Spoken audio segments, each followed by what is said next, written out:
Alright, check 1, 2, check 1, 2. Looks like everything seems to be running just fine, so we're gonna get started here. Hey everyone, welcome to the stream. My name is Ruka, and we're doing part 3 of Schrödinger's call today. Hello everyone. Anyway, I've been just trying to figure out what to do these past couple of days because I was expecting people, and it's like, okay, well, they're not coming. And I find out they're going to Spain, of all places. I've never been to Spain before, but I'm kind of thinking now, it's like, maybe Spain would have been nice to join in on. At the same time, I'm like, do I really want to go anywhere at the moment? Kind of busy with stuff anyway. I don't know.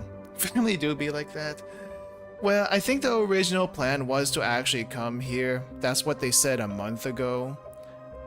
And I think at the time I voiced some discontent at that. Like, I'm gonna be busy, even though like I'm basically just home all the time working on stuff. I'm gonna be busy. Do I really want to go? Because here's the thing. It's not me, it's not them coming to me. I still have to go to them. Because they're gonna be visiting family like within the state. And family within the state is like a 3 to 4 hour drive.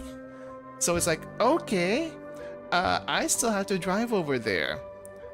I mean, fair, that's where most of the other family is, the extended family, but it's like, I still have to drive 3 to 4 hours, and then I have to come back after that's all said and done. It's like, I really don't want to do that. I don't want to do that. I don't know. I say that though, and I compare the drives I've had here in the States and then the drives I've had in Japan. It is very different. Very different. I guess it also depends on which state you're in.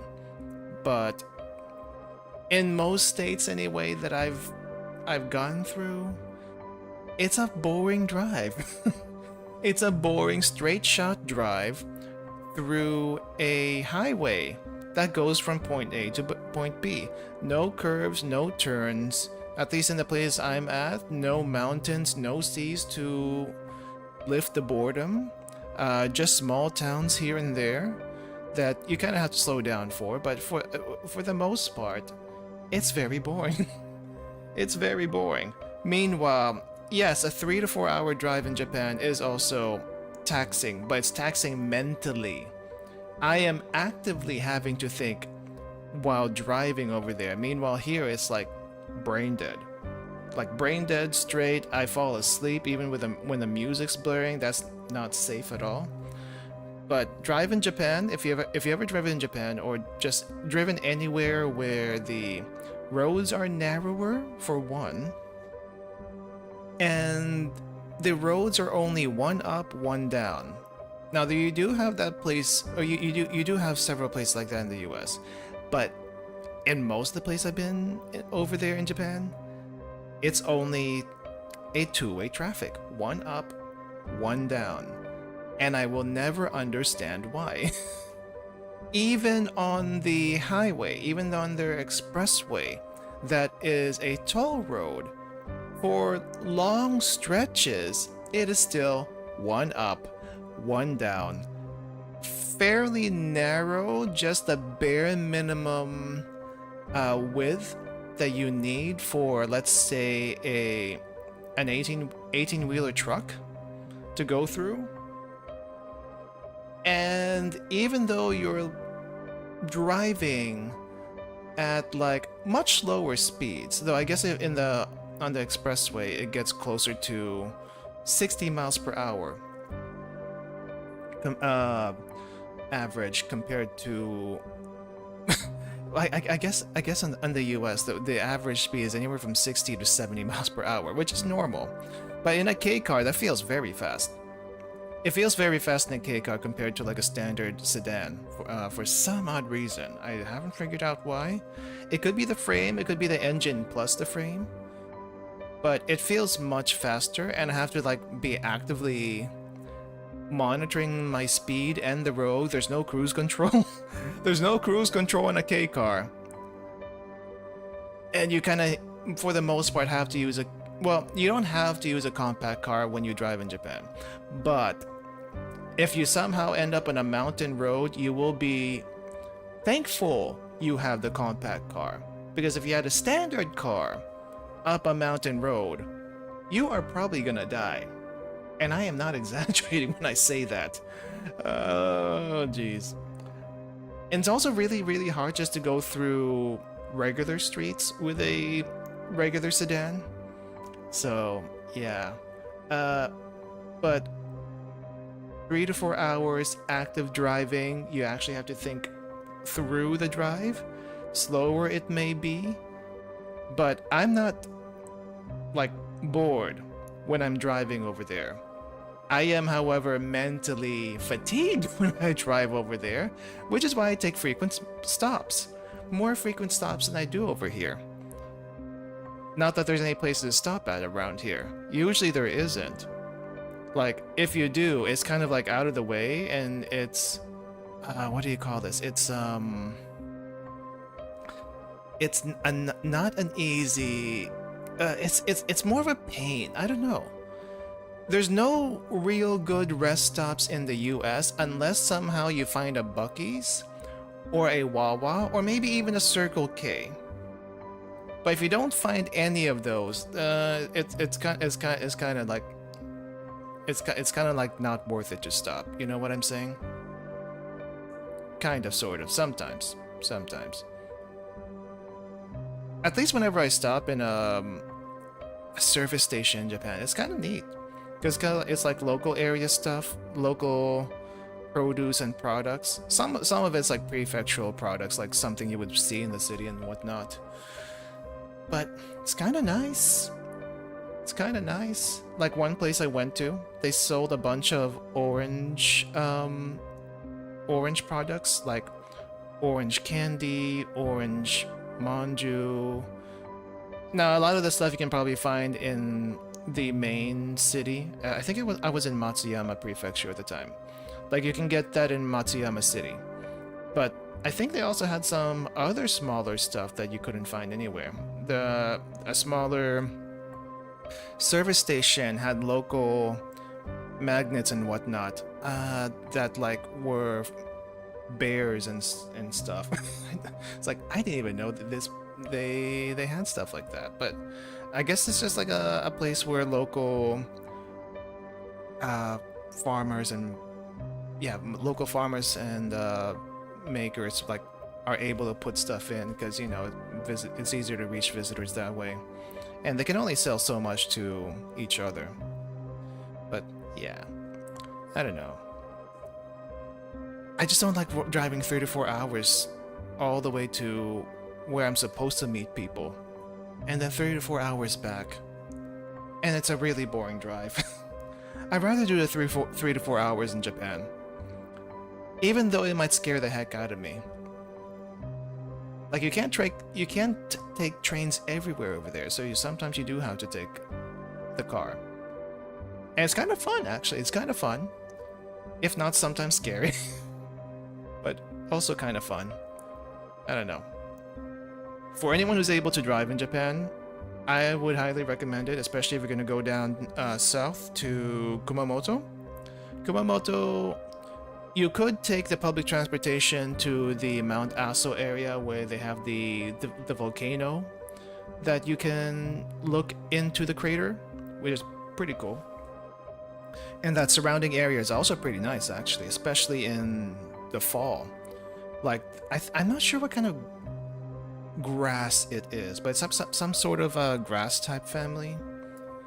But it's like all over the place. I think it's green in the summer and fall, and then golden amber in what do you call this? In fall. Let me see. Let me see if I have some pictures to show you on that one. Really quick before we start the stream. I know this story is probably gonna take like 3 hours, this chapter. Like it usually does. It's been really neat though. Let's see. Is there any good shots of the drive? Got a bunch of other pictures. Not what I'm looking for, but kind of there. Oh yeah, I should probably say hi to people in chat. Hey Regress, hi Zero Diva, hi G&G, welcome. Yeah, right now I'm just trying to find pictures of like stuff I saw along a drive in Kumamoto last year. Because I feel like it's a lot more interesting than some of the drives I've had around in the US. Not always, but usually. I did look briefly at the route I'm gonna be taking. I'm gonna be driving again in August for like a couple of days. But I'm gonna be taking I'm gonna be driving around in. It doesn't look very. It doesn't look as interesting as the Kyushu. Definitely does not look as interesting in Kyushu. Okay, I'm not sure this is a good picture.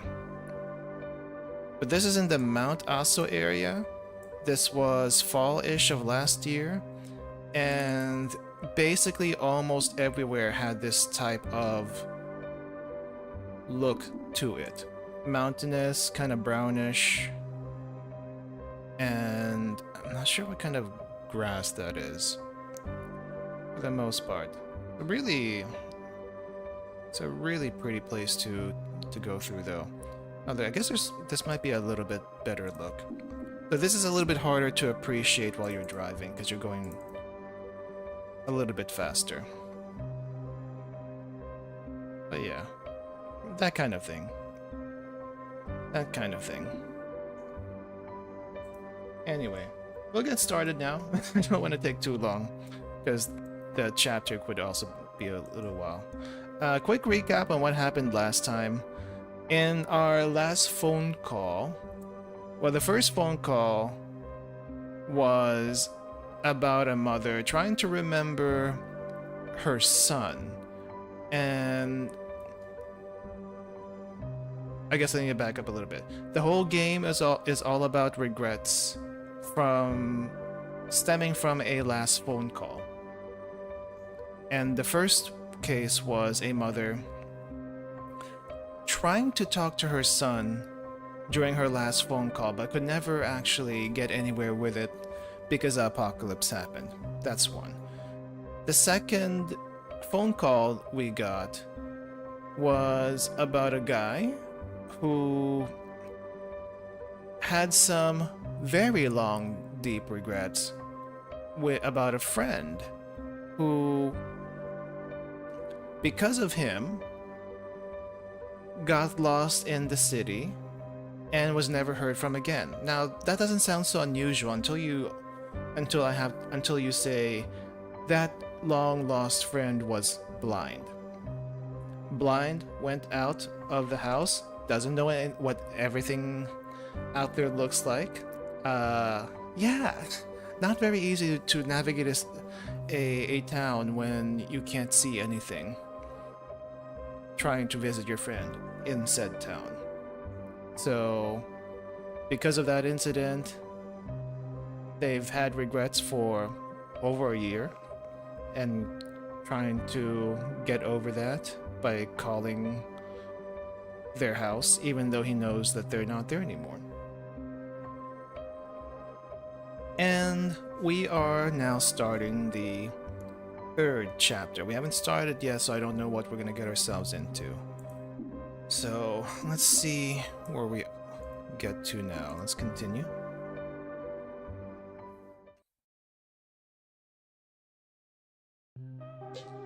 Alright, so Thomas was the guy's name from before. I guess let's do a little recap here. I saved Thomas?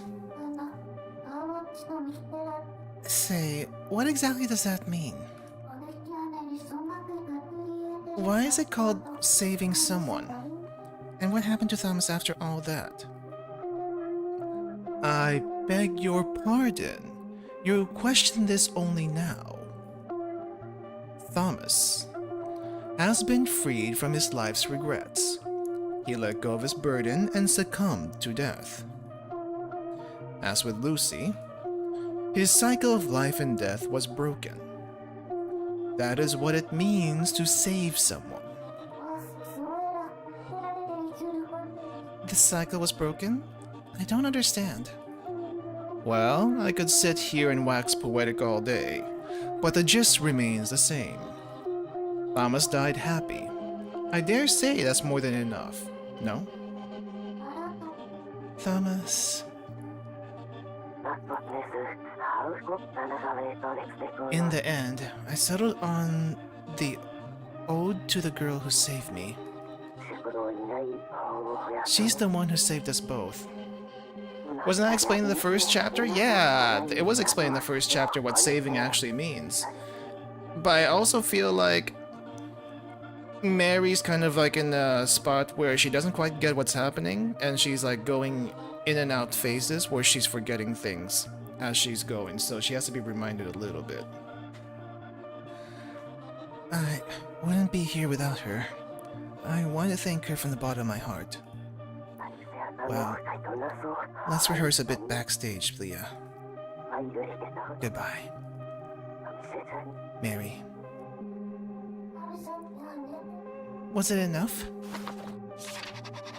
I appreciate you. He did say thanks. Okay, Cat. Mary, enlighten me if you will.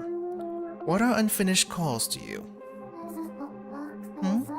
Where's this coming from? Recall Lucy and Thomas. Their calls only lasted until the moon fell. They should not have existed past that point. Yet, you forced them to continue regardless. You even impersonated others to do so. William and Leah, no? Is there a problem with that? I saved them because I continued the calls.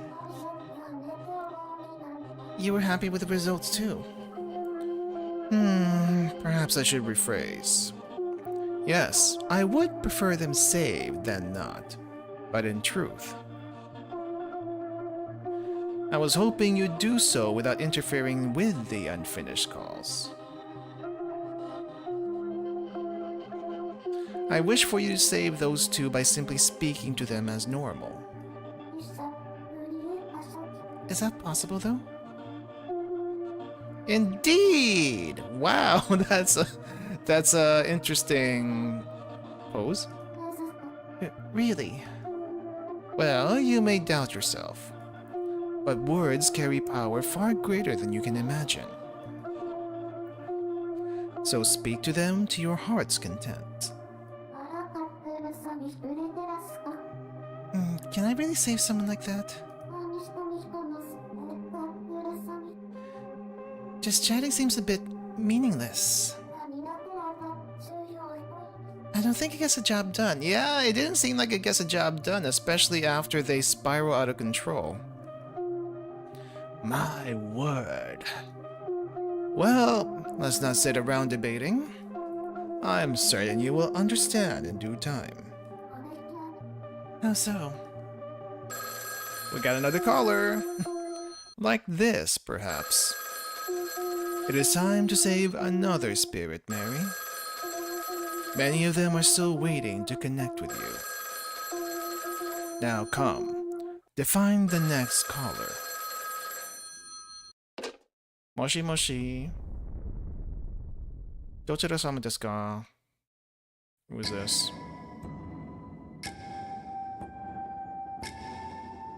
I think I see a rabbit this time. It's a little hard though. I'm still not used to this. Come now, Mary. There's a third time already. I know, but I'm still nervous. Nervous? Well now, you must get used to it sooner or later.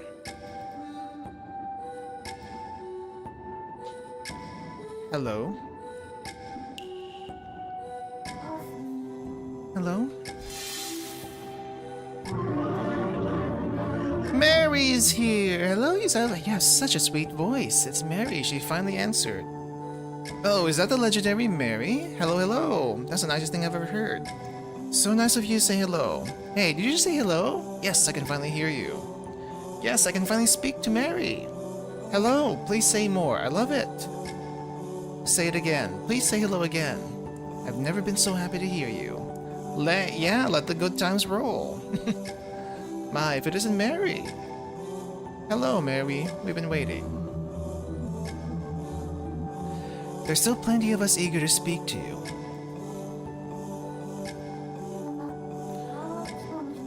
More spirits that can't move on, just like Lucy and Thomas. Your answer will define us. Tell us what lies in your heart. I really want to know. Tell us about yourself. I want to know more about you, Mary. The time has come. This always makes me nervous. Why? Mary, think it over carefully. Silence is an option too. Don't ask me, I wouldn't know.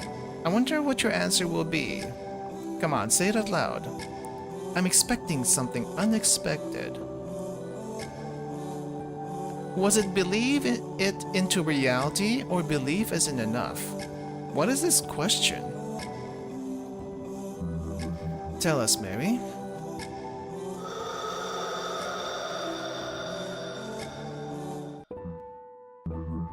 Right now, which do you think is correct?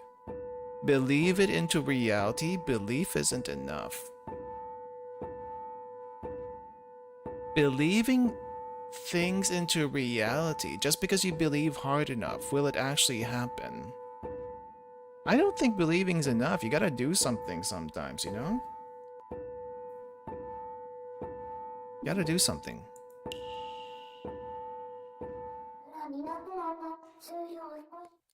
Belief isn't enough, I think.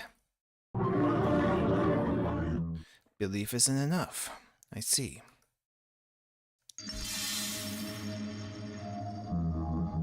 Oh, I think I see a walrus captain.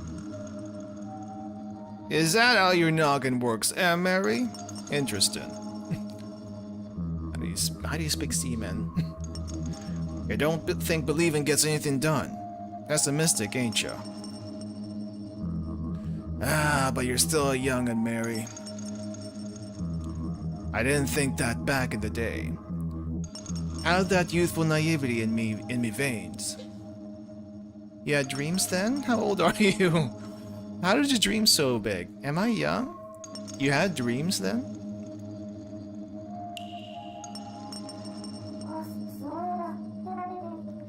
So you had dreams back then? Yup. Dreams bigger than the ocean.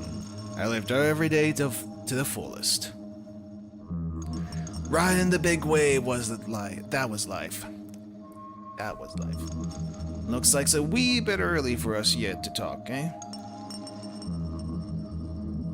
Gotta take care of the other spirits now. I'm heading off.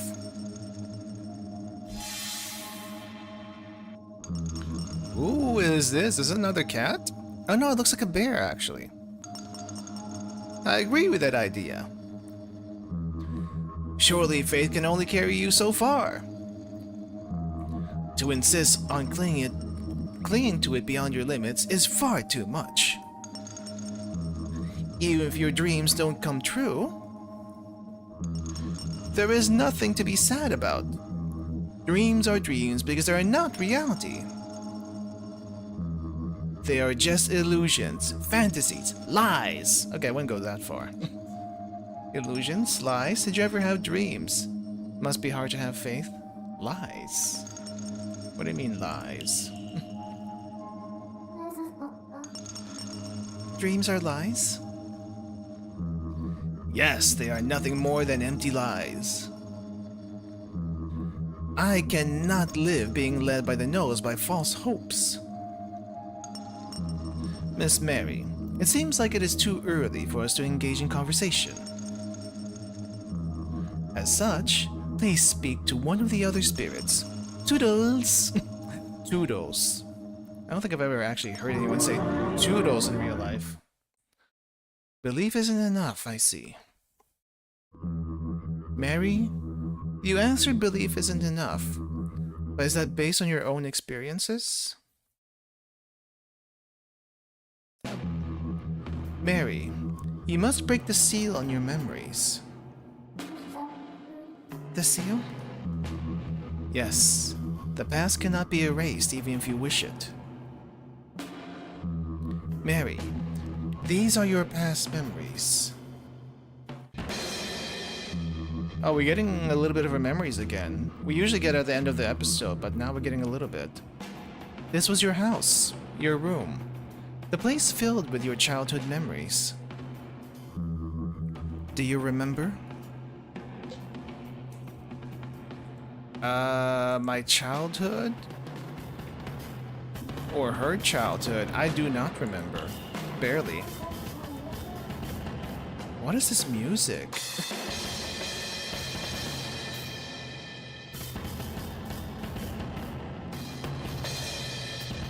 It's like the drummer in a jazz show without the saxophone.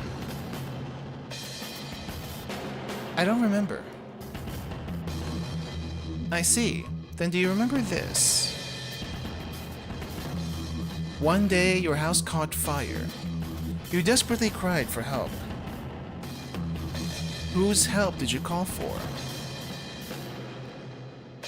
The person I was calling. She called her dad. The person I was calling? That's right. You were calling someone when the fire broke out. Help, the house is on fire. I can't. Please, come save me. Please. Save me.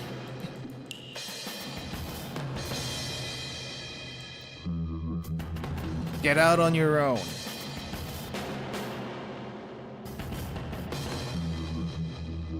Is what he said and then hung up. And then he hung up.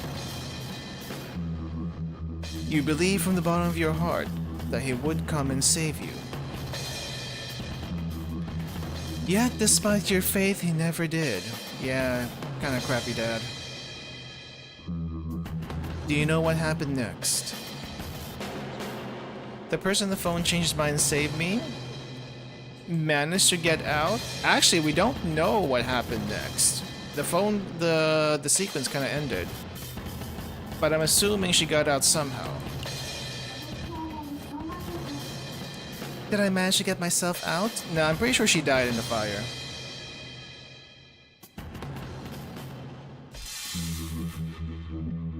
This right here, Mary.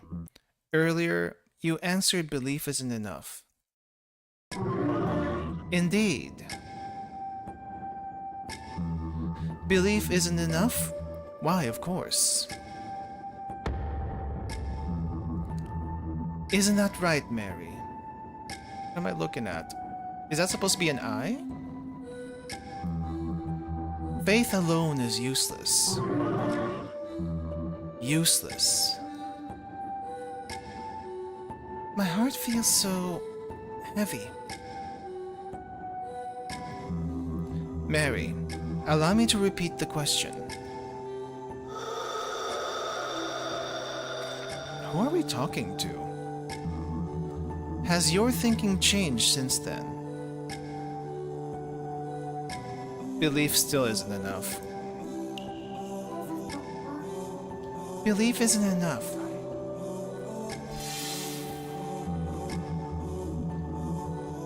No, Mary, you must have faith. Keep faith, come hell or high water, and one day it will become truth. Hold on to what you believe and never let go. You can do it, Mary. I know you can.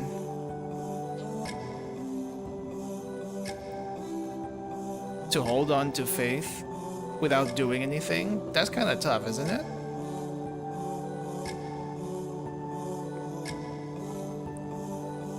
I don't know. That seems tough. I can do it. I can't do it. I can't do it. You can. After all, you're searching for true love. What? Well, I guess in a way. True love? With love comes faith. With faith, anything is possible. Don't give up on love. Don't give up on faith. So answer me once again, Mary. Believe it into reality. I'm being forced to believe into reality.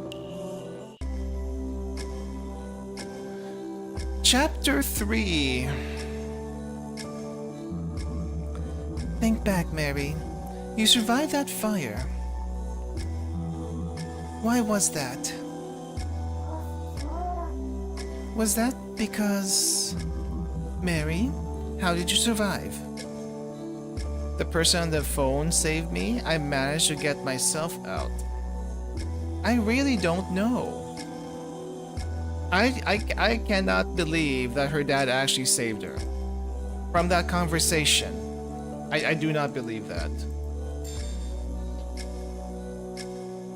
Really? Really? The person on the phone saved her? I don't believe it.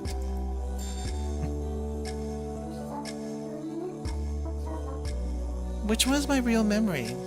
I can't tell. And yet, why does it hurt so much? I think I understand how you feel.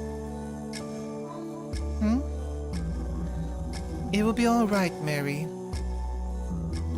You are not alone. Should you find yourself crying by your lonesome, I shall lend you a shoulder. Believe in me. Who are you? That's a good bait into a who are you? It's like I thought we were supposed to be the counselor. We were supposed to be the confidant. But now we're being consoled instead.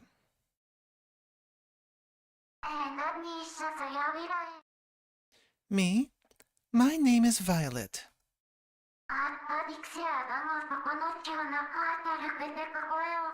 I wish for you to believe even more and believe it into reality.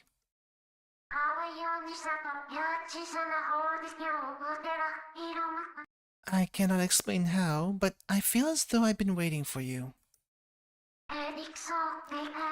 For a very, very long time.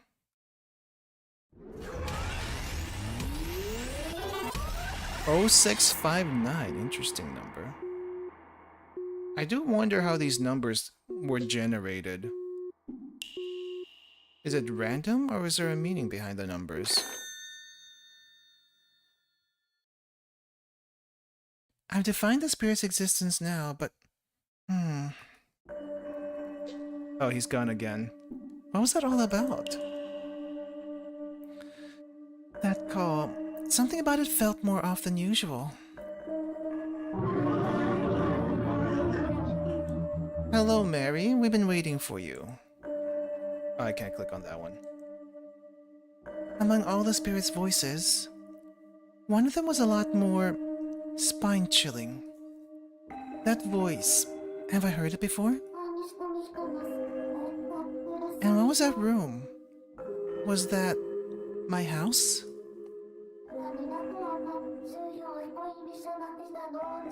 There's still a lot I don't understand, but I'm trying to force myself to remember.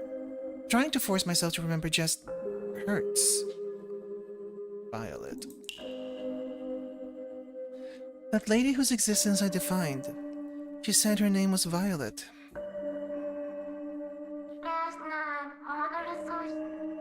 It will be all right, Mary. You are not alone. Should you find yourself crying by your lonesome, I shall lend you a shoulder.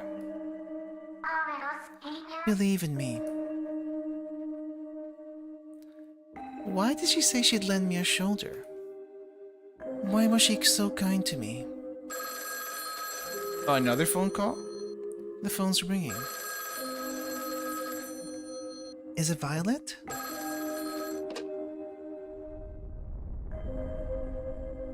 Or is this someone else? I think it might be too early for it to be someone else.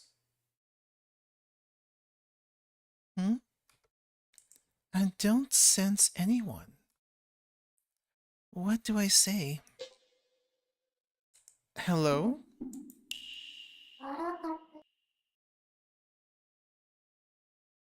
Okay, now they're gathering. Hello? Are you Violet? Should I call out her name? Is this Violet? I wanted to... It is not Violet. I said this would be a little too early for it to be someone else, but I guess not. Hello? Police? Oh wait, that's not a bear?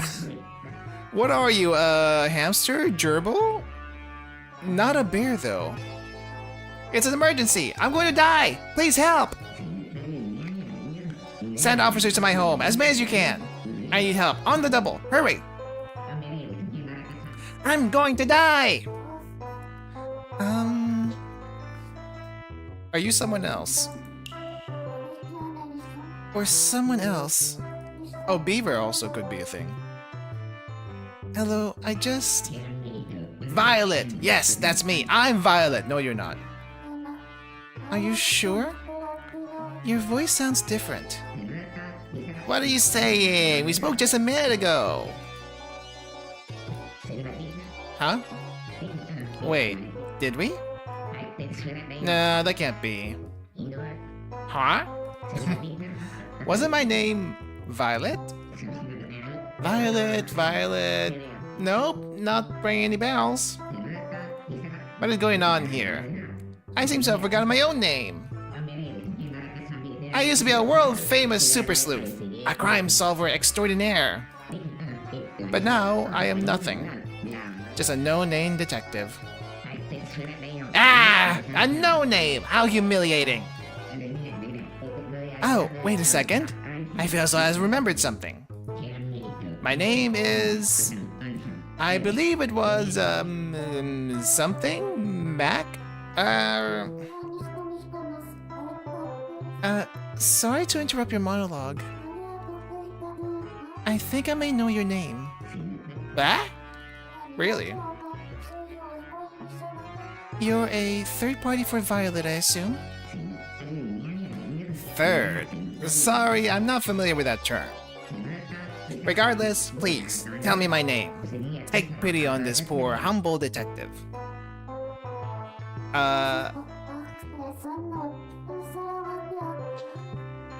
If he's a third party, his name should be written in here. Max Goodman? We got his name right away? 7777. Maybe his sleuthing was all because he was just lucky. Max Goodman. Is your name Max Goodman, maybe? Max Goodman. Max Goodman. That's pretty. He seems so happy. That's it. My name is Max Goodman. Detective Max, they call me. Yes, Detective Max. World famous Detective Max. That's me. A good man always finds the truth. That was my trademark line whenever I solved the case. So you're Max. Not Violet then. No, siree, I do not know any Violet. You seem so done. Do you need an investigator? A detective, perhaps? Detective Max is at your service. I want to hang up. Words in the notebook. Miss Mary, take a guess at a certain person of interest of mine. I have nothing. I have nothing. My dude, I don't know anything about Violet. I don't know anything about you. I have absolutely nothing. Lucy? Thomas? Let's try Lucy. Say, since you're a detective, would you happen to know Lucy? Let's see. Ah, yes, the Lucy case. The Lucy case. Do you actually know anything? Of course I do. It is a case of the murdered moneylender. Oh, he actually does know. Quite intriguing it was. Doomed to be unsolved forever. It was not. The killer was Lucy, who served her prison time. It was also not. I have no need for closed cases. So you probably don't know, right? That Lucy was... Actually, never mind. What were you gonna say there? That someone else murdered the moneylender? Yeah. Wow, you have pretty good instincts, though. I can't tell you. Aww. You an investigator? Okay. Let's see who else. Thomas. Do you know anything about Thomas? Say, since you're a detective, would you happen to know Thomas? Thomas. The name does ring a bell. Yes, that was my dog's name. Not what we're looking for. Ah, yes, I had a doggy named Thomas. But one day he ran away from home. Okay, it's a runaway case. Oh, did you ever find him? Yes, when I found him, it turned out he was living it up with my neighbors. Found himself a new home right behind my back. Even worse, when I tried to bring him back, he resisted and chomped my hand like a chew toy. Wow, he really didn't like you, huh? There was nothing more I could do, so I let the neighbors keep my precious doggy. I see. That was probably better for the dog, too. Excuse me? What are you trying to say? Wow, I wonder what the beef was. I really wonder what the beef was. Okay, let's try himself. Do you have anything to say about yourself? Could I ask, did you have any unfinished business in life? As a detective, I wished more than anything to encounter a world-shattering case. But all I ever got were requests to investigate cheating spouses. Boring, I tell you. I guess that's what private detectives are usually called in for. Cheating spouses, missing people. What else would they be called in for? Yeah, usually those two. Then one day, I stared down my very first real case. In fact, I was about to catch the culprit too. Destiny called and Detective Max would answer. And then I died, right in the middle of the case, I believe. So until I solved that case, I refused to pass on. I see. What sort of case was it? I have no idea. That is why my business is unfinished. Do you know who the culprit was at least? Not a clue. That it does not help. Oh, well, I hope you find them. I am on the case. The culprit will be nabbed in no time. Where common sleuths get tangled in the webs of deceit, Detective Max alone prevails. Sure, good luck. Oh, and Miss Mary, please write this down. Huh? Write what? That Max is a great detective. Alright, alright. The clueless detective. Wow. Wow. Okay. We have one more thing to look into. Violet. I've been thinking. You're most likely a third party for Violet. That's where your name appeared in my notebook. Third party? What is that? I'm not too sure either. I think it means you knew her? Huh. You claim this Violet is among my contacts? I'd assume so. Does that really not ring any bells? Ah, Violet, eh? Oh, I remember now! Really? I knew it, even though you just said you don't know her. Yes, apologies for that. I very much do know a Violet. A young woman by the name of Violet Ackerson. Ackerson.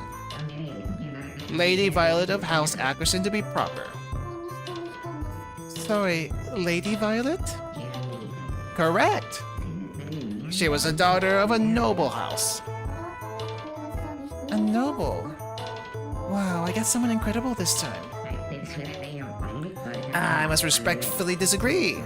There is no honor in being an aristocrat. They act all high and mighty, yet they never solved a single case themselves. That's why we call you. Their business is in cover-ups, if anything. Deception, not deduction, Miss Mary. I see. I think a noble's house would look like this. I think we're done. I think we're done. Let me double check.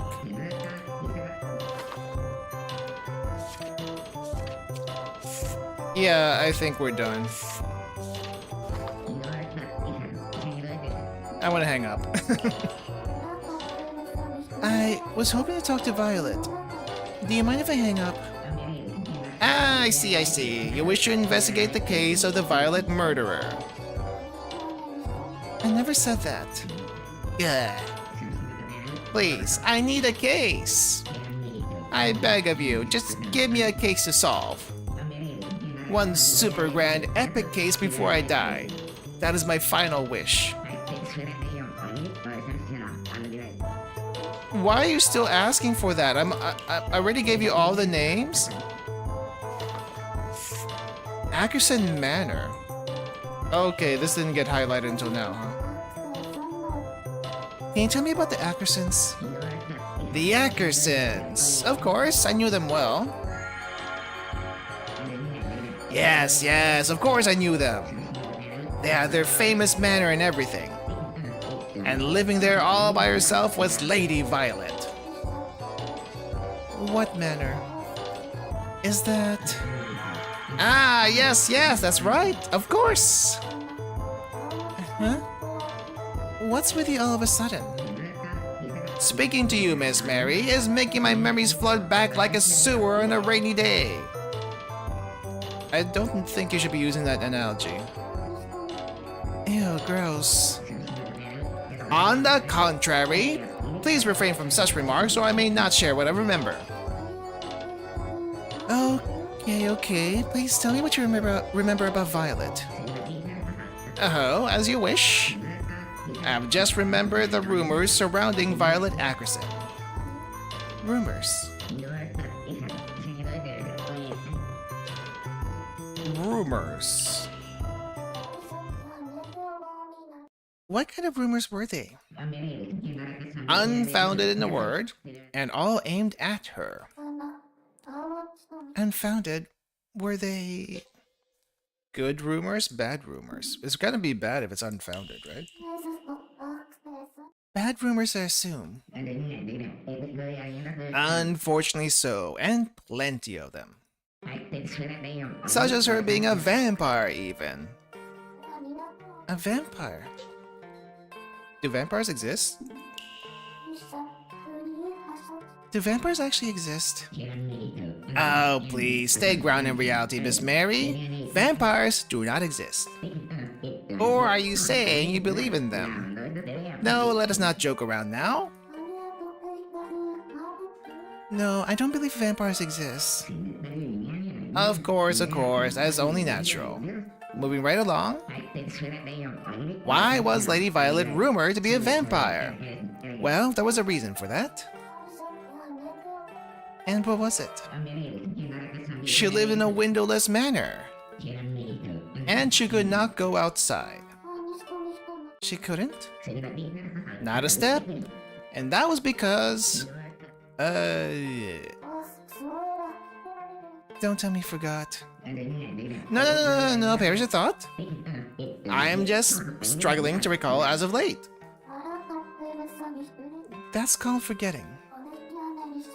I guess I'll write that down for now. No windows. Wow. Violet lived in a windowless manner. She had a reason she couldn't go outside. So either she's an albino, or it's another thing of parents not letting her go out for some reason. And there is more that I have remembered. Oh, what is it? It is about Lady Violet herself. Okay, what did you remember? What else did you remember? It is, actually unrelated to our current topic. Why bring it up then? Unrelated does not mean irrelevant per se. It is very important, actually. You see, a peculiar incident occurred within arm's reach of Lady Violet. Peculiar? What was it? Oh, it was a mystery for the ages. Truly out of this world, I tell you. Someone had. This guy disappeared off the face of the planet. Is this Leah? Really? Who? Oh, not Leah. Lady Violet's husband. One day, he simply, poof, vanished without a trace. Her husband disappeared. What happened exactly? Well, the specifics are quite, You don't remember, do you? No. Oh, he actually admits it. Maybe I should write this down. We're getting a lot of info here at the start. Why is her husband an eagle? I thought she would look for another cat, but I guess she has a eagle husband.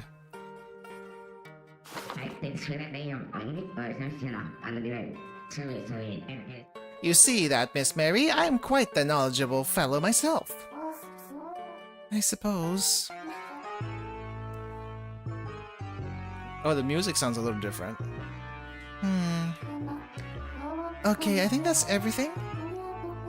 May I hang up now?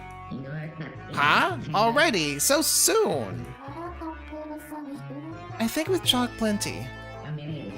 I understand, Miss Mary. You'd rather talk to Lady Violet than little old me. Is that a no? No, not at all. Go ahead and give Lady Violet a call. But fair warning. Be careful not to call her a vampire. Well, that's just common sense. She has suffered enough with those rumors. Alright. Okay, I'm hanging up now. Call again sometime, won't you? We'll solve some epic cases together. Okay, I can see how he's tied into this, but how is the sailor man tied into this? That seems to be out of left field. The call went on forever. Did it ever? About Max. Max kept rambling on and on. He did tell me a lot about Violet, though. Maybe I should go over my notes first.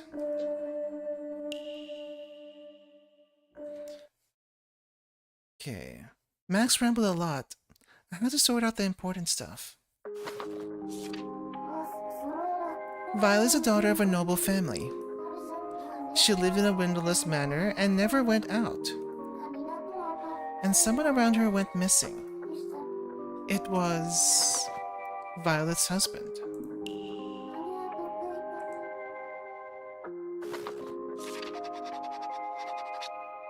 Violet's husband. He just vanished apparently. That does sound like a big deal. Does that sort of thing happen in real life, though? Violet.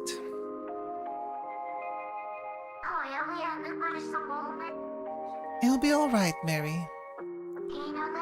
You are not alone. Should you find yourself crying by your lonesome, I shall lend you a shoulder. Believe in me. So she believes her husband's gonna come back, eventually. Someone like her was so nice to me. And...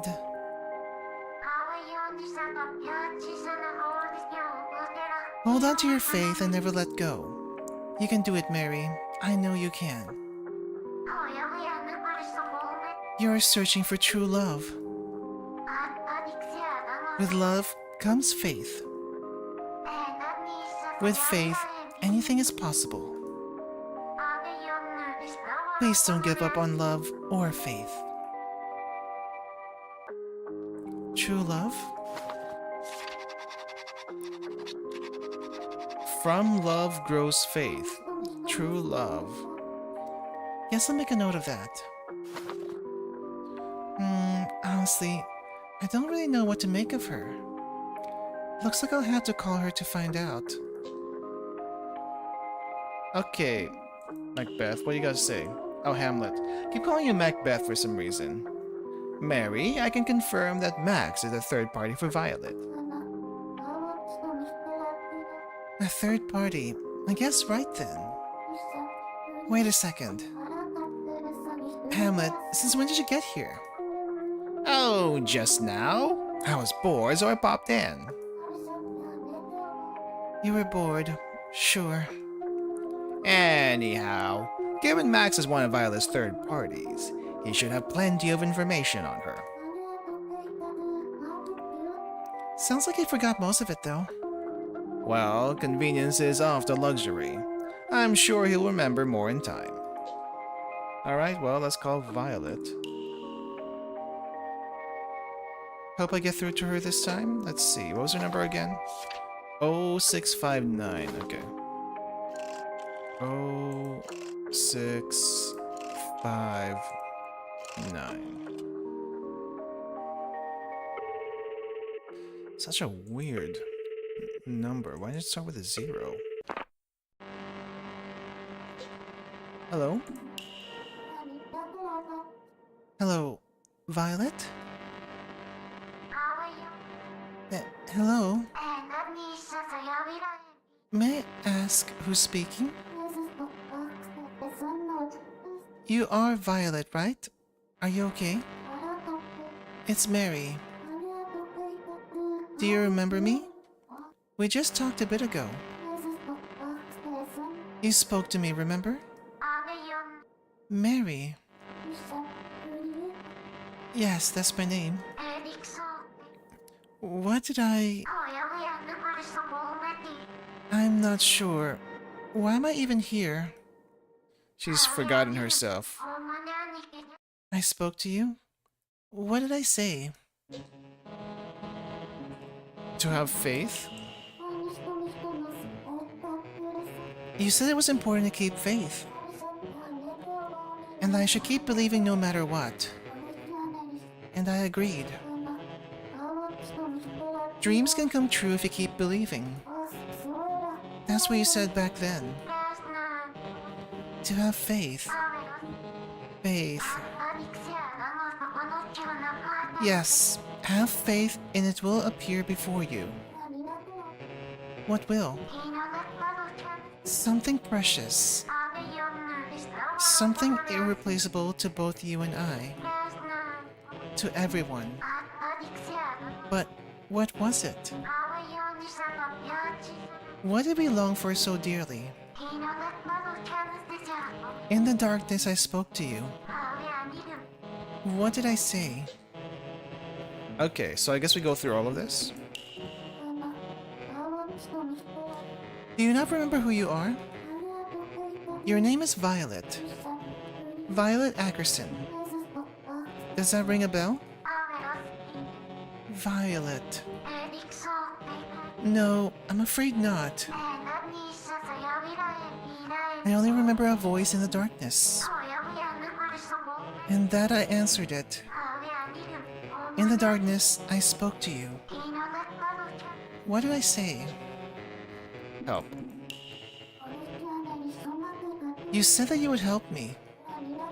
If I was crying, you would lend your shoulder. Do you remember? I do. I think I felt in you a kindred spirit. We longed for the same thing. And we lost the same thing. We were hurt by the same thing. Yes, that must be it. The same thing? Yes, our deepest desire was the same. That is why I did not hesitate to speak to you. I could not stand to leave you neglected. Yes, I remember now. Mary, we had lost the same thing. In that horrible fire. Tell me, Mary, what did we lose in the fire? What is it we must regain? Lose? Regain?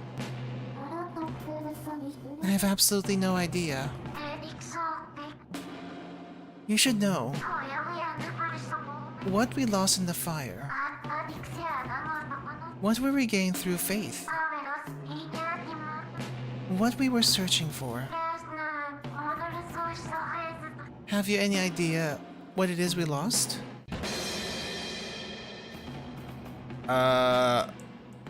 We lost the truth. Because we don't know what happened. Could it be truth? Truth. So you also sought the truth, Mary? Yes, of course. I thought I could relate to your feelings. As I too was searching for truth. Until our final moments, we never gave up. Neither in love nor faith. You and I never gave up. This is very different from the previous two. But I wonder, was it all in vain? Violet, are you okay? Violet, what happened? I think she went back into particles for some reason. Hello, Violet?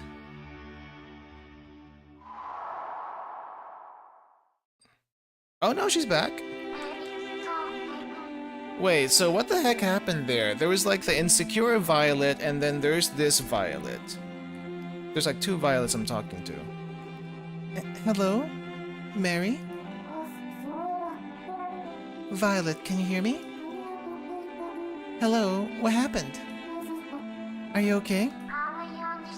Mary, you're Mary, yes? Huh? Yes, that's me, but... I'm ever so glad you called. I've been waiting for you all this time. What do you mean? Haven't we been talking this whole time? Oh my, have we really? How strange. I thought I had only picked up a moment ago. Don't you remember just now? Pardon?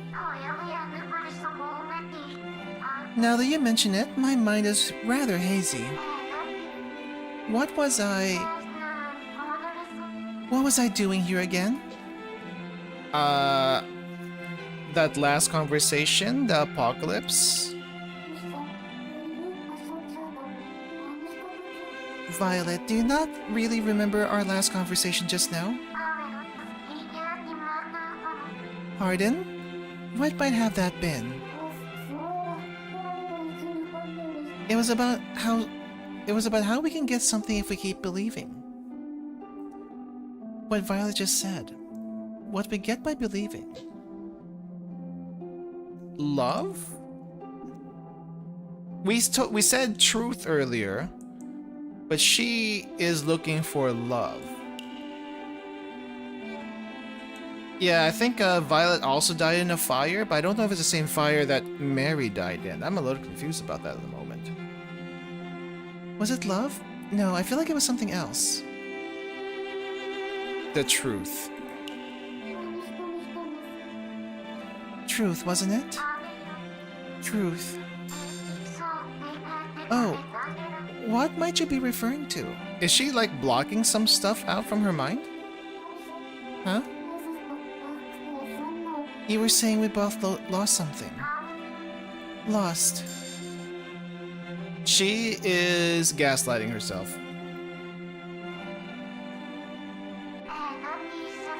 Apologies. Is this a joke I'm not understanding?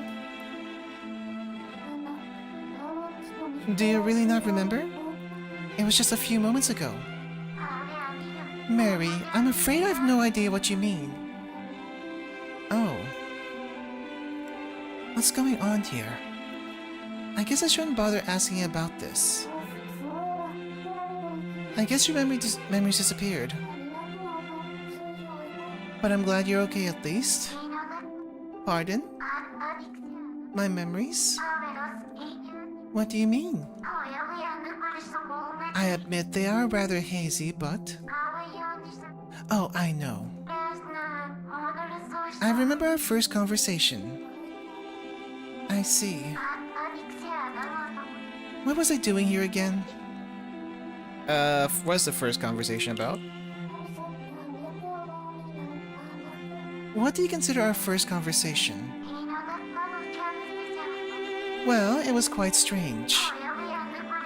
When I came to my senses, I was surrounded by darkness. And then I heard a phone ringing. I picked it up, and I heard a young girl. Mary, that crying girl on the phone. Was that you? You were so distraught that I couldn't help but speak up. It will be all right, Mary. You are not alone. Should you find yourself crying by your lonesome, I shall lend you a shoulder. Believe in me. Yes, I remember that very clearly. For some odd reason, I felt as though I could empathize with you. You could.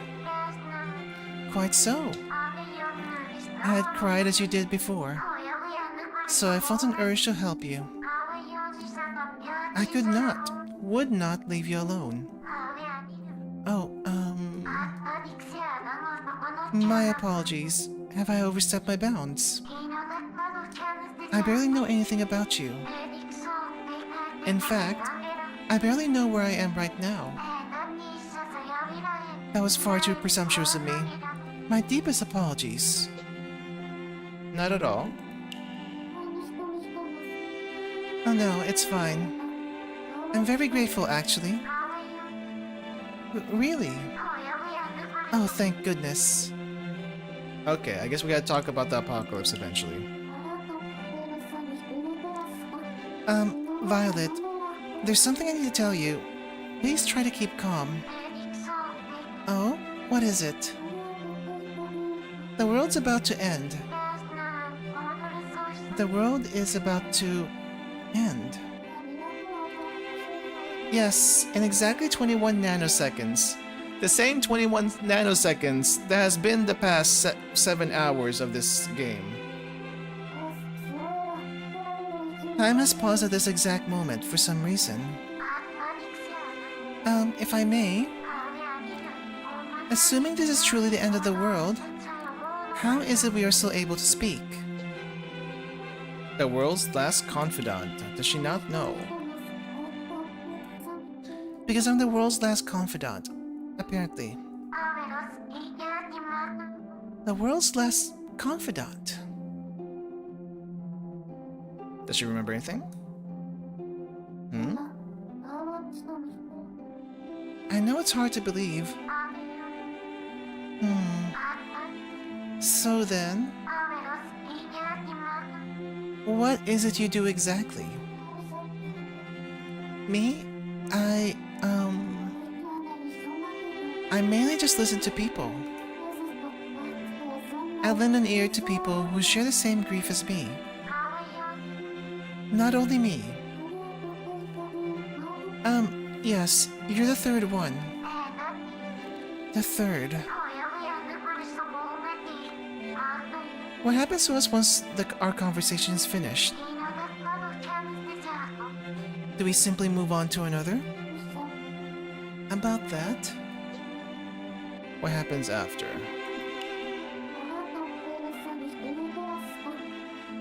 Everyone has some sort of burden on their hearts, some unfinished business. I talk to people and then I free them from those burdens. That's my job, it seems. So then... Oh, I'm so sorry. I couldn't resist laughing. You're laughing. You're laughing, but why? Mary, you make such a wonderful comedian. That deadpan delivery is impeccable. Comedian?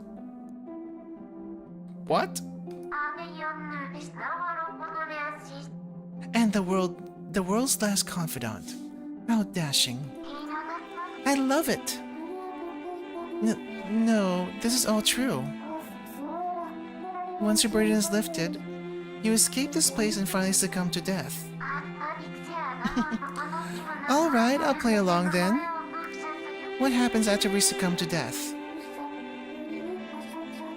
You really don't believe me, do you? When you succumb to death, you disappear. You're at peace, you pass on, and I can't call you anymore. Mary, do you mean... do you believe me now? Mary, I beg you, please rethink this. Huh? What do you...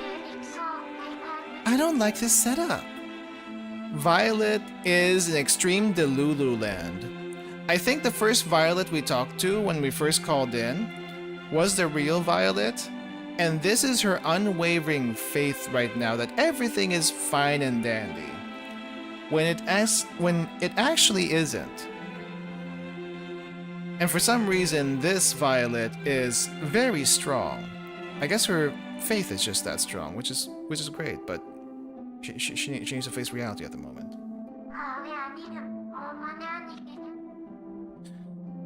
It leaves you all alone in the end. What? Does it not? Well then... How about this, perhaps? You're still the world's last confidant. But you have a secret ally. Whenever you're in a pinch, I'll come and help you out. And then we stop the bad people together. There are no bad people here. I don't think so anyway. That's... not a bad idea, actually. I still don't quite understand what's going on. But one thing I can say for certain is that I'm glad I met you, Mary. This strange place doesn't seem as bad now. What? Oh, Violet.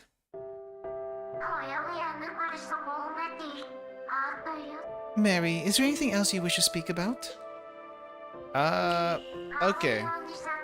I wonder if we just gotta keep her Delulus up for this one. Alright, the Ackerson Manor. Violet, I heard you're from the Ackerson family. Yes, that's right.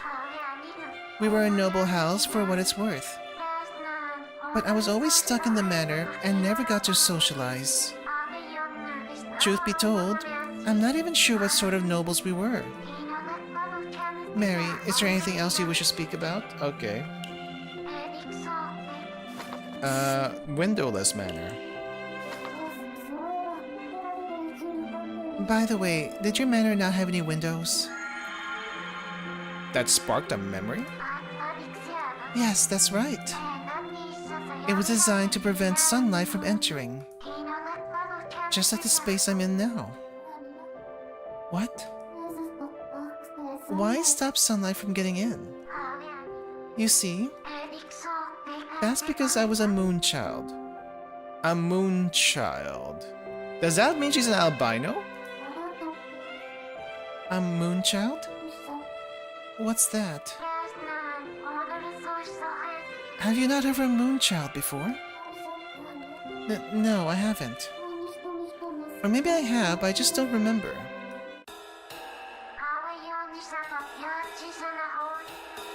A moon child is one who is loved by the moon.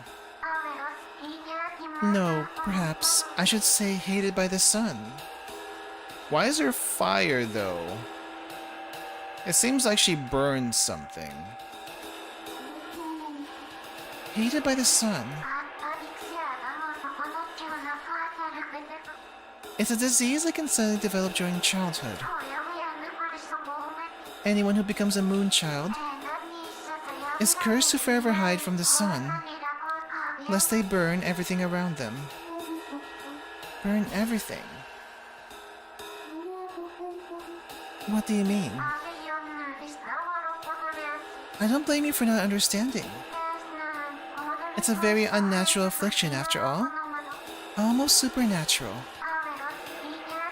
When a moon child touches sunlight, everything around them bursts into flames. Is that how it goes?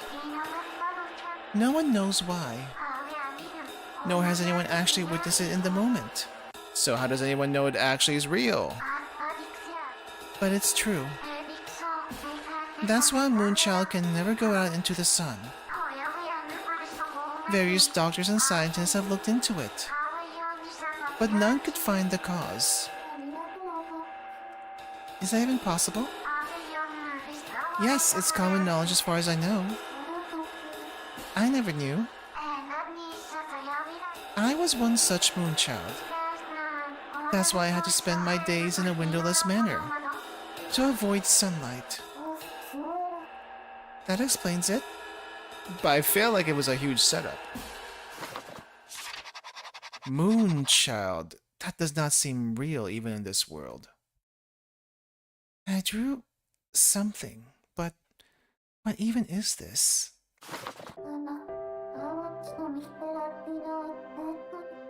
Thanks for telling me. It sounds like you had it rough. Yes I did. But it wasn't all bad.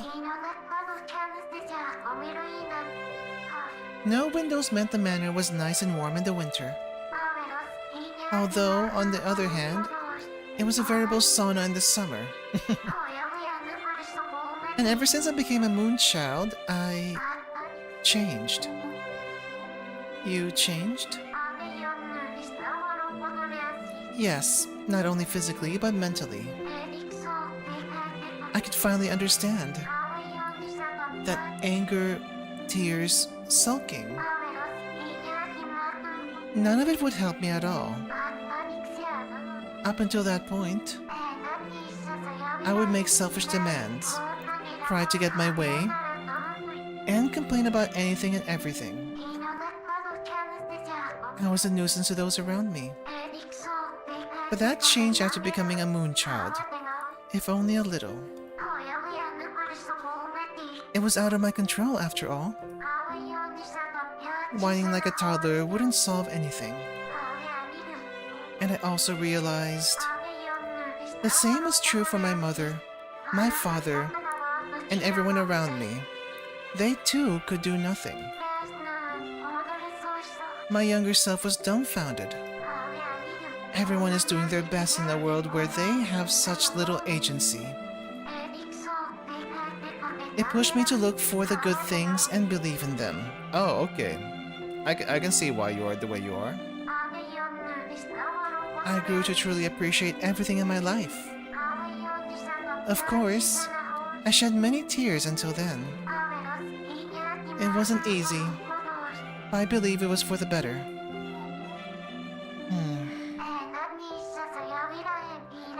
Anything else to wish to talk about? What else do we have? Moonchild. Husband disappeared. True love. I guess there's nothing else in the book. Any burdens? Violet, can you think of anything that might be a part of your burden? That setup from earlier does come to mind. Not that. Can you please just think about it? I'm being serious right now. If only my memories were clearer. You want to remember them then? I believe I had someone precious to me. Yes, it was... No. Nothing is coming back to me. Perhaps it's best I recover my memories first. Okay, I'll try to find topics that might spark something. Thank you, Mary. I wonder if I can regain my memories. Okay. Alright, so husband time? Violet, could you tell me about your husband? My husband. Yes. Cyrus. Yes, his name was Cyrus. My husband is Cyrus. How could I forget my beloved Cyrus? My most precious darling in the world. Cyrus, is it? That's your husband's name? Quite so. He was so gentle, so elegant, yet he had a slight air of mystery about him. He never failed to comfort me when I was down. I loved him from the bottom of my heart. We had such a grand wedding ceremony. He sounds like an amazing man. He truly was. Wedding ceremony, I'm assuming in the house, because she can't go out. Husband disappeared. What's more? Wedding, somehow. Oh wait, that's not an eagle. He looks like a peacock? A grand wedding. Something like this? I drew Cyrus too. I imagine that's how he looks like. The wedding came to a close. And then he went out. I can still clearly remember his warm embrace at our wedding. How I wish I could speak to him again. I wonder if I can remember my memories. Okay, so she's forcing herself to forget that he left? Wait, so he didn't stay inside. He just was there for the wedding and left? Is what it seems like. Disappeared. Violet, may I ask? Apparently, someone around you went missing. They did? Yes, that's what I heard at least. Who exactly told you that? A detective named Max. A detective named Max. And who did he say went missing? That would be... your husband. And the music stops. Your husband. My husband. Cyrus went missing? He disappeared from my life? Oh, that's right. No, that can't be. No. Mary, don't say things like that. Violet? Cyrus, he... No, my husband is not missing. He simply went out on a trip and never came back. He went to get milk and never came back. For my sake. You realize it too, don't you, Mary? Oh no, she's trying to convince herself that it wasn't something else? That her husband just literally left to find a cure for her? Or I'm assuming? That doesn't make a whole lot of sense. Well, I mean, it does make sense, but also not a whole lot of sense if she hasn't heard back from him. Cyrus never went missing. He did nothing of the sort. He would never. Faith. I must have faith in him. Are you sure? Are you sure? Okay, I'm slowly cracking her. I'm positive. Cyrus did not go missing. He simply left the house for a moment. Once he's finished his errands, he will come back. He will most certainly come home.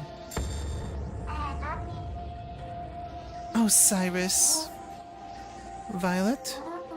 Violet? And we lost her.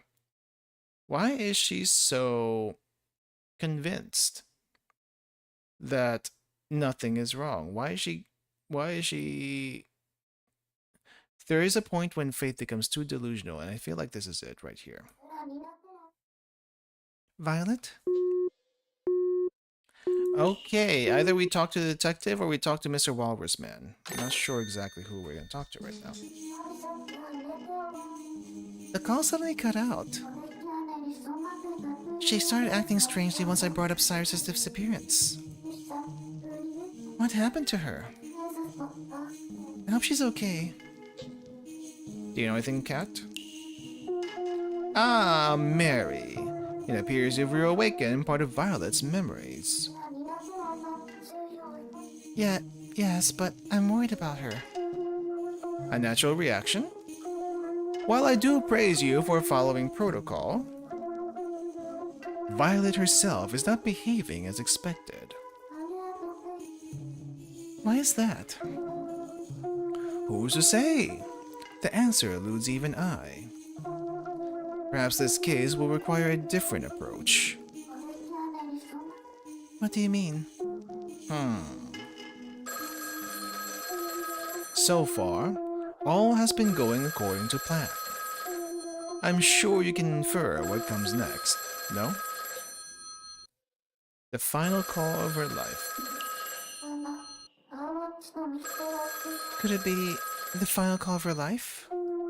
Indeed, her unfinished call. Go ahead and pick up the phone, Mary. She tried to call someone who might know. What? This is from Violet's past.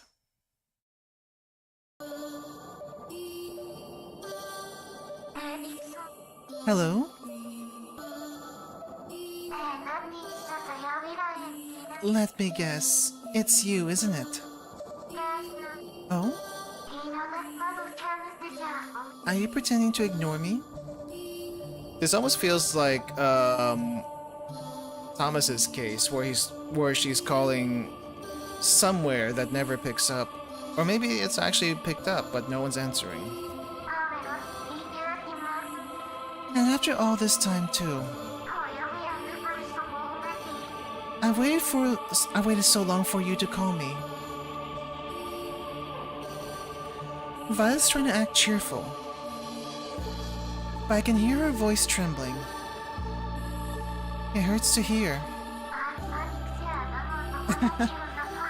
Come now, don't play coy with me. Say something. Let me hear your voice. The voice she wants to hear right now is Cyrus's. It must be Violet's husband, Cyrus. I don't think I can pretend to be Cyrus here, but maybe I can still try to speak to her. It's me, Cyrus. Have you been well? Sorry to keep you waiting. Have you been well? Cyrus. Oh. Oh, we actually do get something here. I thought we wouldn't be able to hear anything. It's me, Cyrus. Have you been well? I should have contacted you much sooner. Please forgive me. Oh, Cyrus, it really is you. How I've longed to hear your voice. So how are you? Same as usual, I presume? Where are you right now? What are you doing? When will you return? Will I see you again? And why did you suddenly disappear? Why did you disappear the day after our wedding? Okay, they did get married and disappeared like that. I wonder if that was just to give her, like, a wedding day. A wedding day that may or may not be fake. Are we not husband and wife? Why did you leave me? 3 years. Wow. What were you doing these past 3 years? Cyrus, why? Why? And she's crying, ever so slightly. Poor Violet. She sounds happy to hear from him, but she's been left in the dark the whole time. I don't know enough about Cyrus to pretend to be him, but I can't just stay silent. I explain everything once I'm home. I have a lot going on, but I'll be home soon. Jeesh. I'll explain everything when I get home.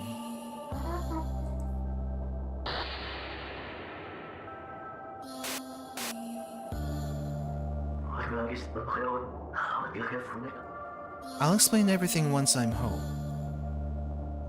Wait, am I speaking as Cyrus? Do I get to say the first thing he says?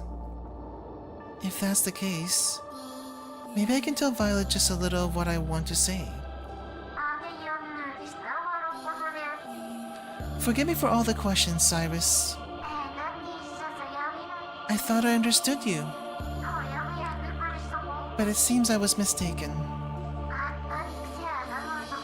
I never knew who you truly were.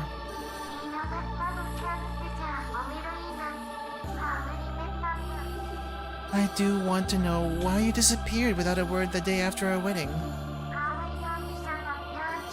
But you don't have to answer that.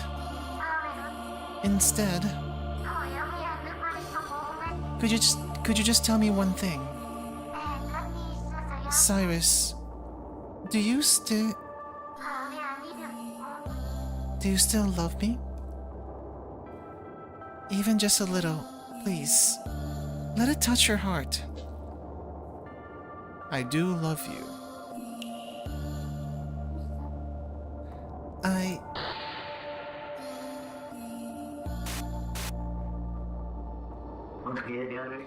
Of course, all I can say right now is this. Not a single day these past 3 years have you left my mind. I left so I could keep my promise to you. I vowed to keep it no matter what. Violet, are you listening? Yes, Cyrus? And then the moon falls.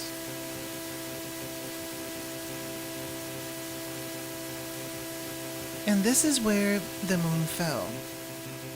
So that last bit from Cyrus was a little bit different, which I'm assuming is actually was him, unless that was Mary losing control of what Cyrus might have been. So Violet's husband never went. Violet's husband went somewhere far away to fulfill a promise. What could it have been?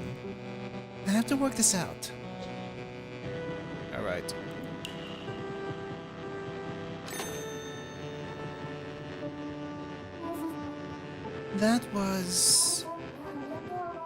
The final call of Violet's life.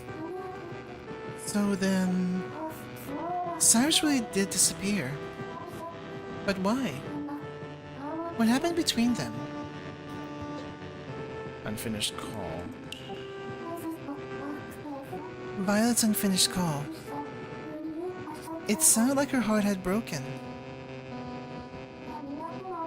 Maybe I should discuss this with Hamlet.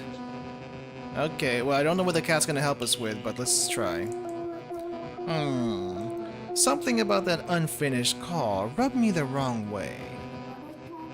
How so?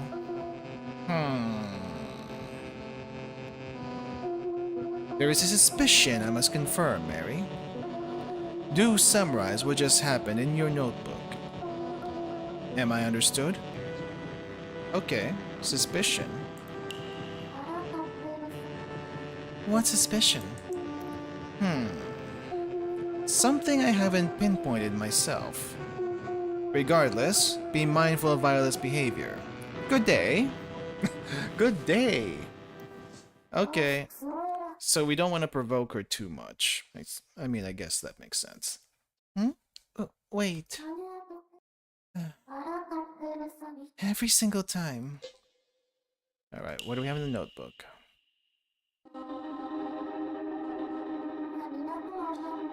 I need to go over what I just heard. The relationship? A lot was going on in that unfinished call. Best to write it out so I don't get mixed up. Violet and Cyrus are what again? A married couple. Supposedly. The two were married. Right, they were husband and wife. Disappearance. Violet said Cyrus disappeared the day after their wedding. How much time passed between Cyrus' disappearance and the unfinished call? How long has Cyrus been missing? 3 years. Much longer than Leah went missing too. The call Cyrus made to Violet 3 years after their wedding became the unfinished call. So he did actually call. But it took 3 years to do so. That looks about right.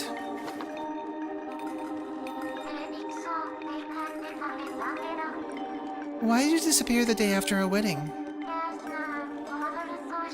What were you doing these past 3 years? Violet's voice was trembling. Cyrus disappeared the day after their wedding. For 3 whole years? What was he doing? I still feel like it's this Moonchild thing, but I'm not quite sure how that could get fixed, if possible. Cyrus didn't even give a clear answer as to why he disappeared. What reason did he give for disappearing again? A promise.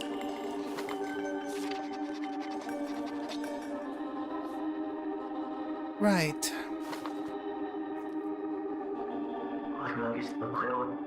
All I can say right now is this. I left so that I could keep my promise to you. It was to keep his promise. Did it really need to take 3 years, though? What was he doing? Violet's feelings? Violet suffered so much. She clearly wanted Cyrus to come back. She was confused, which is natural. When it came to Cyrus's feelings, Violet didn't know. She says she wanted to understand Cyrus. Even Violet herself didn't seem to know what Cyrus did, why Cyrus did something like that.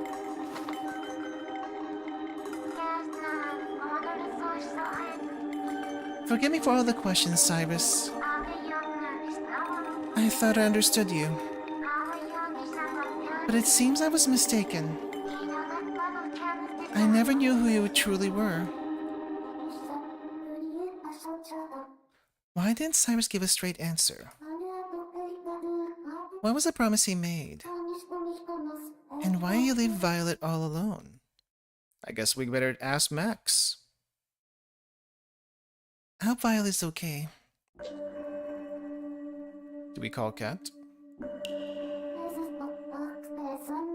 I wonder what Hamlet is looking into. Okay, well, I'm not sure who to call at the moment. I am gonna try to call Max. See if we can get something from him.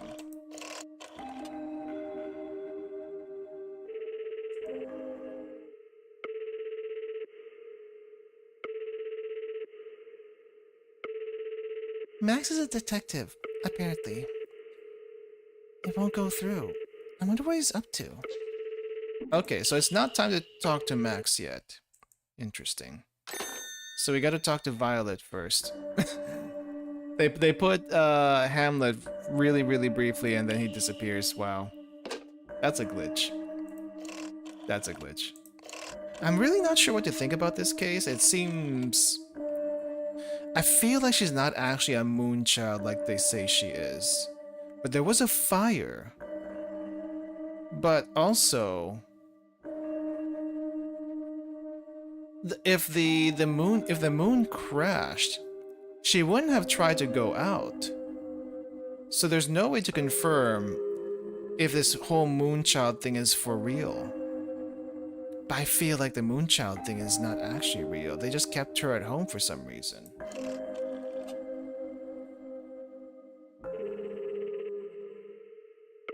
I'm still not convinced. I need like definitive proof that this thing's real. Hello? Is this the inner Violet? Hello? Violet?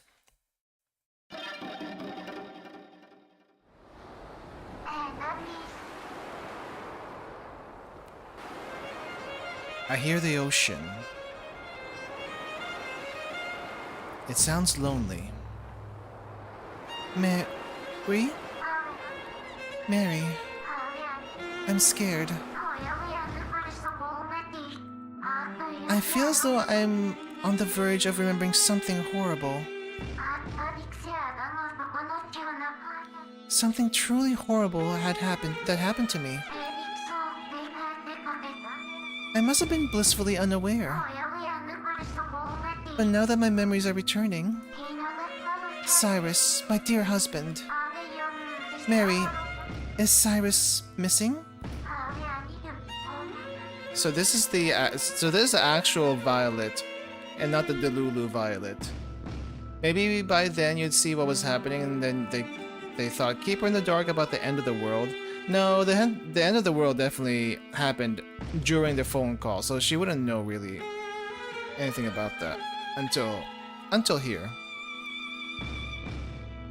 Anyway, Mary, please help me. Did he abandon me? My mind is telling me my beloved sweetheart disappeared from my side. Is that true? Cyrus did disappear. Yes, I'm afraid Cyrus went missing.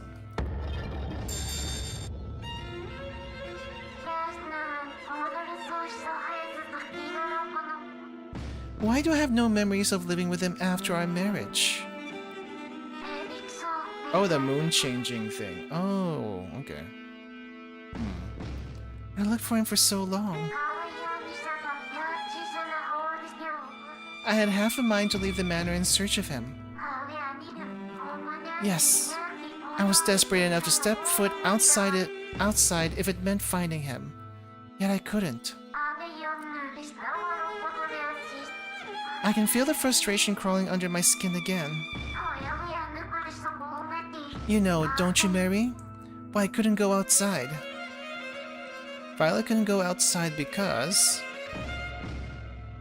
cannot be in sunlight. That's the official reason. Not that her parents wouldn't allow it, but officially, she can't be in sunlight. Because you're a moon child and can't touch sunlight. That's why you couldn't go look for Cyrus. That's right.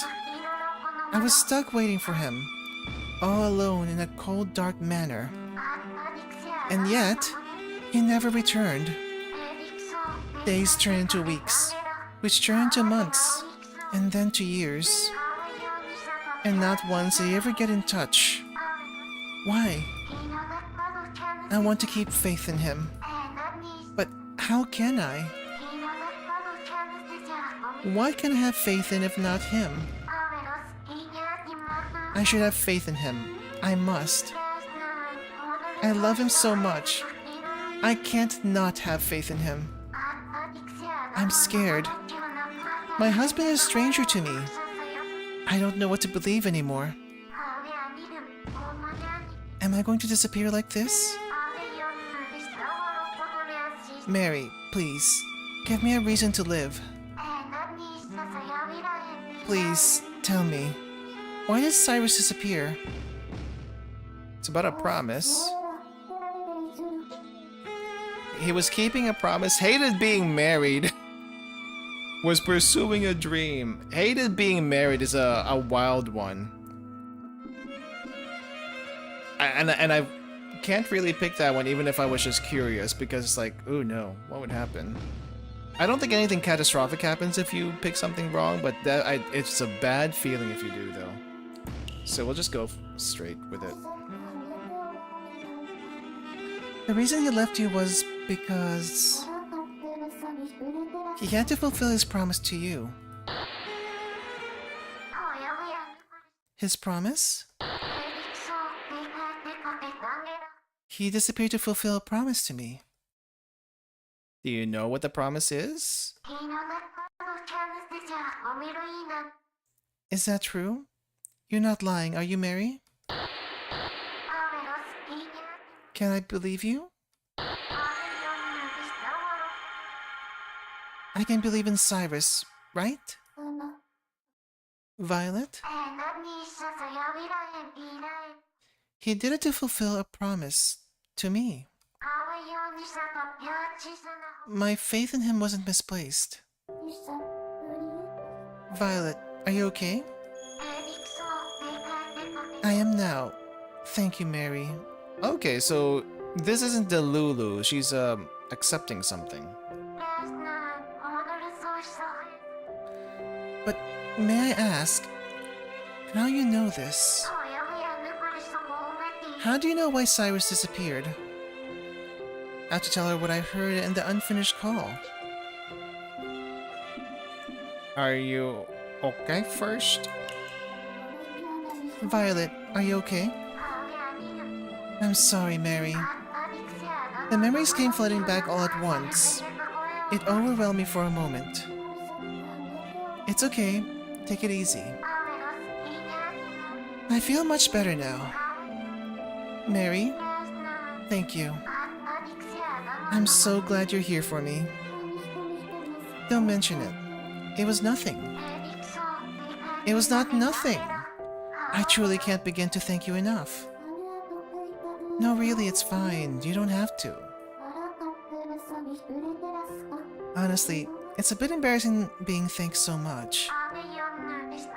Oh, I'm so sorry. I simply wanted to express how much this means to me. Oh, right, I appreciate it. Also, I think I've come to accept what you said about this world. Oh, really? That wasn't merely a fairy tale you made up. Okay, we know because about the unfinished call.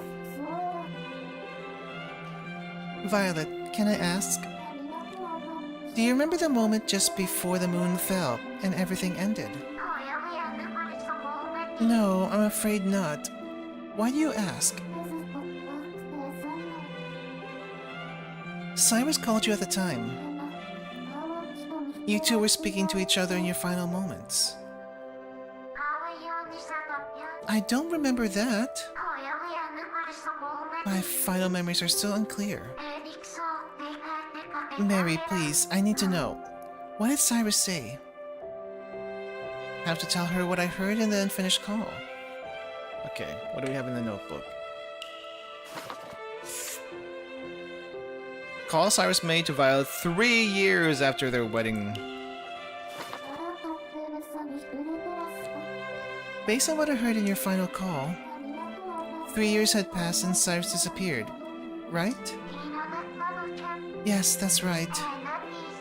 He disappeared the day after our wedding.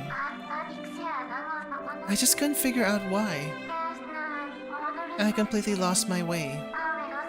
At first, everyone thought he had simply been held up by an accident or whatnot.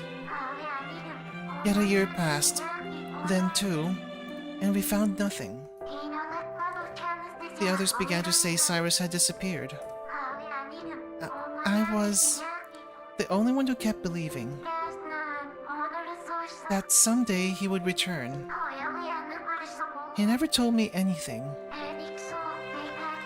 even though I had to believe in him. I didn't know what to do anymore. Okay, what else do we have? I thought that was the only thing. You two were married, and he had a promise. Do you know what the promise is? You and Cyrus were married, right? Yes, that's right. I still remember his warm embrace on the day of our wedding. Everyone celebrated us on that day. I was so happy, not knowing what came next.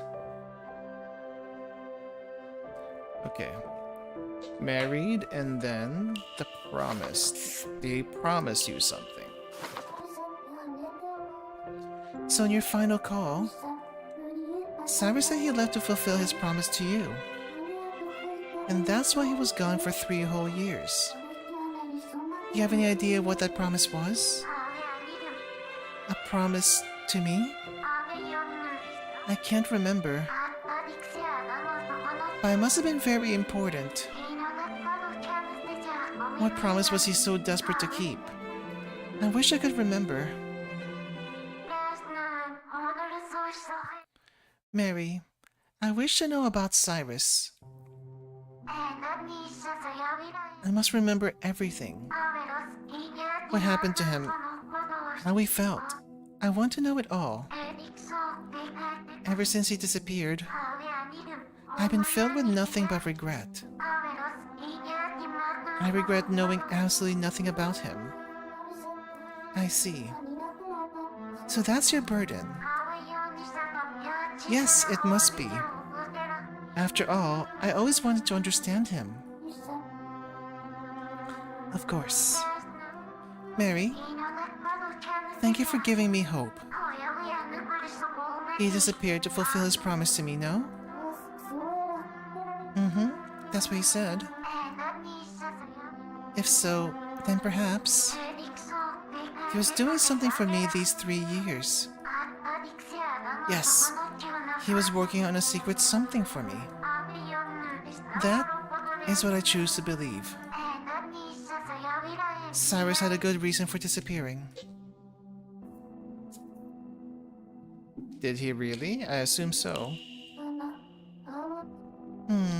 I assume so. Violet, you have a lot of faith in Cyrus. Yes, I do. Can I ask why? Because I love him. Love. Oh, but that's not all.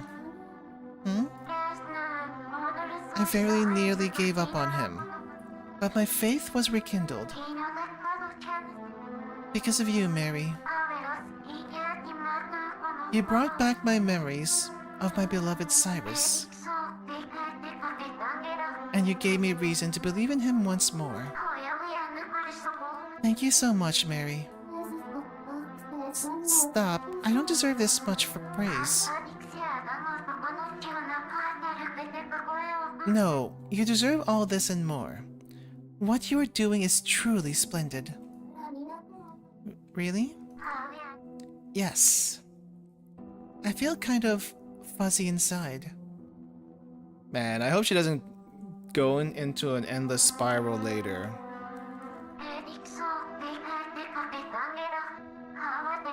Speaking of which, you mentioned Cyrus was working to fulfill a promise to me, no? Yes, he was. I see. Oh, if only I could remember what it was. Then I could figure out what he was doing all this time. Is there any way I can make myself remember? What sort of promise was he trying to fulfill? How do I make that memory come back? I haven't the faintest clue. And what to do? Let me help. Let me help you. Mary? Thank you. I really appreciate it, but... how? Don't worry about that. That's what you consider your burden, then I should be able to do something about it. You can? How do you know? Because... I want to do it for you, personally. Because I want to do it for you. Don't worry. I'm sure I can find the truth. We'll find something about Cyrus, and maybe about your past too. I'll try asking around first, see if anyone else knew him. Is there anything that stands out about Cyrus? Anything that might jog people's memories? Something that stands out. The color of his eyes, most definitely. What color are they? A beautiful red, like glittering rubies. Red. It's a very uncommon color, I know. I heard they were different in his childhood. His eyes suddenly changed color one day. Your eyes can change color? I actually do hear that it can change color. Like you can initially have blue eyes and it turns brown later. But I don't know if the opposite is true. I didn't know that was possible. Yes, it's actually quite a common occurrence in our country. But red is a first. Especially such a clear, vivid red. Red eyes. And for some reason we drew a very human eye instead of the very bird eye. I wonder if that's if these people are actually animal people or it's like representations of people. So like this? Thanks, that helps a lot. I'll start asking around. Could you wait a moment? Of course. Thank you so much, Mary. Alright, putting down the phone.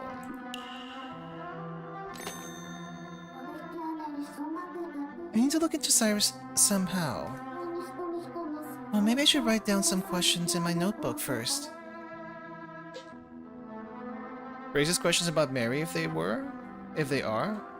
Raises what questions? I'm a little confused. Okay, let's see what we write down. Oh, questions about Mary if they are not animal people? That's true. This is true. Like we could, I mean, I feel like Mary might be like the only human if everyone else is like actual animal people. But Violet wished to remember her promise with Cyrus. Okay, so the key is the promise they made.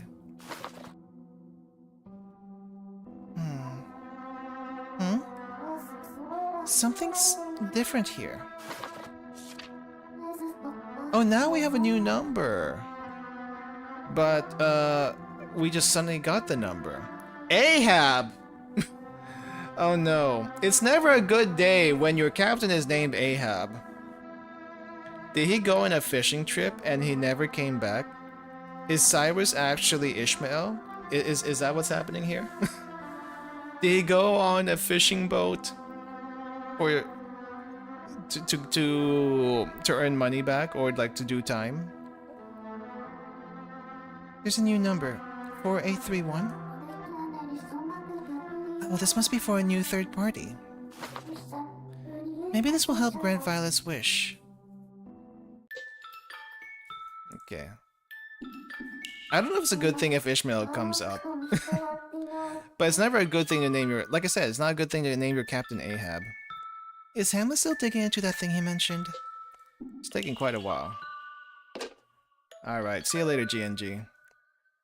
I think it's 4831. 831.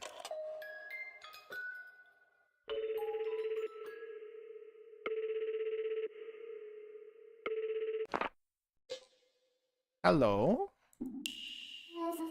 Hello?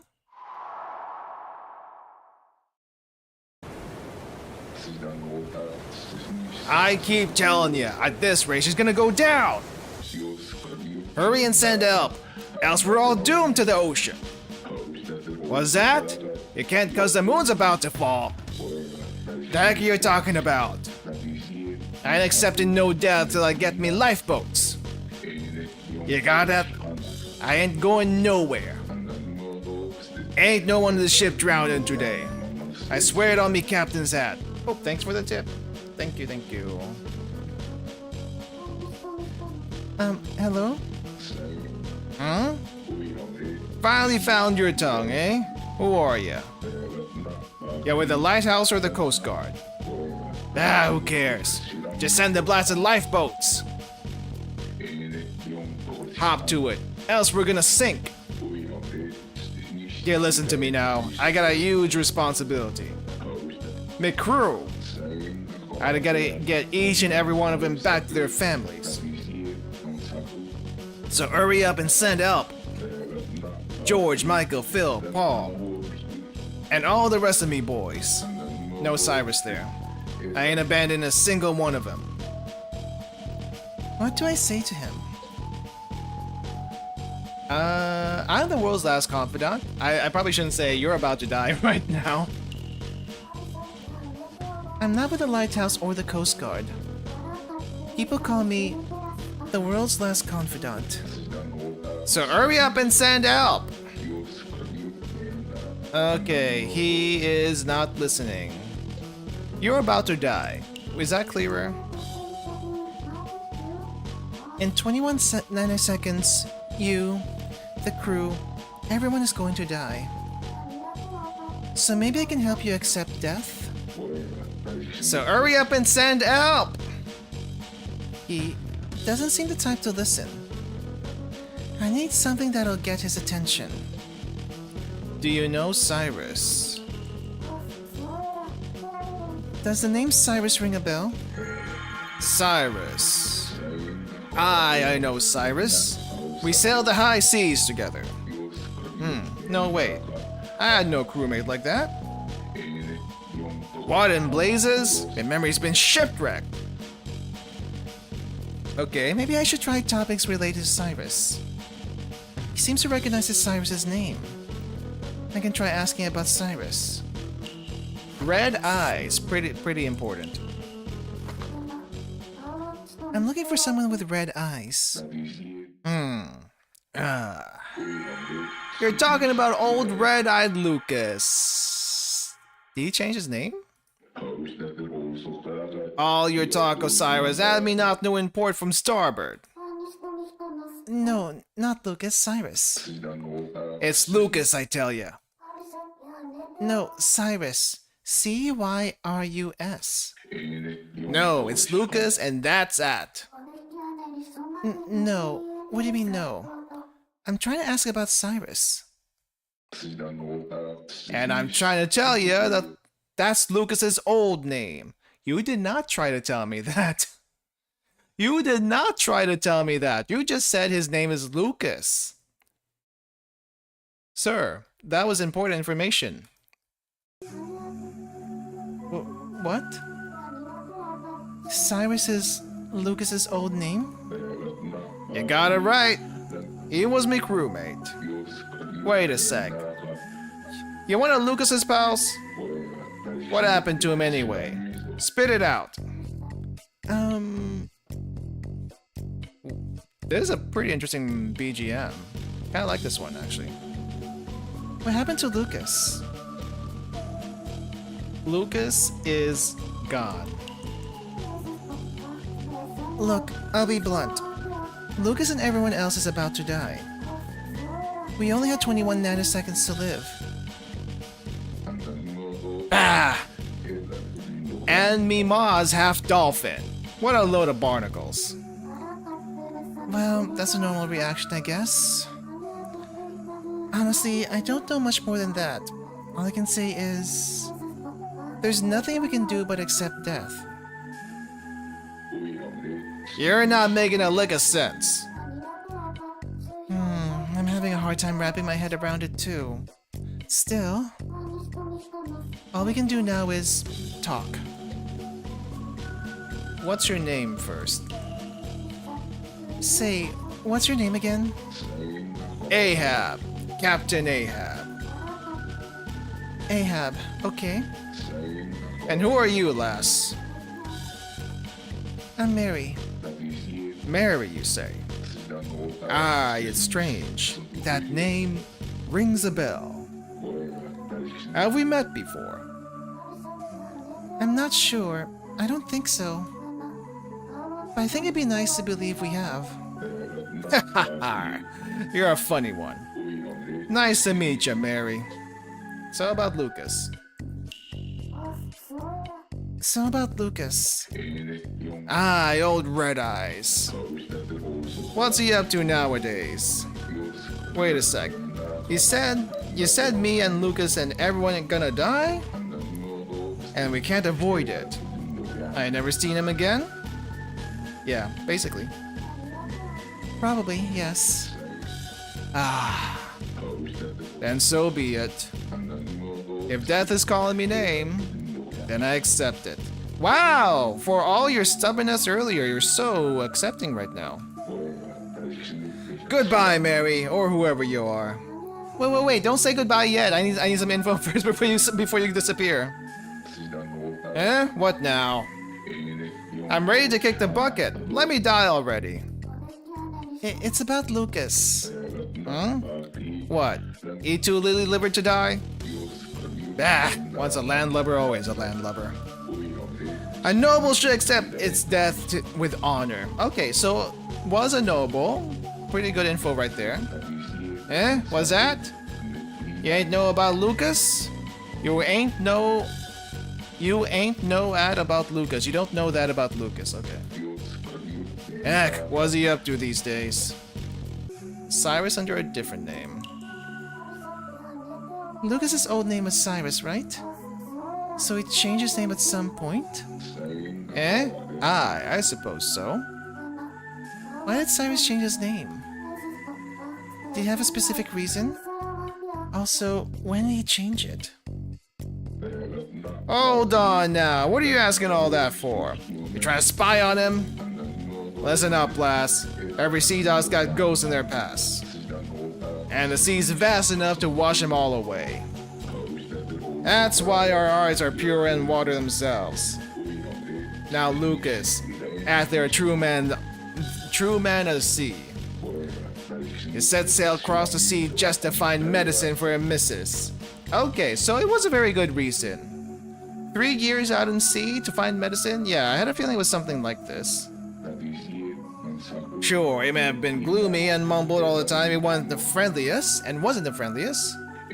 But I'll be damned if he didn't always do its darnest for his missus.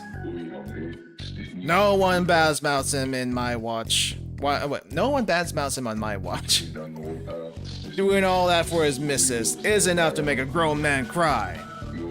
So don't go sticking your nose where it don't belong. He was a superb husband, I tell you. Is that true?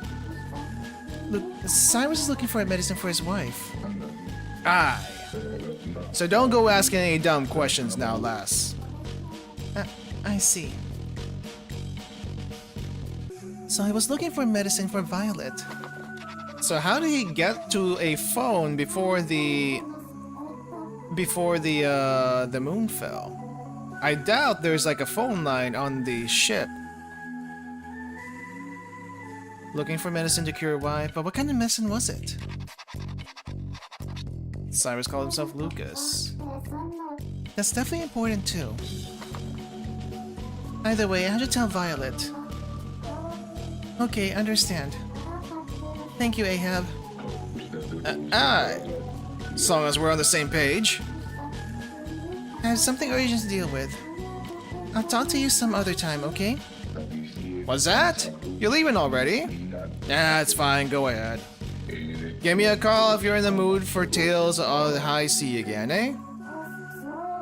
Sure, talk to you later, and don't accept death just yet. Don't accept death just yet. We still need you apparently.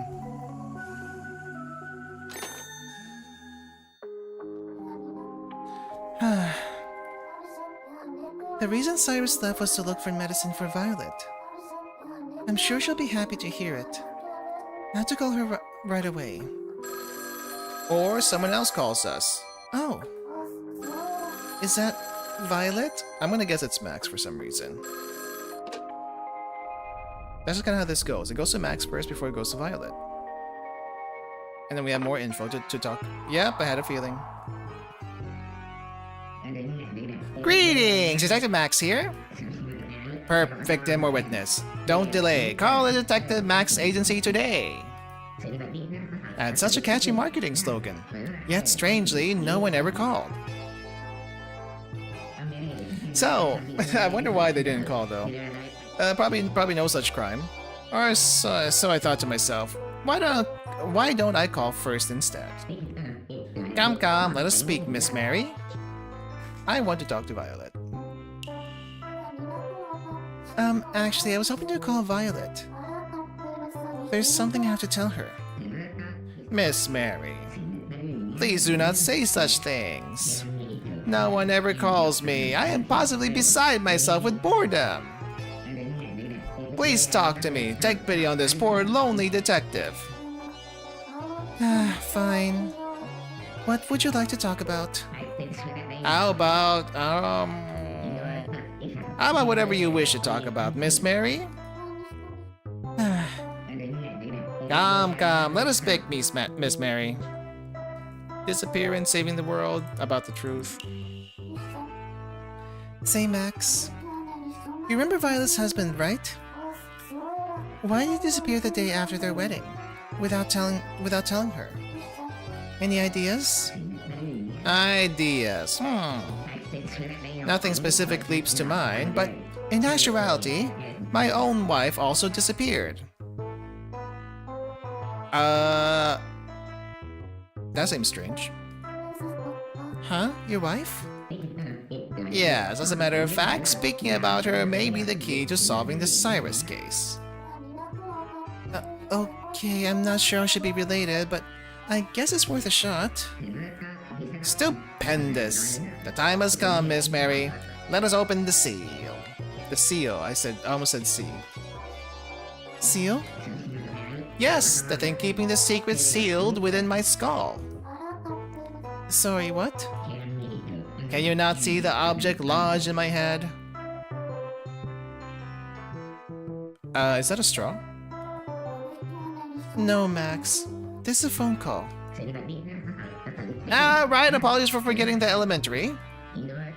There is a certain object lodged in my skull. Let me just... yoink. The other side, dude. Why is there a pencil lodged in your skull? Here it is, a pencil. This pencil was stuck in my head. You don't sound like you're in pain, though. How rude! It is very painful. There's no ordinary pain either. It is the pain of a married couple. a married couple? I'm getting a bad feeling about this. Oh, I see you're interested. Listen up for the tale of my marriage. It is so long you can make a Max encyclopedia with it. Just summarize a summary will be fine, thanks. Oh, okay then. One day I was telling a man and a woman to investigate if they were having an affair. And at their secret rendezvous point, I witnessed something unbelievable. Don't tell me, Cyrus was there? No, there's nothing to do with him. It was my wife with a man unknown to me. Yes, that was the truth behind her disappearance. She had eloped with another man. Wow. She had abandoned me. I saw my life come crashing down around me. In my rage, I grabbed the man. I shouted, "Give me back my wife!" We got into quite the scuffle. All punches and pinches and chomps. And then, he stabbed me in the head with his pencil. With his pencil? That's not yours? I panicked and rushed to our nearby phone booth and called the police for help. They arrived in a flash. And for some reason or another, I was arrested. Why? I do not know. They mix things up. Anyhow, the police clearly do not know anything about investigations. The end. How was that? I think you can see why Cyrus disappeared now. Think you can see why Cyrus disappeared now? No. I cannot see. I don't think I can. I pulled out the pencil for nothing? Come, let us speak, Miss Mary. Yeah, you pulled the pencil out for nothing. Thanks, though. Bit of a strange request, but what do you think it means to save someone? To save. This is quite the riddle, you ask. But I am not one to shy away from a challenge, Miss Mary. Just answer the question, please. I am trying to answer. After all, the idea of saving others is part and parcel of this profession. It is? Absolutely. We detectives are always at the mercy of a certain dilemma. What's that? Even if we find the culprit, the victim will not return to life. That's fair. In other words, no matter how hard we try, we cannot save a single person. Thoughts, Miss Mary? Me? Is there meaning in trying to solve a case when the victim cannot be saved? Is there meaning in solving a case when the victim cannot be saved? Yes. It gets us to the truth. I think so. I mean, if the detective doesn't solve the case, the culprit gets away and the victim dies in vain. Oh, I see. It is not about letting them get away. Yes, that is indeed the case. I'm sure the victim would want their killer brought to justice. Else I imagine they would be unable to pass on. However, Miss Mary, I had a bit of an epiphany one day. An epiphany? Yes. Those who called me to request an investigation all had something in common. Can you guess what it was? What do I have in common with everyone who called Max to investigate? They weren't going to hire him, they called him by mistake. They meant to call a different agency? Incorrect! It was actually the timing. The timing. Yes, when they choose to call the Detective Max agency. Usually it was quite some time after the victim's body was discovered.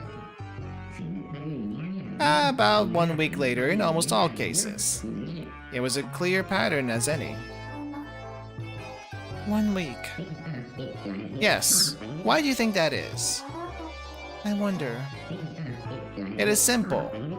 The body is discovered, they hold the funeral, and then they have nothing left to do.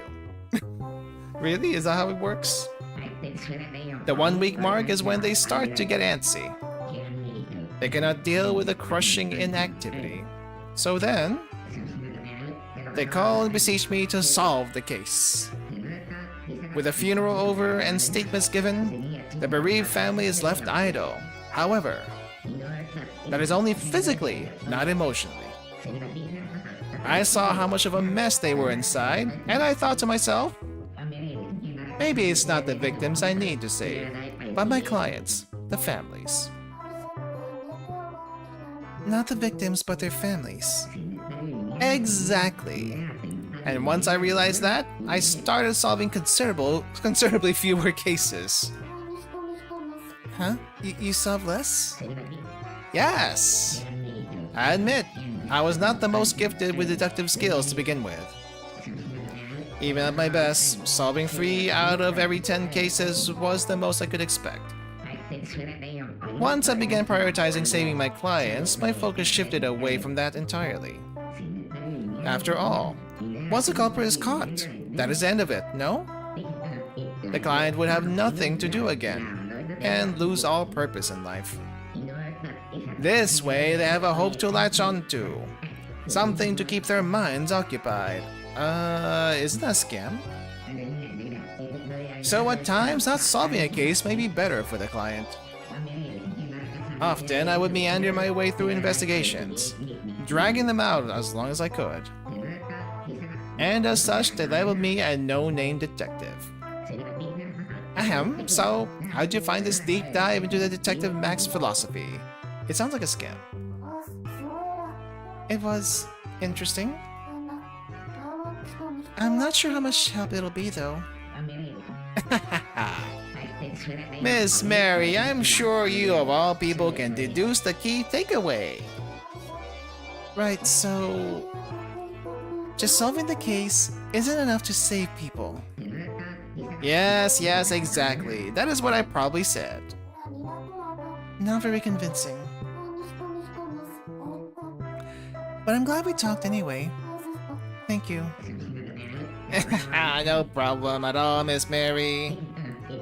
Come, let us speak, Miss Mary. Oh wow, that second point was so long. The truth? Honestly, I've been wondering what truth even means lately. Oh, pondering the nature of truth. What an excellent question. Truth is that which is not a lie. Okay, where are you going with that? Then what's a lie? That which is not truth. Then what's truth? I just told you. That which is not a lie. Then what about the things that aren't truth or lies? Not truth or lies. If lies are what is not truth, and truth is what is not a lie. Something neither truth nor lie. So that would be... He's really thinking hard about it. And fell asleep. Let us change the subject. Come. Do we have more? Okay, wow, that was the shortest out of the 3 of them. I don't really remember much about myself, Max. Do you happen to know anything about me? Alas, Miss Mary, I must confess. I know next to nothing about you. Your life, your past, what perfect crimes you set up. I do not know any of it. I don't think I committed any crimes. Are you sure, Miss Mary? Perhaps you were a rare mastermind who got away with a perfect crime. Did you not commit even the teeniest little crime? Please tell me, Miss Mary. Why do you want me to be a criminal so badly? You mean the fire?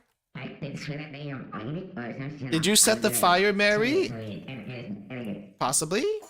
The fire was not so spontaneous as we thought? What is it? Did you remember something? Were you actually a criminal mastermind? I'm not sure if it's a crime, but something is burned into my memory. Oh, and what is it? A fire.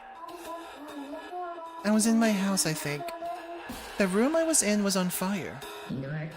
A house fire!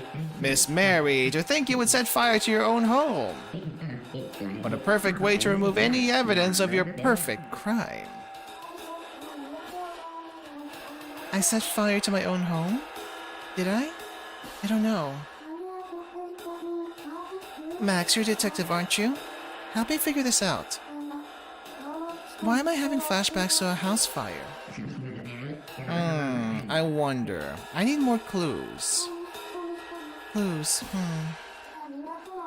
I tried to escape, but there's no way out. The fire was everywhere. Then suddenly, the phone rang. Did you answer it? I think so, yes. Who was on the other end? I don't know, but they were very scary. They yelled at me even though I was about to die. That's horrible! Kicking a girl when she's down! He told me to get up by myself. He didn't even offer to help? Unforgivable. Who would do such a thing? What happened next, Miss Mary? Did someone else help you escape? I don't remember if I escaped or not. Are you saying you may have died in the fire? I don't know. I can't even remember when I died. Was it in the fire? Or did I survive until the moon fell? The only thing I'm sure of is the person who called didn't come save me. Oh, Miss Mary, my tears won't stop. Being forced to escape a fire all by your lonesome. You were only 8 years old, yet you had to endure so much peril. You said you didn't know anything about her, but how do you know her age? Wait, what did you say? You were only 8 years old. Oh, spooky music. 8? That fire happened when I was 8? How do you know that? What? What is happening? Do you know about my past? It seems I was mistaken. Yes, I confused you with Lady Violet. You confused me with Lady Violet? How is that even possible? My deepest apologies. Lady Violet also suffered a house fire in her youth. Really? Yes, there was a fire in the Great Ackerson Manor when she was only 8. That I am certain of. It seems I confused the two cases. So then my fire? I do not know anything. Come on, Max. Let me make sure. Violet was in the house fire too. Is that when they discovered the Moonchild thing? A house fire. I wonder if I made it out. Max, Violet survived her house fire, right? Max? Max, hello? Is he no longer on the line? Max, don't go quiet on me. Say something. You're giving me the creeps. I think this is the first time I've seen Mary look worried. Max. Okay, well, mysterious house fire at 8. May also have happened to Mary, may not have happened to Mary. But most likely happened to Violet. We did get a flashback of some sort. Or maybe it wasn't a flashback. Maybe, well, maybe it's a flashback now, but it was like an imagery of fire somewhere. My heart feels heavy. My heart. It burns. Yeah, that might be the fire. No, it's not just my heart. Everything is burning. Such happy music. No one ever comes to help. I was stuck there all alone, helpless. No one ever comes to help. I'm in that burning room from who knows when. This is one of my memories. Find a place to escape.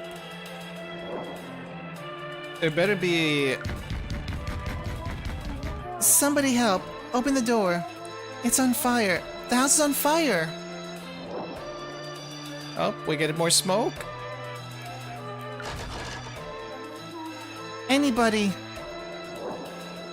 And she couldn't even jump out the window? Did she even have windows? She should have windows because she can see the moon. Help me! I'm going to die! That's a lot of fire. Somebody. The door opened. Oh, there's a phone? call in the middle of fire?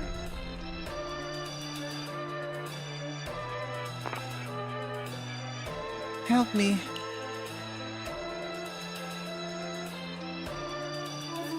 Oh, that's young Mary. Help me.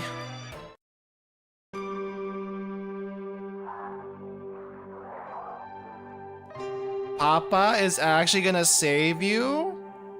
After saying get out by yourself? Mary, it's Papa. I'm here to save you. Stay calm and listen to me. That's the only way you're getting out of this. Got it? I answered the phone, Mary. You're all right now. I'm sorry it took so long. Papa, will I make it? Papa, will I get out alive? Of course you will. But what should I do? Calm down, Mary. Now listen to my instructions very carefully. Okay. There's a bottle of water somewhere in the room. A bottle of water for all this fire? A bottle of water?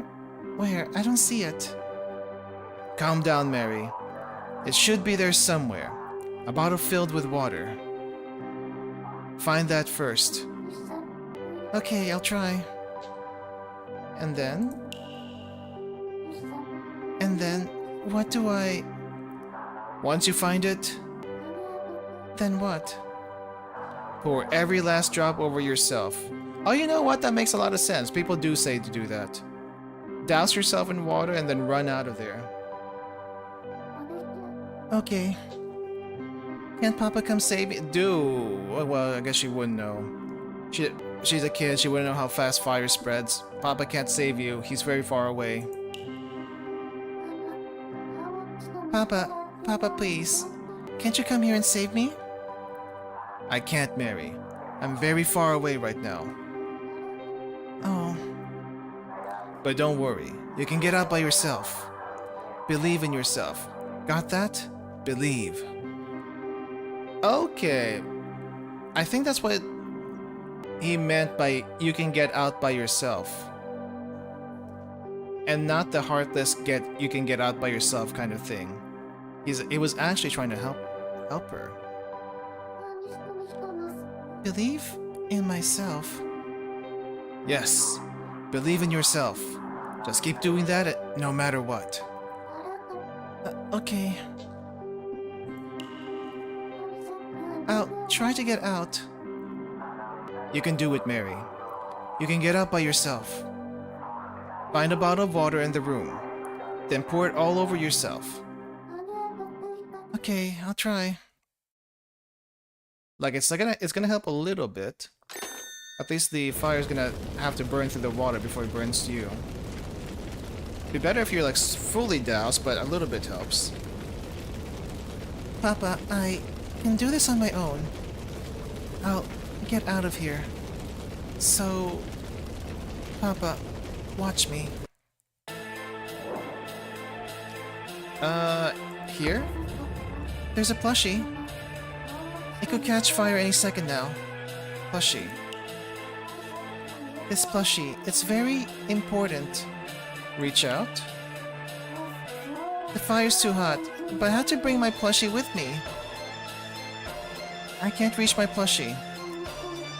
It's so hot. I could catch fire at any moment. Okay. Water does not seem to be in any of these places that's highlighted. There's fire everywhere. I can't get through the door. Oh, under the window. There's a bottle. Take the bottle. Please let there be water. The water inside? Water. Pour. It's empty. There's no water. There isn't a single drop in here. My hair is scratchy, and my mouth is dry. My body's shriveling up. Crap. Why would there be something up there? The flames are reaching up to the ceiling. It might collapse at any moment. I can't feel anything anymore. Not even the heat. Papa, and I don't think I can make it. I wish I could talk to you one last time. So we found the bottle, but it was empty.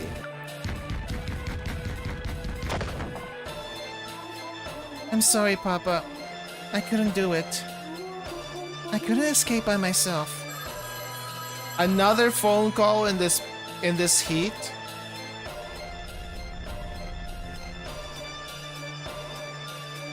What the heck?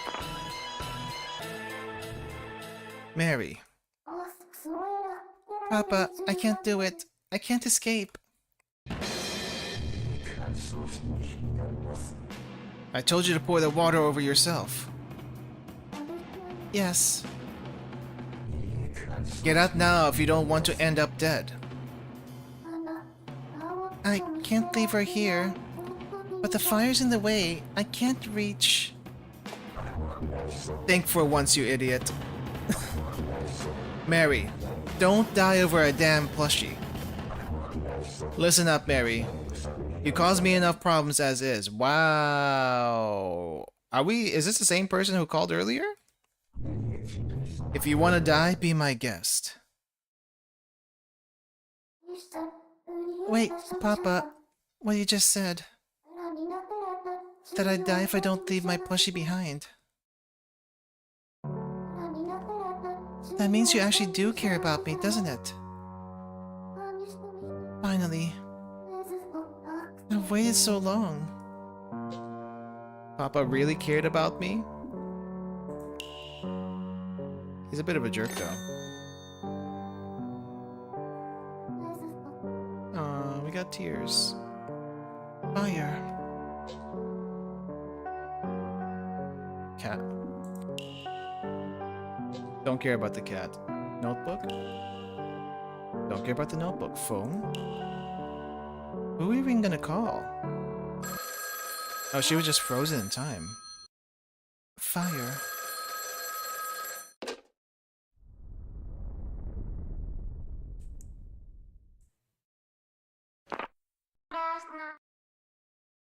Okay, so the phone call pretty much snaps her out of it. Mary? It's me, Violet. Violet. Your voice is unusually gloomy. Good thing I called. I get the sense you're in poor spirits. Cheer up, won't you? Your trusty ally has given you a call. Don't speak as if it's the end of the world. Hasn't the world ended already? Alright, never mind. Just remember, Mary, life is full of joys and sorrows for everyone. So you must keep on living, okay? Oh, but wait. Weren't we all about to die? Regardless, never mind the details. Just speak to me, Mary. Anything is fine. I see. Should I tell her about these scary memories? You know what? It might help. Talk about it. This memory. This horrible memory that even I can't make sense of. It was so scary. It left me speechless. What should I talk to her about? The burning room, the person I remember on the end. The person on the other end. About the person I remember on the other end. I don't think that's right. Maybe I can bring up a less scary topic. Not yet? Okay. I guess not yet then. About the plushie. I had one in my room. Back when I was little, I had a plushie who lived in my room. That plushie, she meant the world to me. The hell are you standing around for? Get out now! But my plushie. Who cares about a damn plushie? I can't leave her here. But the fire's in the way. I can't reach. Mary, your plushie. The one you treasured. It reminds me of something. Do you like plushies? Do you like plushies, Violet? I'm quite partial to them, yes. Speaking of... Perhaps you heard of Philip Schrödinger, the renowned plushie toy designer. Is that what Schrödinger's first name is, Philip? For some reason I don't think it is, but... why is the plushie also a cat? Philip who? I don't. Oh? Well, he was quite famous in our circles. His creations were very well received. Also, they were the subject of fierce debate. Can you guess what that was? Debate?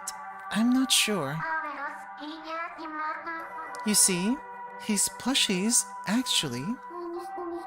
Actually what? They both look like a cat and a bear. A cat and a bear at the same time? Yes. And thus there were many arguments. That is a cat. No, it's clearly a bear. What did Philip say they were? Neither. When it came to his creations, he adamantly refused to clarify. He had a saying, cat or bear is the eye of the beholder. How poetic is that? But would you really mistake the two? That's the thing, Mary. There was a reason people disagreed so much. What was it? The size. His plushies were large, to put it lightly. About the size of, yes, a table fit for a room. Some claimed only a bear would be this big, while others countered that a cat is a cat, no matter the size. That does sound confusing. Doesn't it? What is it we were discussing? How did our conversation shift to plush toys? I can't remember either. Oh well, no matter. This was interesting, was it not? Yes. Yes. This is the point I was trying to make. Everything is in the eye of the beholder. Just like with Philip's plushies. What does that mean?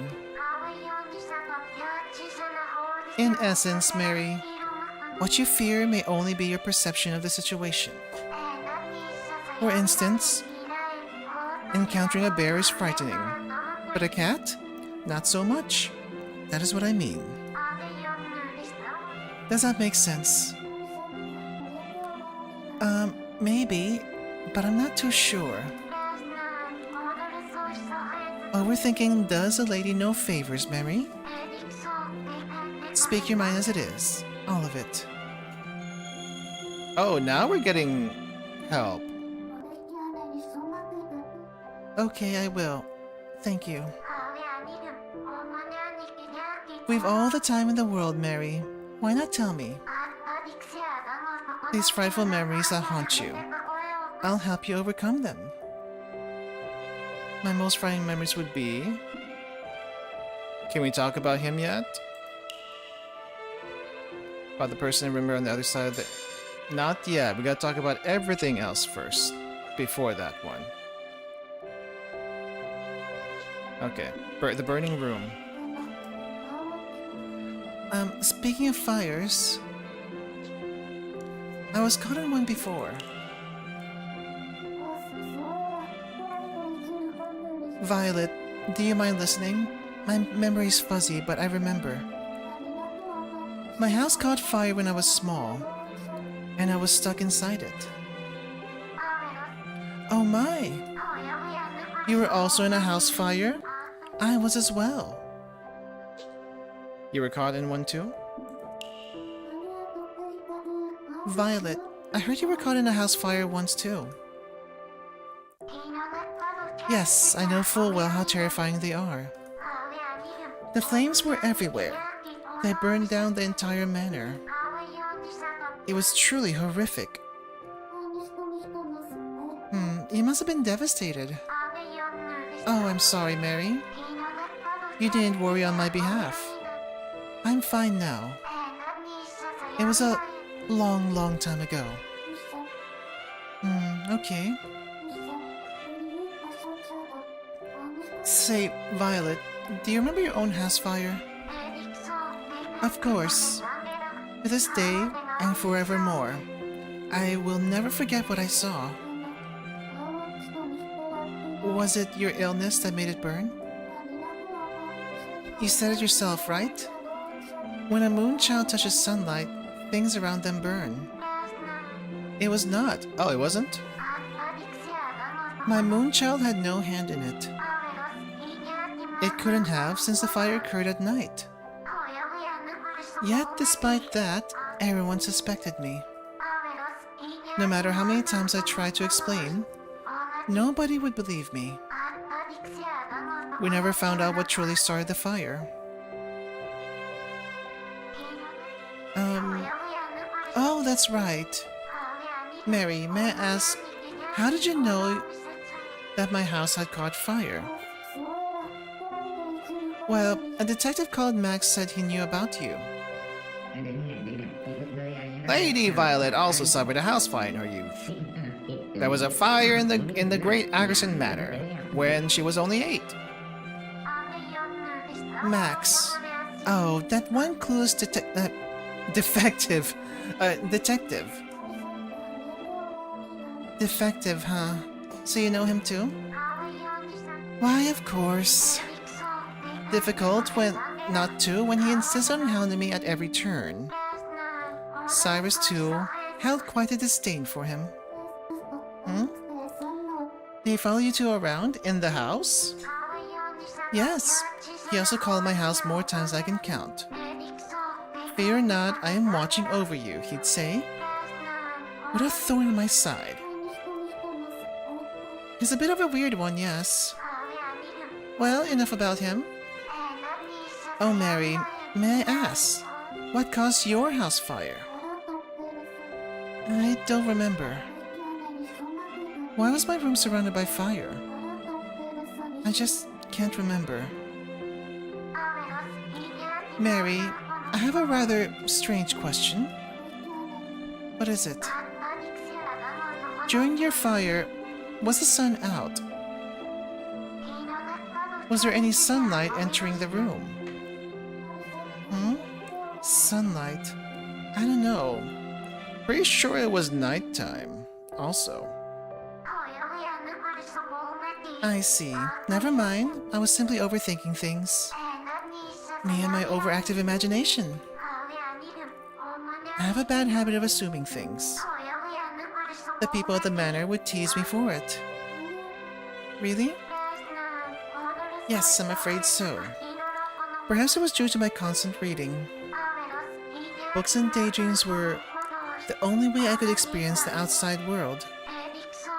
Come to think of it, Cyrus often spoke of what lay beyond the manor grounds. I yearned for his visits, for him to tell me those stories. Mary, is there a Cyrus in your life? Someone you yearn for as I do? If so, please tell me. The person I long for most would be... The person on the other end of the line. Can we still not talk about it yet? Would it be okay if I told you about my papa? Talk about papa. There's something weird with me. Weird? There was a man in my memories I called Papa. That much I remember. I'm not sure if he actually was. Are you saying the man you called Papa may not have been your actual father. I mean, he was really scary. Aren't dads supposed to be kind to their children? That's why I'm not sure if that man was my real papa or not. Mary, there are all sorts of fathers out there. Not all of them are kind, unfortunately. You mean your papa was... Violet, what was your papa like? My father. He believed in lineage above all else. He would do anything to protect the family name. What do you mean? Remember what I said about my house fire? The one where you were 8?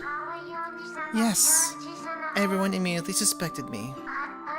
That the moon child has set it ablaze.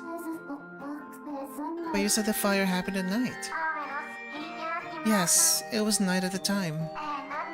So my moon child could not have started the fire. Yet everyone accused me regardless. How horrible. That's when my father burst in and told me, "You tarnished the family name." Wow. He couldn't bear to see us painted as criminals. Father forced the trial to end early. One of our servants was made out to be the culprit. So a scapegoat. And I was forced to testify. To this day, I'm unsure if that servant really did it or not. How could that? But maybe he just didn't want you to go to jail. I appreciate your optimism. Our new manor was one without windows. I was not to leave without father's permission. He kept me locked up within that dark manor. He would not abide the slightest risk of the family name again. So it probably wasn't actually Moonchild, it was this thing here. How horrible. But I never gave up hope. Because Cyrus was there for me. He gave me the hope to persevere. Yes, that's it. The promise we made gave me hope. A promise. Cyrus scoured the land to find special medicine just for me. Wow, really? Yes, I remember now thanks to you. He made a promise to me. What was it?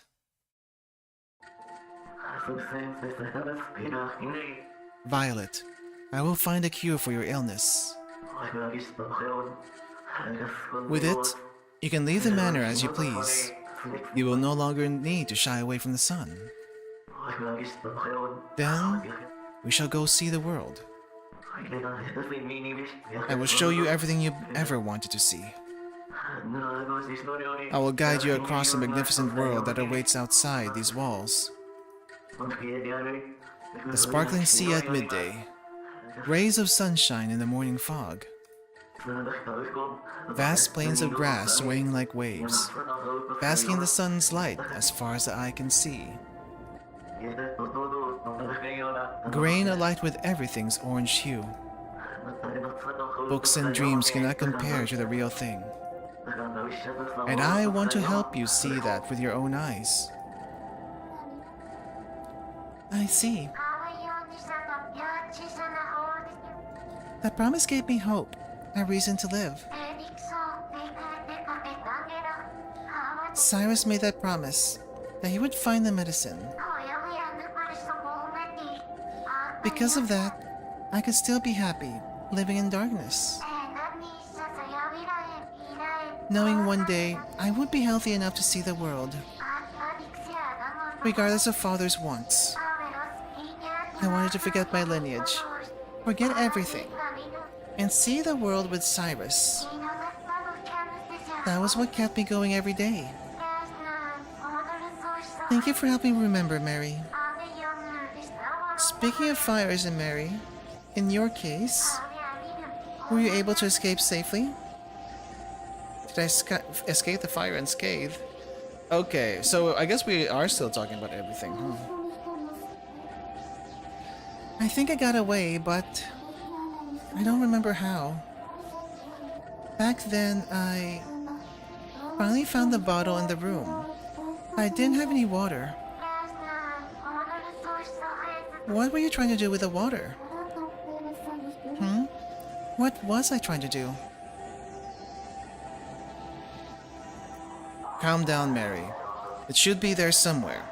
A bottle filled with water. Find that first. Once you find it, pour every last drop over yourself. I looked everywhere for that bottle, but I didn't find anything. Mary, are you sure that memory is true? True? Is it not? Were you truly searching for a bottle filled with water? Probably. I think I was gonna pour it over myself so I wouldn't get burned. I see. In that case, Mary, what did that bottle look like? Was there a lapis rose on the label by any chance? Why so specific? Lapis rose? I don't remember. Why are you so focused on the bottle anyway? Well, because Mary, perhaps you were also a moonchild. Hmm? What makes you say that? Isn't it really rare? I'm sorry. The thought crossed my mind is all. There's no way that could be the case. Again, I'm sorry. I should know better than to make strange assumptions. In truth, Mary, when you spoke of the fire, you mentioned searching for a bottle of water, no? I just thought it may have been medicine instead. Medicine? Yes, a cure for moonchild to be exact. I've heard that it is stored in a bottle with a lapis rose on the label. The rose itself is supposedly being the key ingredient. The medicine's so strong that, once applied, no fire breaks out even in direct sunlight. Have you ever used it, Violet?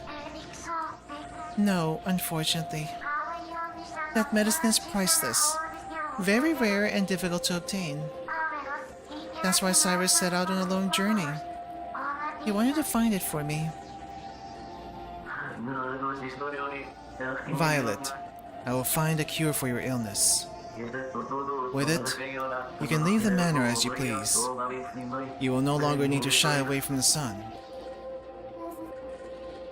I see. Cyrus set out to find medicine for you. Yeah, we got that from the sailor. But why would he leave without telling her? After all, he left for her sake, didn't he? Because if he did, disappearing without a word the day after their wedding seems really odd. It is. Cyrus just disappeared the day after the wedding. It doesn't feel right. But how do I tell Violet?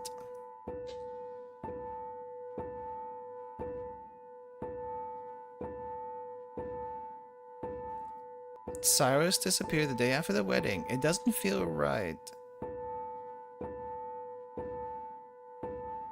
Maybe we don't say it. Maybe we don't say it. I still think it's suspicious, but I can't tell her that. I understand what you're trying to say, Mary. What I'm trying to say?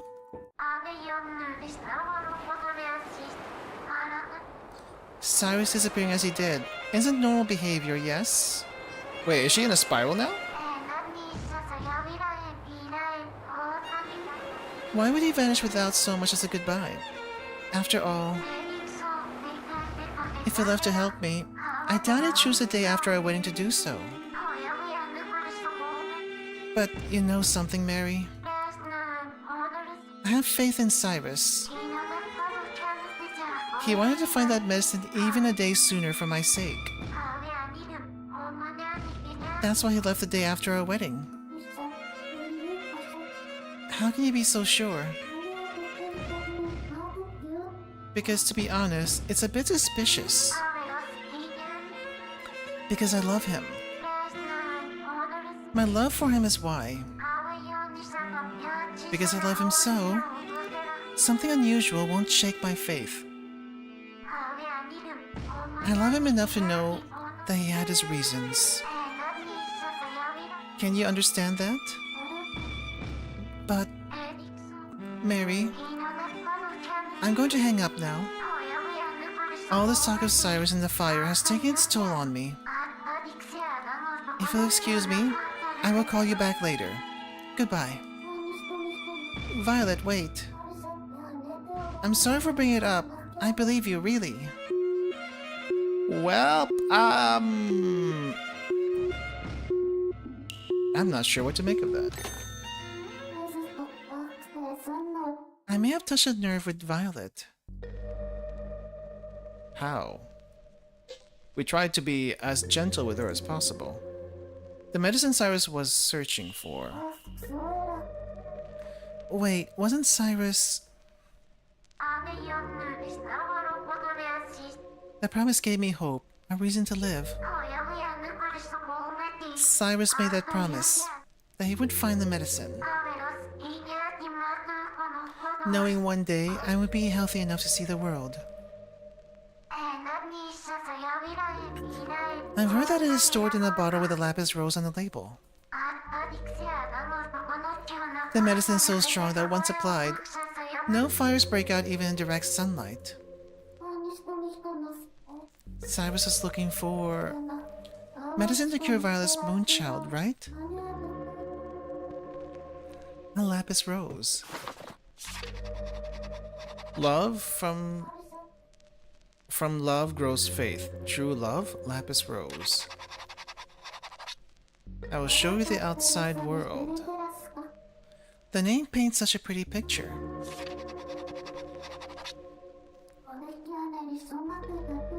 I still don't understand why Cyrus left Violet without saying a word.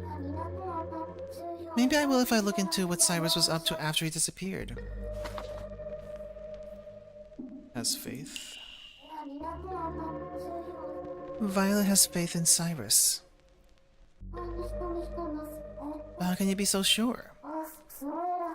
Because to be honest, it's a bit suspicious. Because I love him. My love for him is why. Because I love him so, something unusual won't shake my faith. She has faith because she loves him. I definitely crossed the line back there. Come to think of it, Violet said something similar the first time we spoke. Hold on to your faith and never let go. You can do it, Mary. I know you can. You're searching for true love. With love comes faith. With faith, anything is possible. Please don't give up on love or faith. Love and faith. True love. I don't understand, Violet. I just don't think I can yet. I should look into Cyrus. Maybe Violet will forgive me if I tell more about him. Cat, are you here? Hamlet still hasn't come back. It feels a bit lonely without him. Alright, I guess we're gonna call the captain. If anyone would know about Cyrus's disappearance, it would be... 4831 4831. I doubt the detective would know, but I'm assuming the captain does. Hello?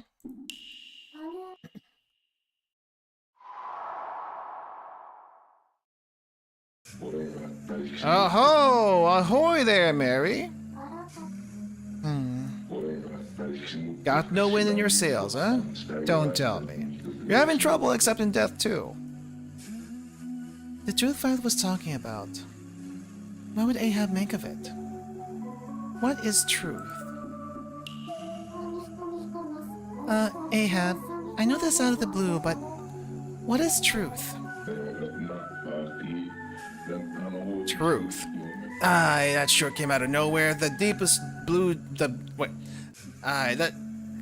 That sure came out of the bluest depths, didn't it? Sure came out of the bluest depths. Deep? I was about to say deepest, but deepest makes more sense. I'm not sure if I know any more. It's hard to explain. The truth scares me, but not knowing is scary too. That's worth a thought and a half. That there's a thought and a half. But it's real simple. Really? Yep. Truth's always been something like a sunken treasure chest, if you think about it. A treasure chest? And it is. I put it this way. Folks are always seeking it, even when they ain't sure the blasted thing exists. That's truth. People look for it, even if it might not exist. You got it, lass. Chasing the truth's much like hunting for sunken treasure. Find it ain't gonna be plain sailing, you hear? Sunken treasure. So from your point of view, the truth is like treasure that might not even be there. So trying to find it is meaningless? Bit off course that, Mary. I love me some treasure, I do. Been seeking magic elixirs most of me life, in fact. But let me give it to you straight. It ain't the treasure I'm after. It's the journey. The dream of reeling in the big un someday. That's what I crave. Are you saying looking for treasure is more important than the treasure itself? You can put it like that, yeah. Think about it. Even them police detectives ain't catching crooks just to lay down the law, eh? Solving the case is what they live for. Same thing. They ain't after the truth, but to solve the puzzle, keeping it hidden. Oh. Should I seek the truth? I just don't know what to do about the truth. Here's the thing, Mary. Best thing you can do with a question is leave it unanswered. Why? Use that noggin of yours. Is the same as treasure. Not knowing for sure means you can keep on looking forever. Where someone says, here it is, and that chest turns out to be empty. There ain't nothing left for us to do. The dream and the hope fades away. You end up lost with no heading. Lost in the sea of despair at the current's mercy. That's one sorry state to be in, lass. I see. I never thought of it like that, Ahab. I think I get what you're saying. Please explain, I'm a little fuzzy on it. Well, everyone's got their own take. I guess it's the same thing that's what the detective was trying to say. It's not about solving the case. It's trying to keep people busy. But I don't really get that either. Ahab, could I ask you something? Uh-huh? Got a hankering for maritime tales, do ya? Post-disappearance Cyrus. That's actually what I called to ask about. I'm trying to find out more about Cyrus. Cyrus? Oh, you mean Lucas. Bit of a sticky wicket, that one. So, what about Lucas? There's someone who wants to learn about him. So could you tell me what you know about him? You're saying you know something about Lucas's past, are ya? Cyrus's past. I might, yes. I don't know much, mind ya. The guy kinda just showed up at the port one day. Asked him his roots, and he said nothing. Just how he wanted to leave his country behind. Leave it behind? Leave his country behind?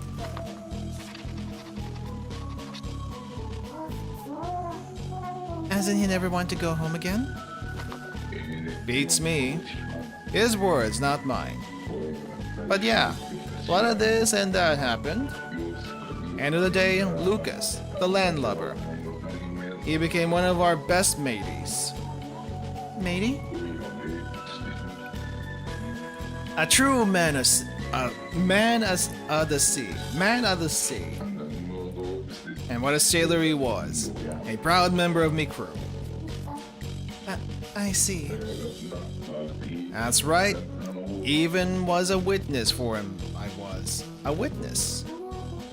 Witness. I. Always in the doldrums at Lucas. Thought since Daisy was a walking ray of sunshine, it might have brightened up a bit too. Did he? Nah, but you can't blame me for trying. Who's Daisy?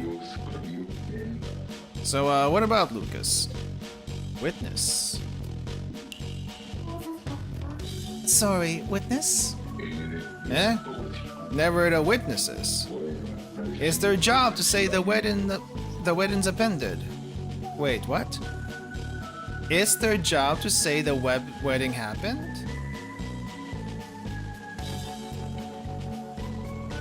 Yeah, okay, I had a feeling this was also a possibility.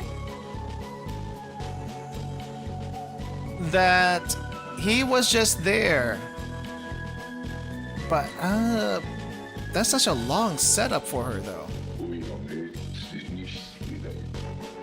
And that was me at Lucas's wedding. Wedding? Whose? Lucas and Daisy's, of course. Has this guy been two-timing? Has this guy been two-timing Violet? Because I want to believe what he said to Violet. But at the same time, there's this. There's also the third thing I didn't mention earlier. The background, whenever Lucas speaks, it was not a fancy house. It looked like a stone house that, well, not shabby. It seemed not a place a noble would live at. So that got me a little confused too. Lucas and Daisy's wedding. Not Violet. Wasn't much a ceremony, but it had a ton of heart. Who's Daisy? Lucas's wife, like I've been telling ya. But he has another wife. Wait, that can't be right. Isn't his wife's name Violet?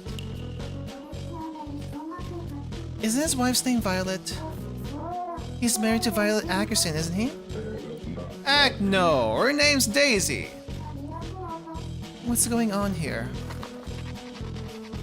Ahab, a witness at Cyrus's wedding, his wife was Daisy.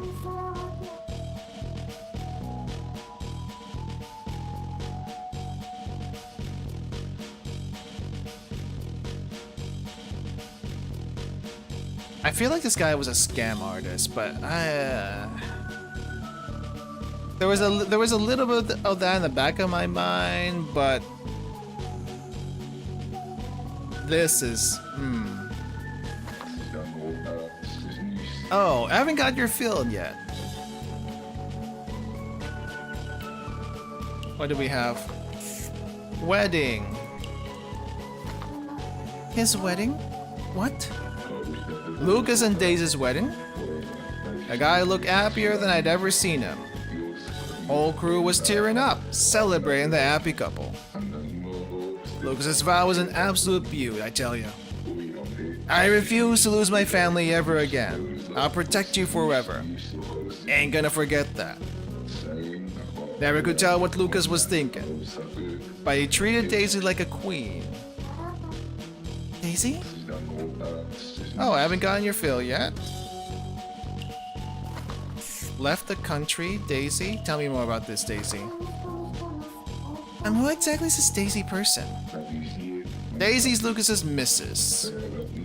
I was her witness, so you can take her to the bank. Take her to the bank. Oh. That's all you gotta say about that part. Okay, left the country behind. Never to return.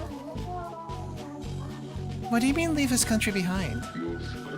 Was the first thing out of Lucas's mouth the day he tumbled aboard me boat. What could that mean? Tell me something, Mary. You sure know about Lucas at all? You ain't digging up people's past for a hoot and a holler, are you? Sorry, what? Oh. We have more? Lapis Rose. Didn't you say that Sai was looking for medicine? Aye, that I did. Wasn't the medicine Sai was searching for a Lapis Rose? Wasn't Cyrus looking for a Lapis Rose? He went missing for years trying to find a Lapis Rose, didn't he? A Lapis Rose? Yes, they say... Didn't he say he wanted to find medicine? I think we got some wires crossed somewhere. All I said he was looking for medicine. Never said nothing about no Lapis Rose. What? Lucas wasn't looking for no rose, no. He was after plain old flu medicine. What? Found it too. The missus is right as rain and has been for ages. What?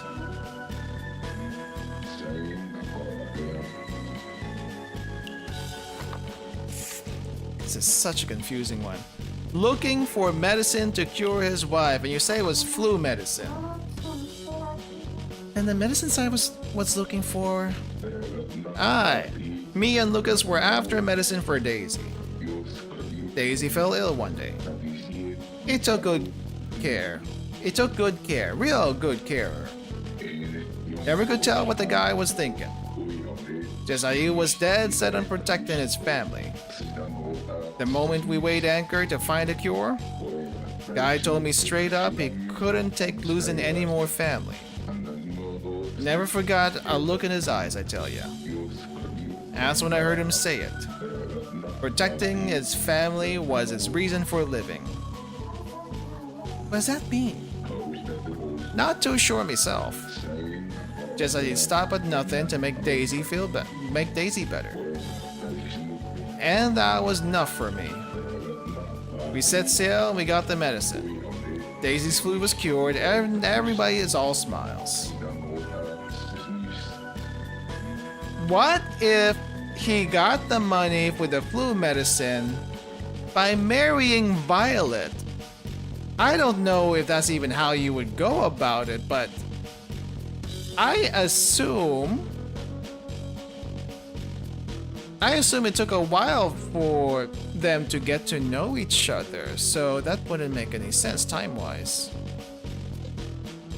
I'm so confused. What's going on with you, Cyrus? You know nothing about a Violet. Don't you know about Violet? Isn't Cyrus's wife's name Violet? Violet? Never heard of her. Huh? Don't you know Violet Ackerson? She's from a noble family, has a gentle voice. Noble? What are you talking about? Lucas's missus was just a common folk. Wait, does that mean... There's a Cyrus I know and the man Ahab calls Lucas. They're completely different. What's going on here? Lass, you're sure love poking around in Lucas's business. What for, huh? I just... What doesn't also make sense is that if Lucas was on the boat when the when the moon fell, then there was no way he would have had a chance to call Violet on the phone. So if we're talking about two different people,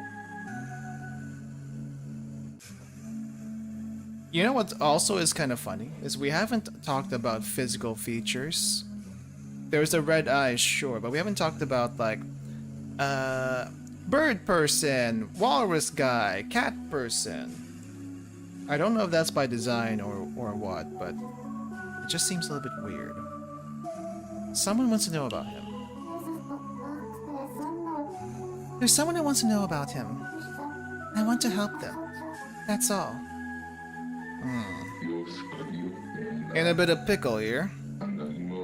Should I air out all Lucas's dirty laundry or not? You want to know all about Lucas the man, do ya, Mary? Yes, I do. Yes, I had to learn as much as I can about Cyrus. Can you swear it to me? Not with no great shakes, but from your heart.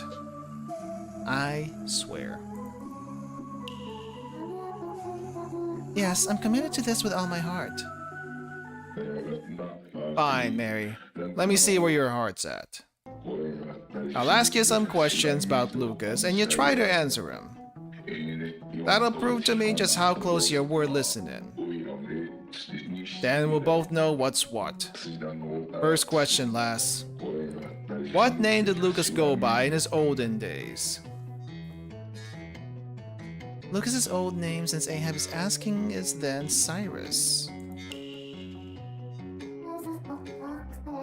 Cyrus, like I've been saying. Fair point. Okay, next question. Show me you understand Lucas's situation, lass. What was Lucas's missus's name?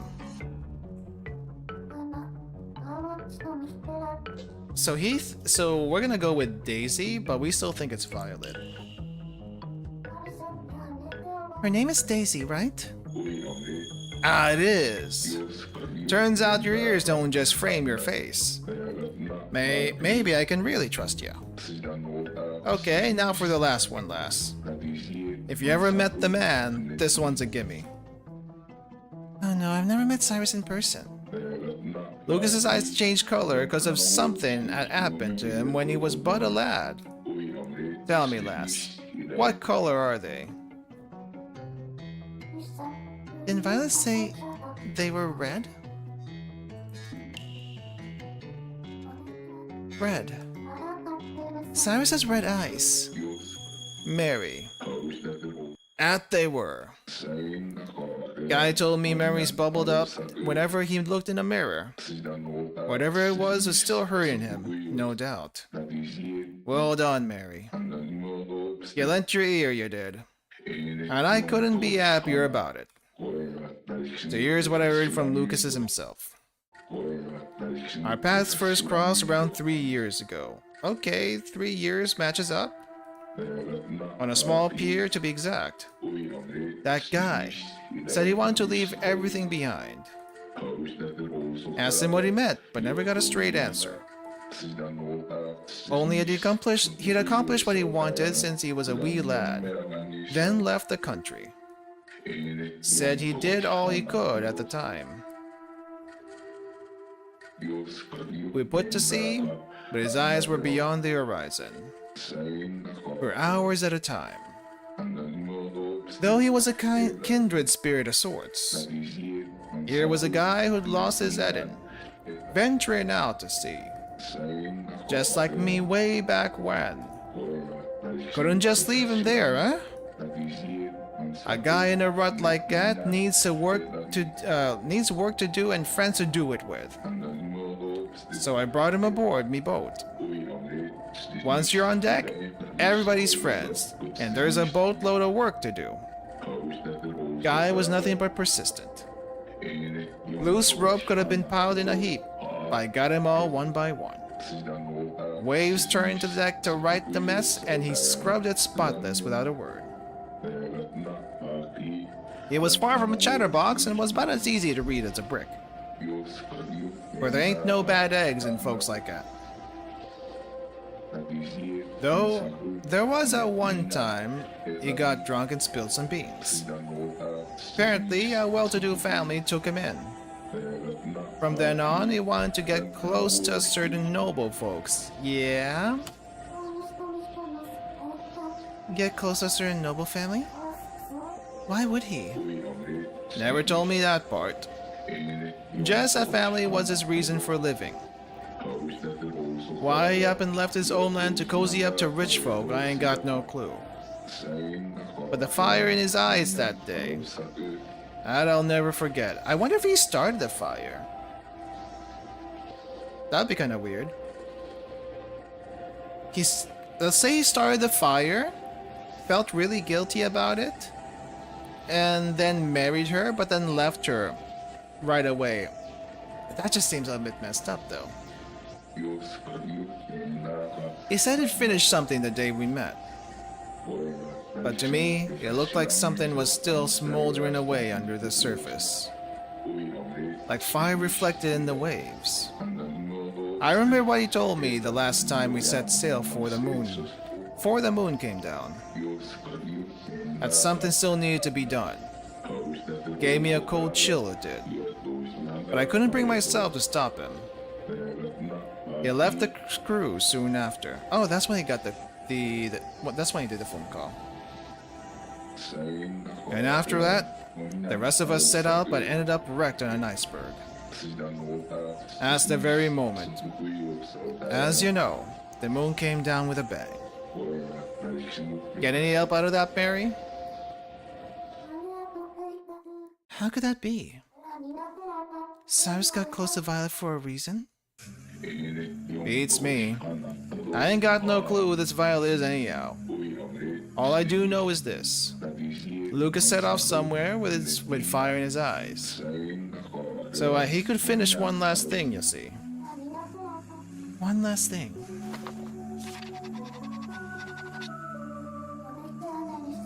What did Cyrus need to do right before the moon fell? Thank you, Ahab. I'm going to ask around a bit more. Aye. This is a long chapter, holy crap. I feel like this is longer than the previous two, even. No, I had to make sense of what's going on here. Maybe my notebook can help. What do we... Maybe my notebook can help me figure out what Ahab was saying. Both Violet and Ahab should have been referring to the same person. But they said completely different things.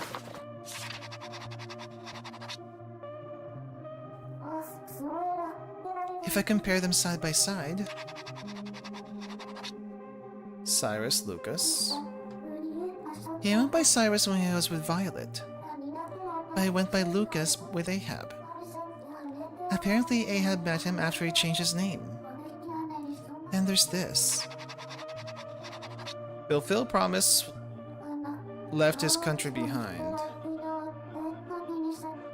In the unfinished call, he said he had to keep his promise to Violet. That's why he left. But from what Ahab said, he left after he'd accomplished something and wanted to leave the country. Even the wives' names are different.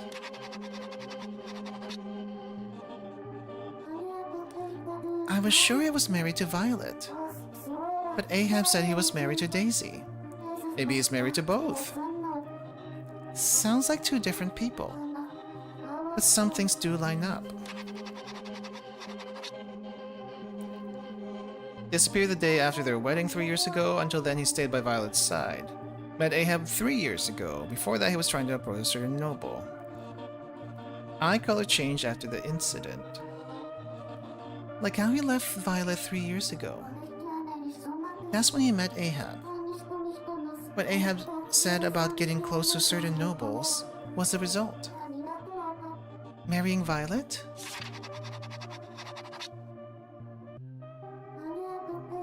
Ahab did mention that. Cyrus wanted to get close to a certain noble. Two certain nobles. Wait, didn't something happen to Cyrus when he was young? Violet said it's what made his eyes change color. Yeah, the fire's linked to him. The color matches. It has to be the same person. So why are their stories so different? I have no idea. Better be the detective. Who is this? I hope this helps me figure out who Cyrus is exactly. Is he a con artist?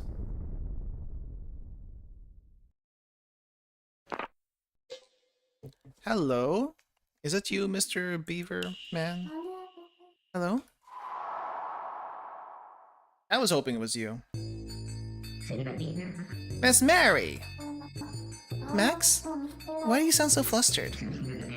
Are you quite alright, Miss Mary? I'm just fine.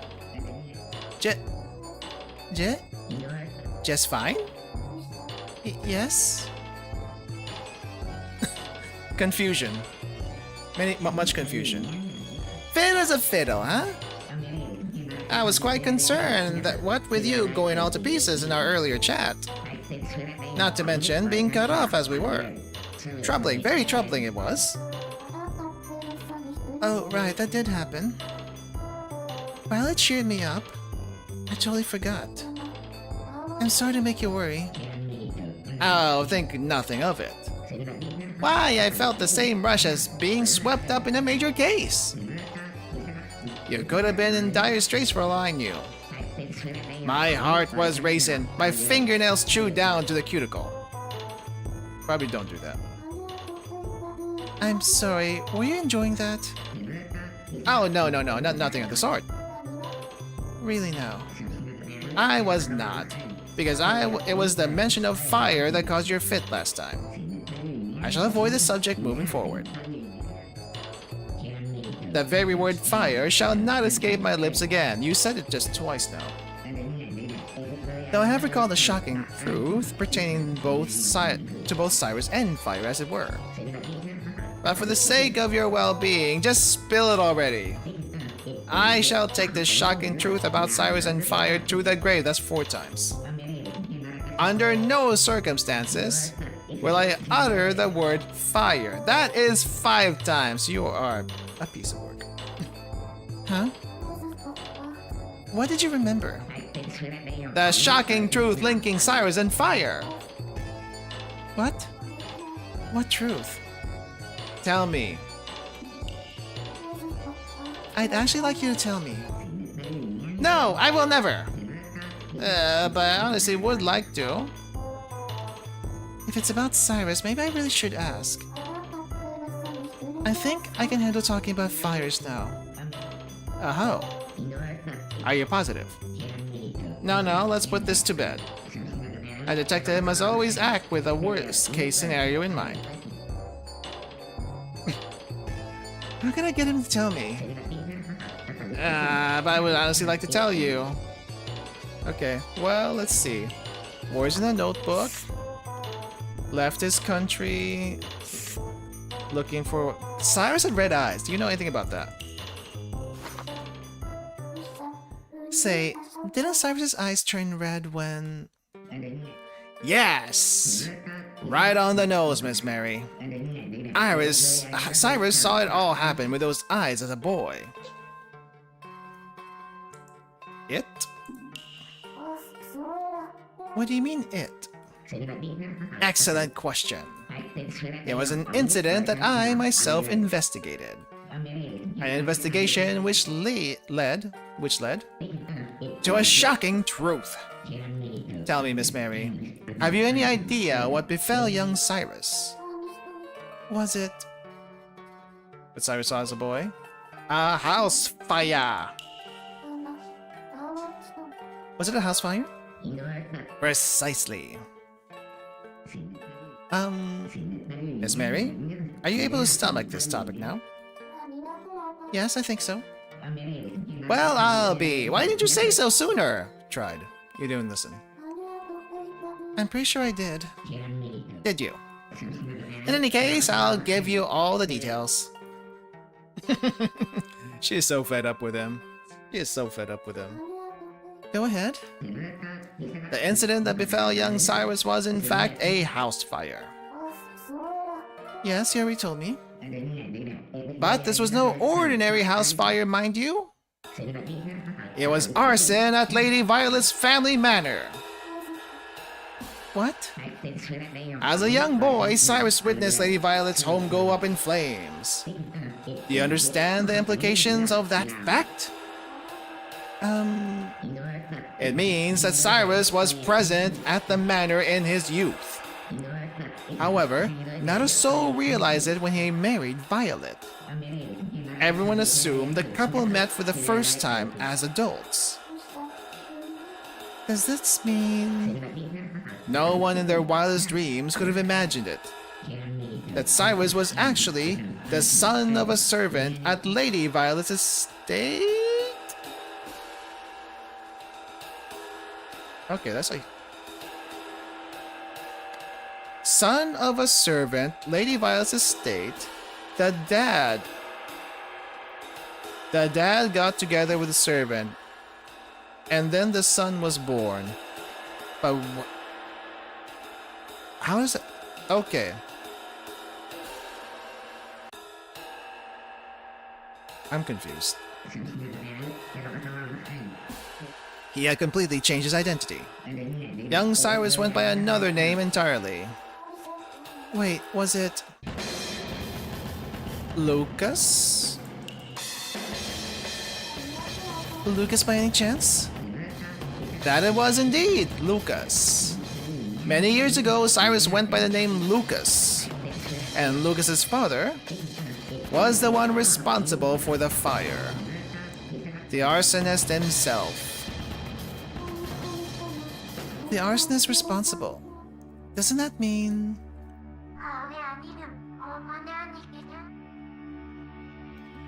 The father. I'm assuming her father saw Lucas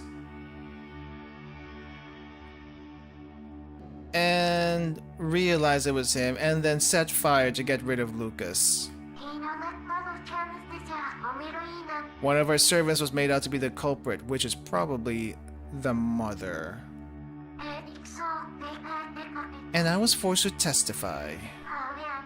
To this day, I'm unsure if that servant really did it or not. The servant who got blamed for it was Cyrus's father? Wait, father, not mother?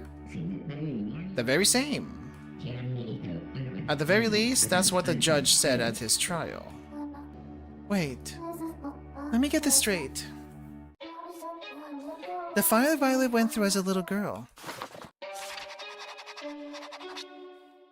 Culprit was thought to be Cyrus's father. Was assumed to be arson in court. And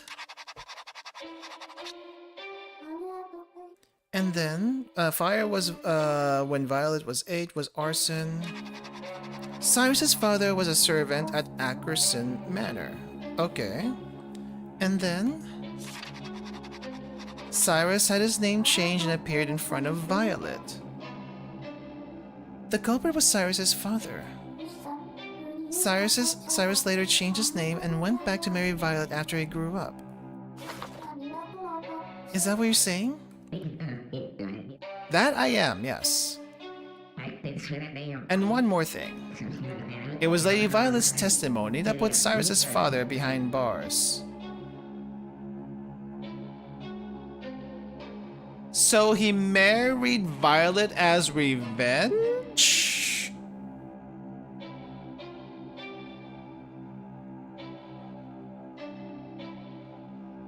I'm so confused. What is going on? Violet's the reason his father went to jail?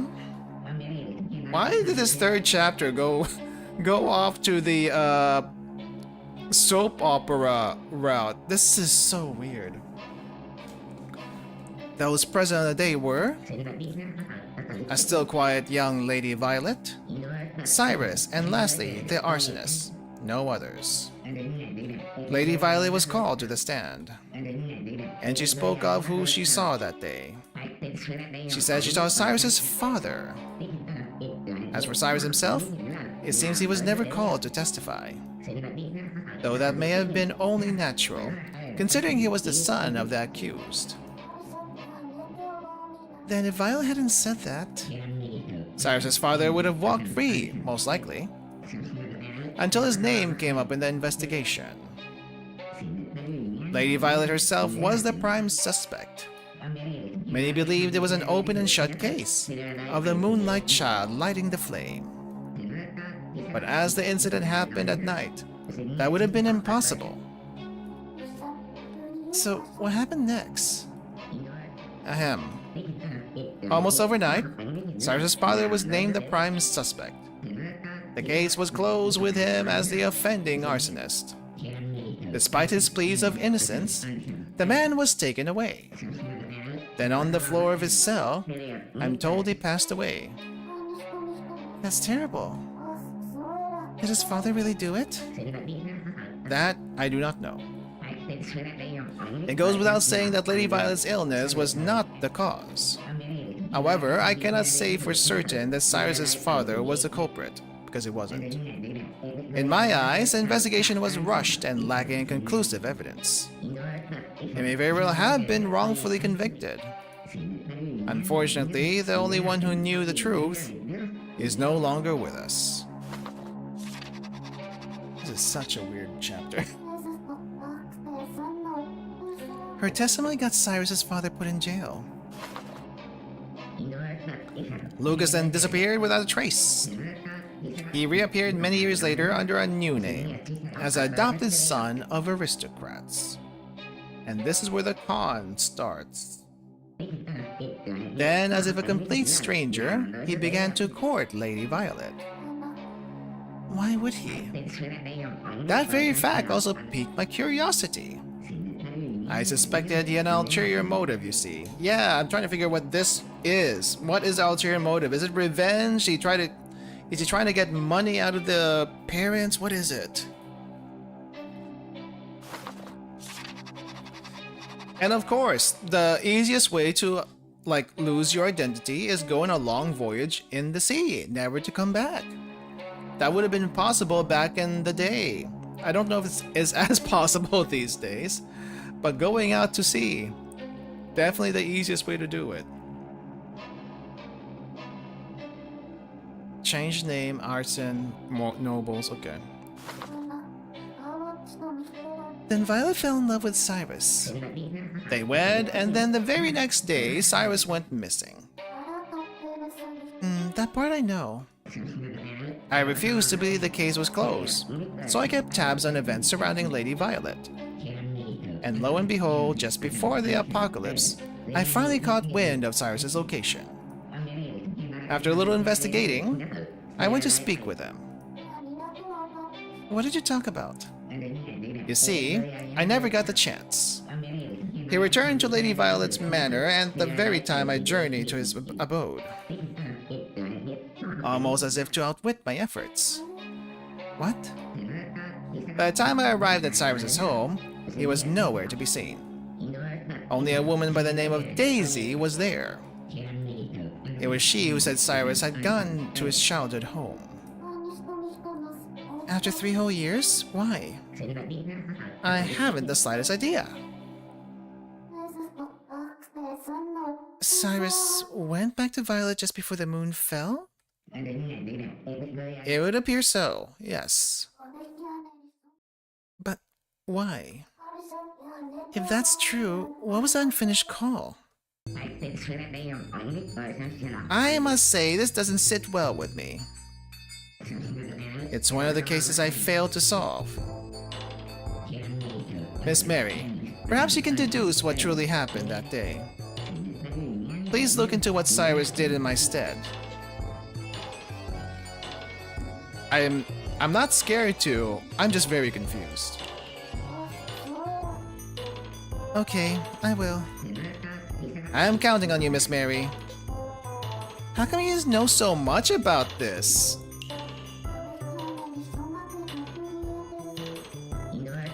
In for a penny, in for a pound, as they say. At first, I just happened to catch wind of the fire. But at some point, I suppose I felt I couldn't leave Lady Violet to suffer. Before I knew it, I was chasing all sorts of leads. You can relate, can't you, Miss Mary? Yeah, we kinda did that. You're right. Ah, peas in a pod we are. I guess we are. Anyhow, I'm counting on you, Miss Mary. Alright then. Okay, I guess you're not gonna pass on yet. Good lord, this chapter's long. Just who or what is Cyrus? He spent time at Violet's manor as a boy, but kept it a secret while courting her. He changed his name, hid his past. Did he hide who he was from everyone? Wait, did he hide who he was from everyone while he got closer to Violet? After they got married, he left the very next day. This is the part that I'm very confused about. Why would you marry someone out of revenge just to leave the next day? I don't get that. Then he changed his name again. Yeah, isn't Cyrus's wife Violet? What are you talking about? Daisy's Lucas' missus. Whole crew was tearing up, celebrating, happy couple. Lucas said it was a day stuck in old noggin. Refuse to lose my family ever again. I will protect you forever. Okay, this part makes sense. I refuse to lose my family ever again because he lost his dad. Never could tell what Lucas was thinking. But he treated Daisy like a queen. It's like he's leaving two different lives. Yeah, he was. How is that possible? Also... Returned to Lady Violet's manor the very time I journeyed to his abode. Okay. He went back to Violet after 3 whole years. Why? Just what was Cyrus trying to do? I can't tell at this point. What I do know is... Cyrus was married to someone other than Violet. He was married to 2 people at the same time. I'm sure about that much. Then does that mean he betrayed Violet? But if he did, then what he said in the unfinished call makes no sense. No, I just can't figure it out. I need to try and connect the dots. Man, I don't have enough experience in soap operas with pieces together. I just know about soap operas get very convoluted for plot's sake a lot of times.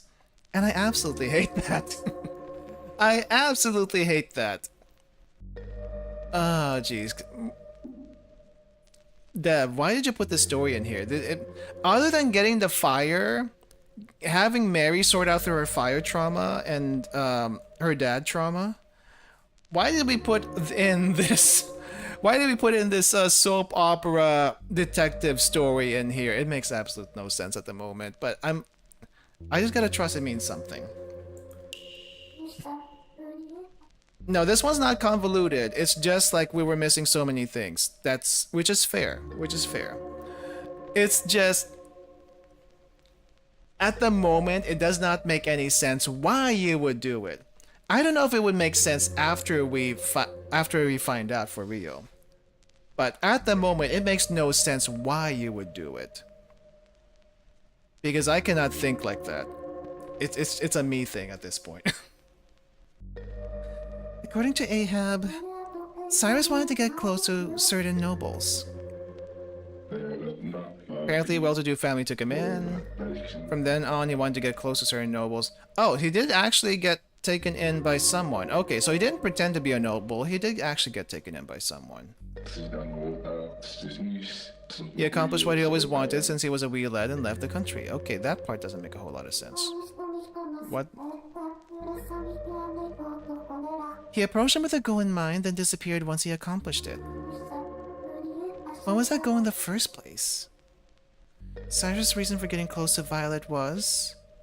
the marriage itself. Not the happy life, it was definitely the marriage itself. Maybe it was the wedding itself? He only disappeared after accomplishing something. which timing-wise was right after the wedding. Assuming marrying Violet was part of his plan. Was the wedding his end goal? As long as the ceremony went through, nothing after that mattered. I don't know, but that's also the only thing I can think of. The wedding itself?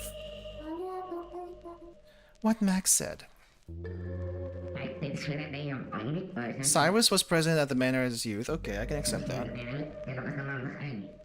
Now Soul realized that he was married when he married Violet. Assumed they first met then. Completely changed identity. Cyrus went by another name. So his name was always Lucas.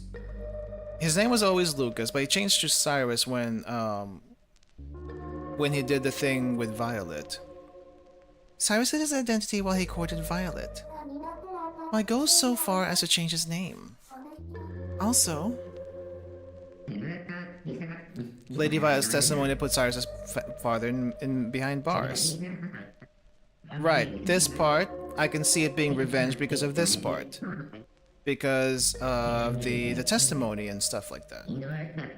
Spoke of who saw that day. It was Cyrus' father. Lost the father. Father died in jail. And then from that, hatred. Cyrus' father was arrested for setting fire to the Ackerson Manor. It was Violet's testimony that convinced people he was guilty. But what did Violet really see?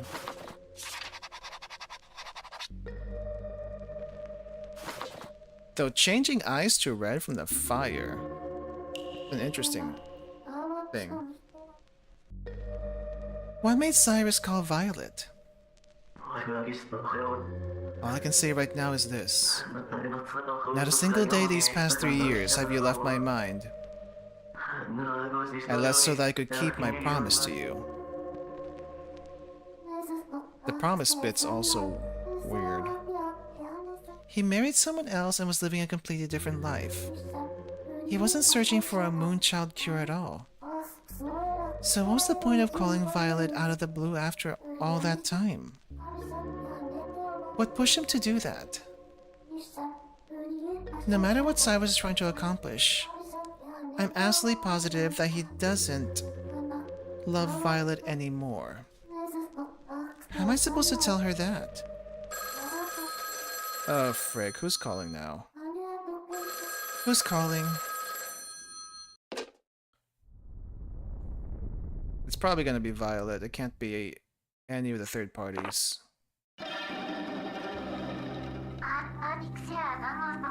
Yeah, I had a feeling. Hello, Mary? It's me, Violet. Did you happen to learn anything about my relationship with Cyrus? I figured you ought to know. My memories are on the cusp of returning. As to what they are, I don't know.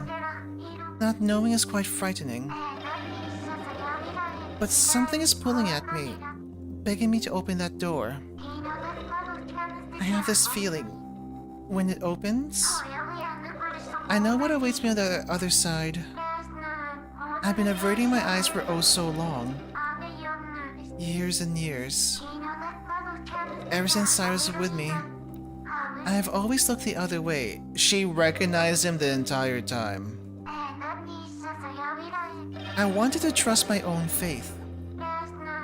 Be honest with me, Mary. You already know, don't you?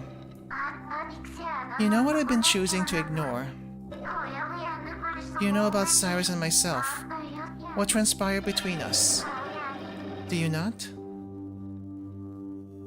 Should I tell Violet the truth? I mean, if she really wants it, I do. Yes, actually. I asked around about Cyrus. The truth might be hard for you to swallow. That's all I know for sure. I'm aware, truly I am.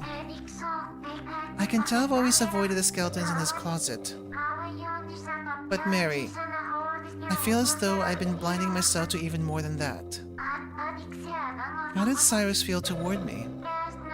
How did he look upon me? I can't help but feel I purposely avoided noticing. I never saw the true face of the one I love. Even at the very end, I never tried to learn who he was as a person. So I wish to do so now, and properly. And I feel that you are the one who can help me do so, Mary. You'll be the one you'll be the shoulder I need, yes? Won't you? You'll be the shoulder I need, yes? Does she need to face it? I will be here for you. Okay then, I'll be here for you as best I can, Violet. Thank you, Mary. I'm certain the fact I never knew the true Cyrus is what has burdened me all this time.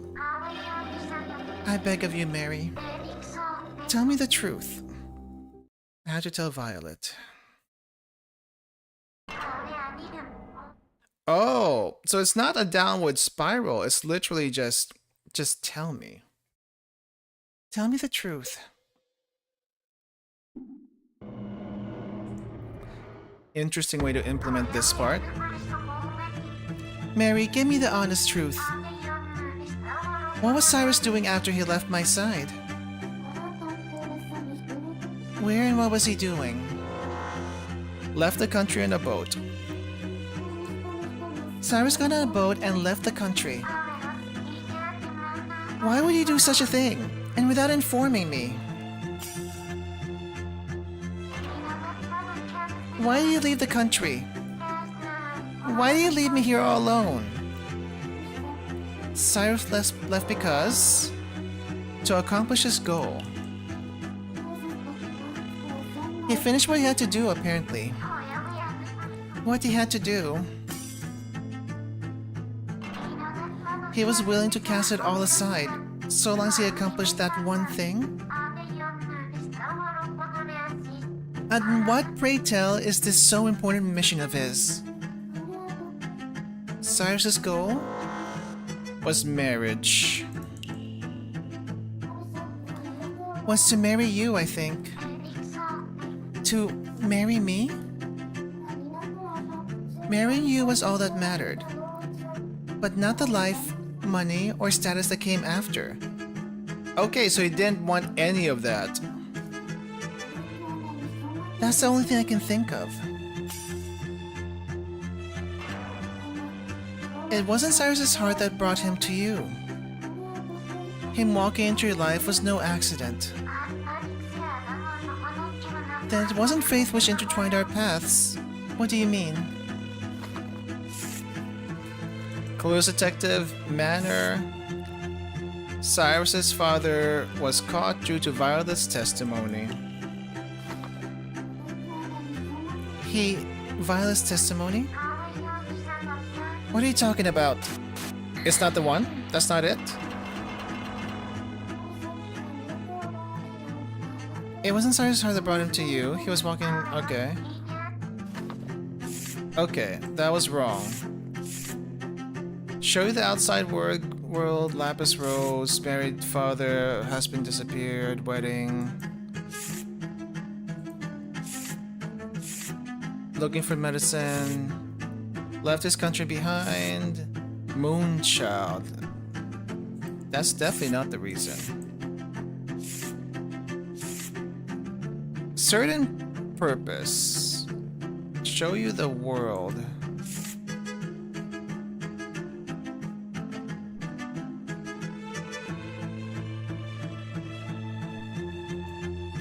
Maybe it's this one.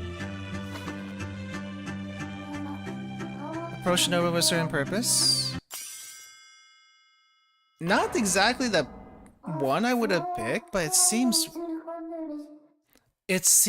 like, I mean, yes, he did, but that's not the reason I would have picked. The real reason was probably because of the trial, right?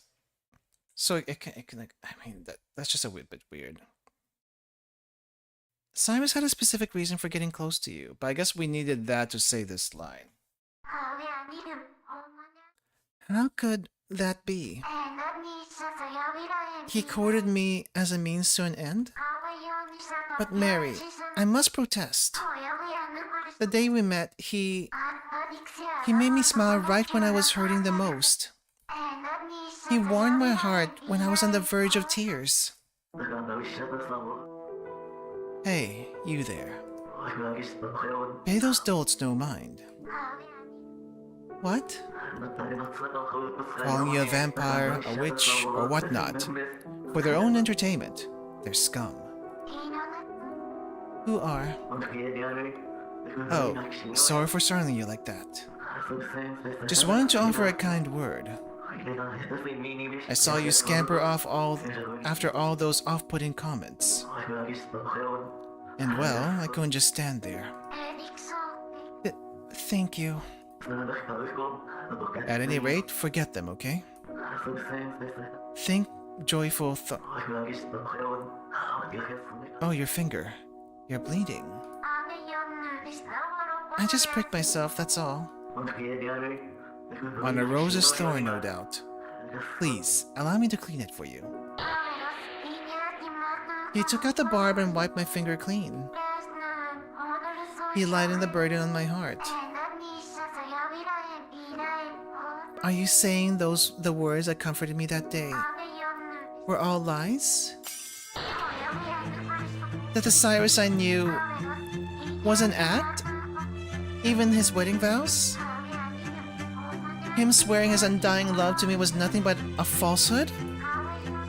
Perhaps it, but still, Cyrus went out to find medicine for my sake.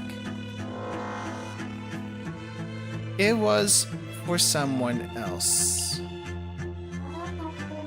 The medicine he went looking for wasn't for you.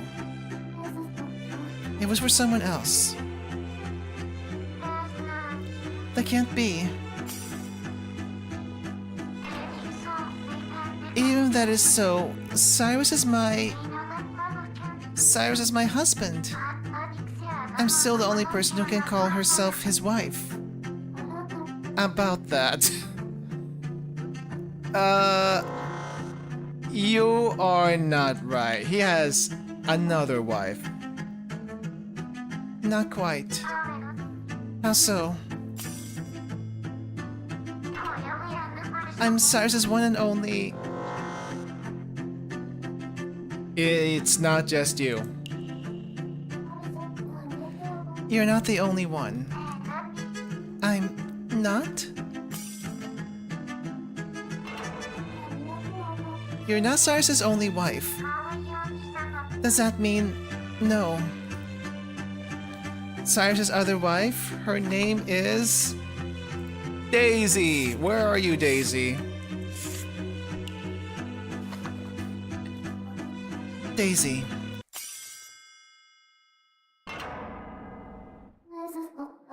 Cyrus married Daisy after he disappeared. He... what? Explain. He married another woman. But then... on that day...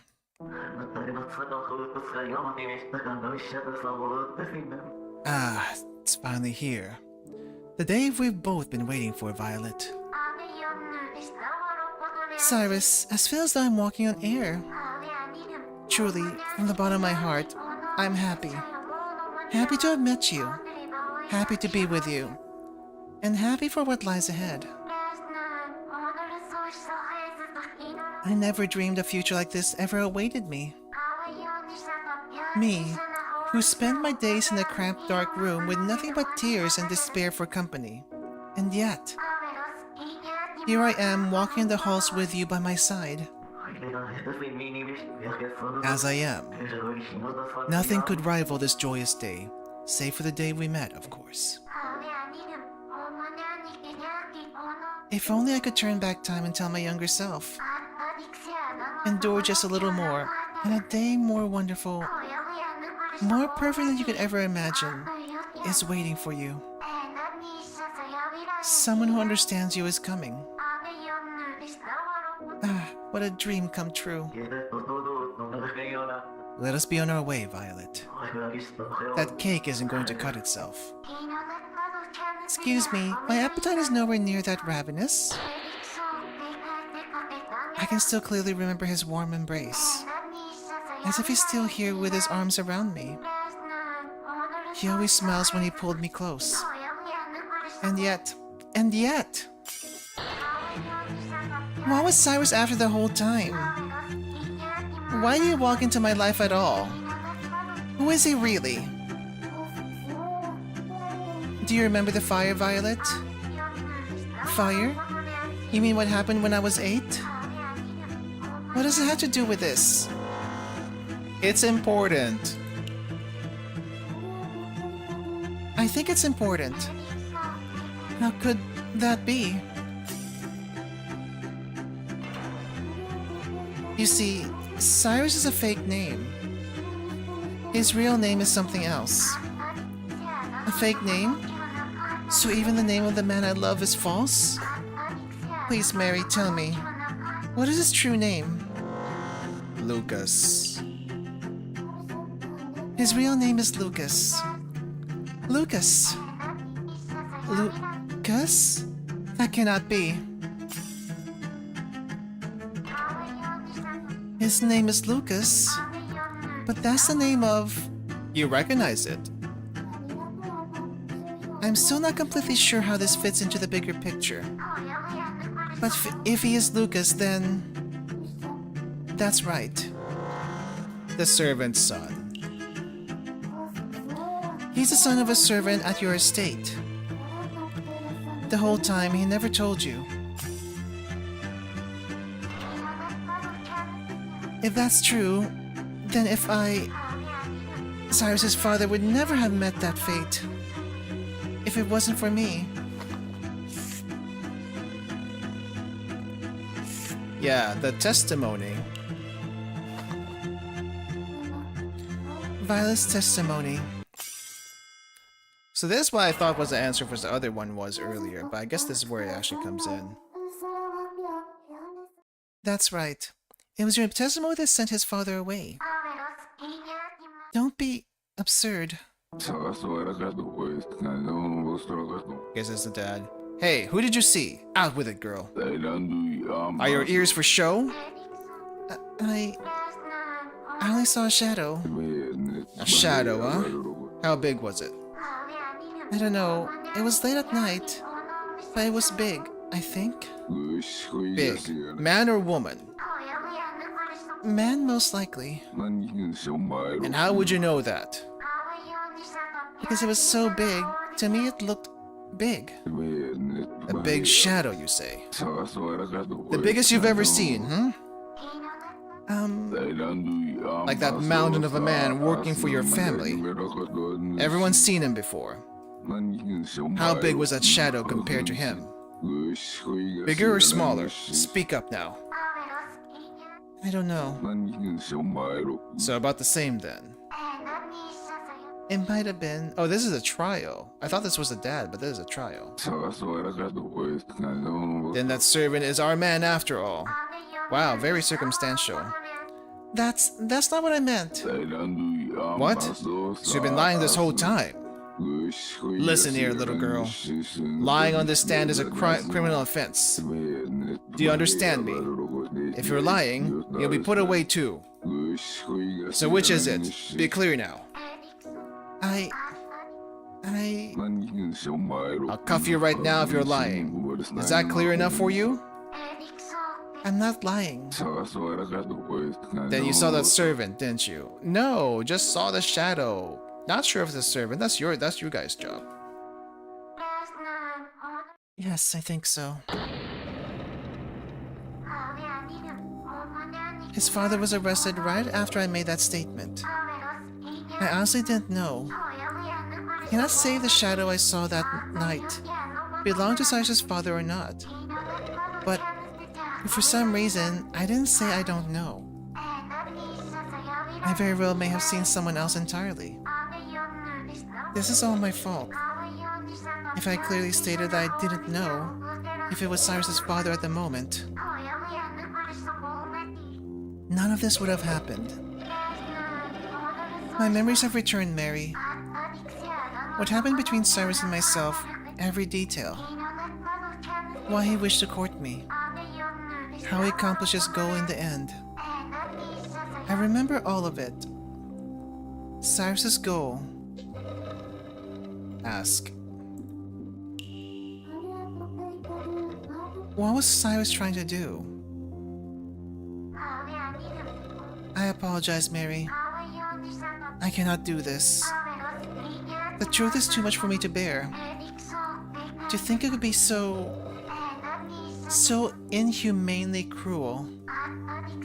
Mary, I just want to disappear. I'm sorry. I'm sorry. I'm sorry. I'm so sorry. Please forgive my weakness. I want to run away. Forget everything. Every single detail. To escape not just from this memory, but this world altogether. I don't deserve to exist anywhere. Erase my memories, please. I beg of you. Phone call? Is this the Cyrus call? Are we doing this again?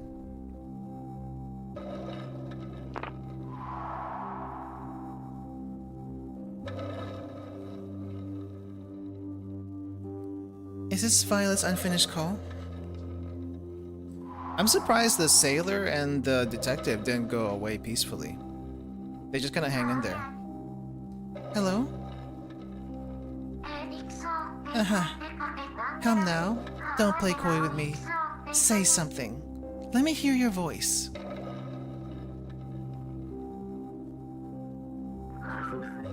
Violet. It's been ages, hasn't it? Cyrus? Cyrus, is that you? I should have contacted you much sooner. Please forgive me. Oh, Cyrus, it really is you. How I've longed to hear your voice. So, how are you? Same as usual, I presume? Cannot hear. It's been ages, hasn't it, Violet? It's on repeat. And this... It's getting harder and harder to hear them.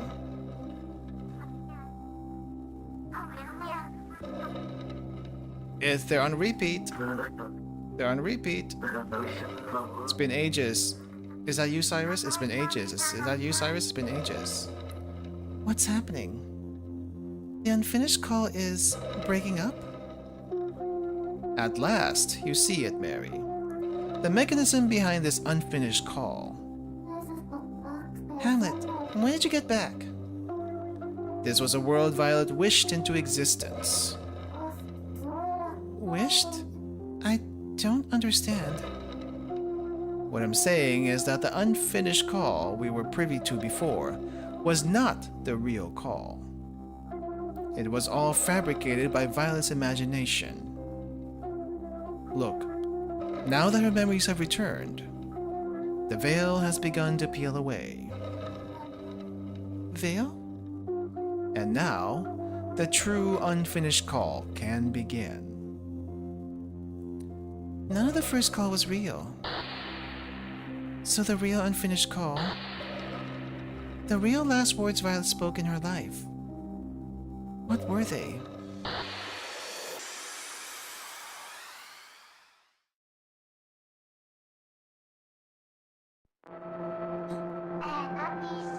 Cyrus, Cyrus, you call me now, completely out of the blue? Cyrus, answer me. Where are you right now? What are you doing? Why did you up and vanish? Don't ignore me, Cyrus. Say something. Ah, yes.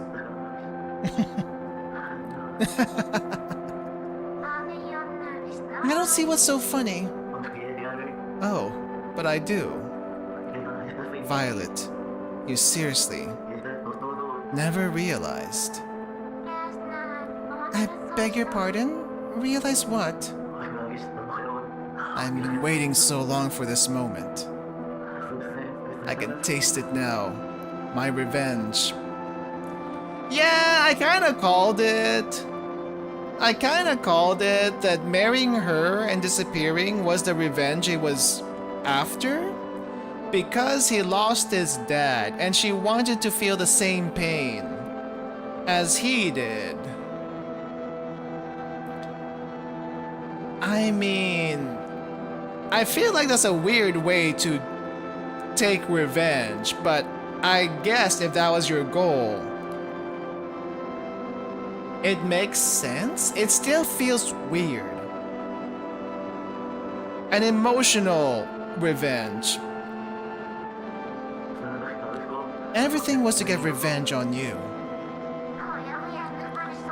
What are you talking about? I cannot forgive what you've done. What do you mean?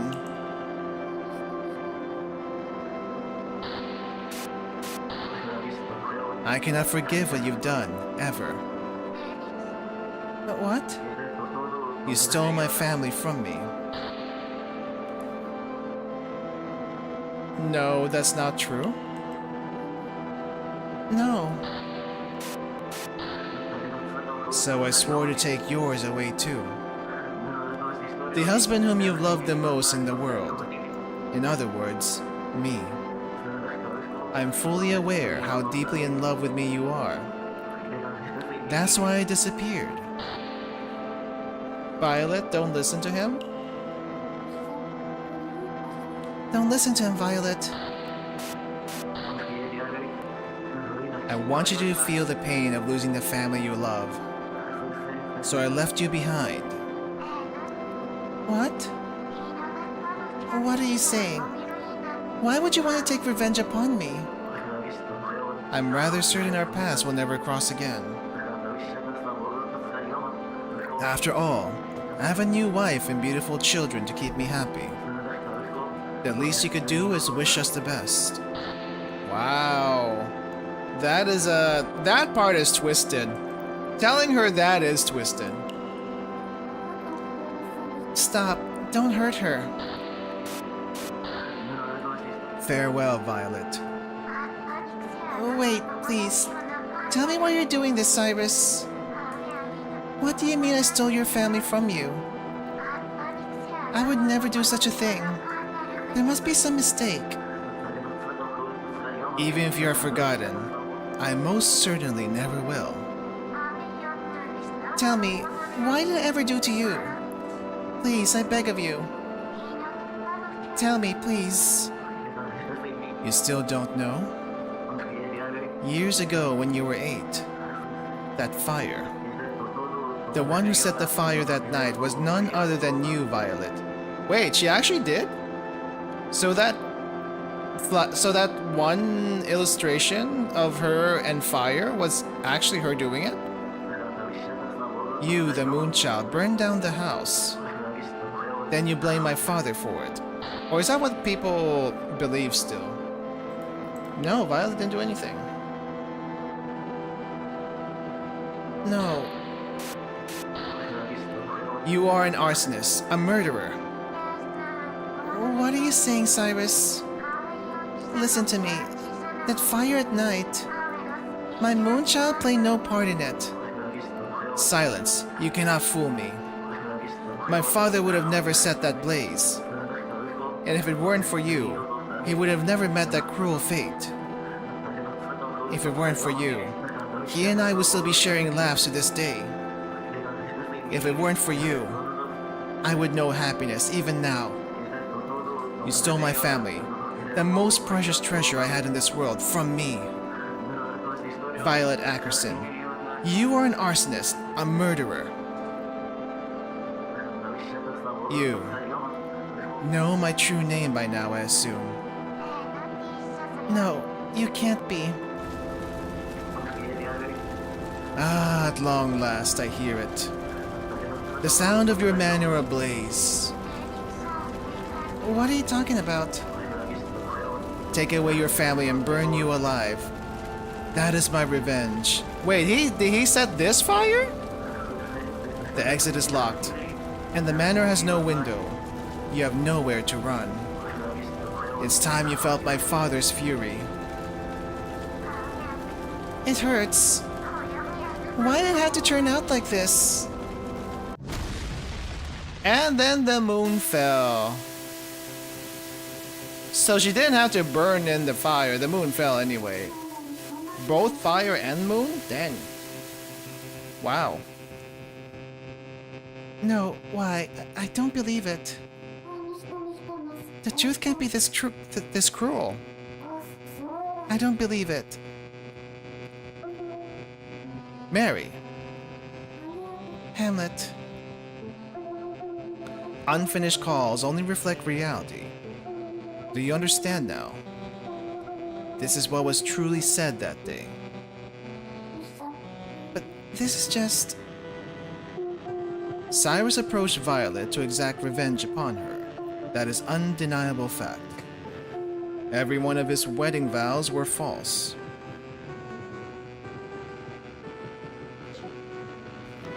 It is pretty cruel. That's just too cruel. Then, what happens to Violet? Oh, what happened to the phone? Mary. My word, ever the troublesome one. My word, ever the troublesome one. Okay, no, it's more of that. Yeah, no one went peacefully this time. Violet has regained her memory.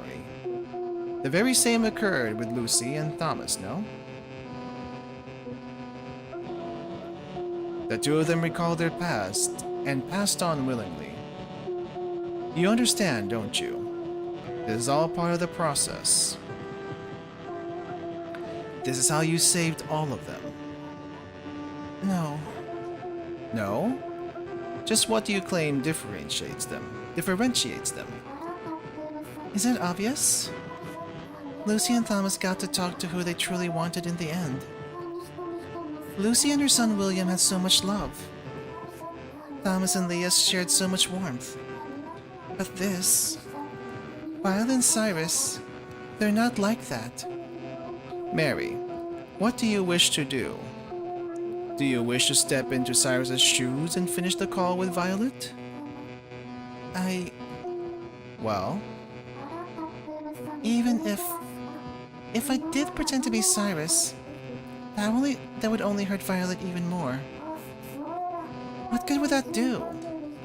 All I do is hurt her. Indeed.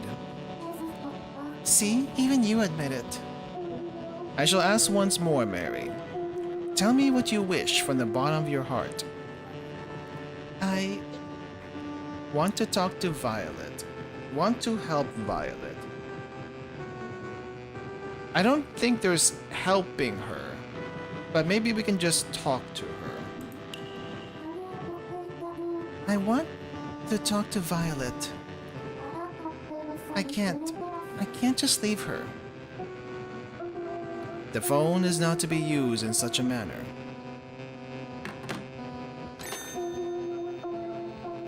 You understand, do you not? Very good then. I'll be on my way. Mull it over while I'm gone, won't you? What is it you should do next? Wait, you can't go now. You can't. There's nothing I can do. I have to give up. Do I really have to? What do I want to do? What can I do to help Violet? I don't know if there's anything we can do to help Violet. Hamlet isn't here anymore. What do I want to do? Anything in the book that can help? I guess not. Moonchild. Why is this thing the very last page? Alright, well I guess we pick up the phone again. What's her number again? Oh... 6... 5... 9...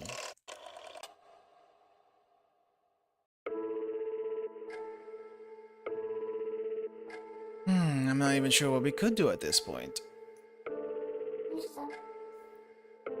Violet? Violet? Please pick up.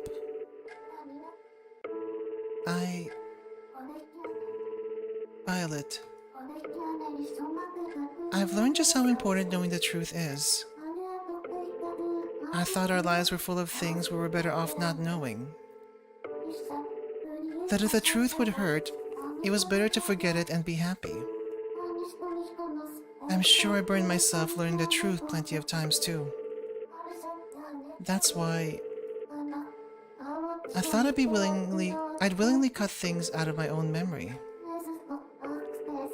Violet, I wish I was there to help you. That's all, really. If she does answer the phone, what do I even say to her? Look at me. Calling someone with no idea what to say. Violet. Wait. I don't know what I can do. I'm so scared right now. I want to run away. But... Violet, please. Pick up.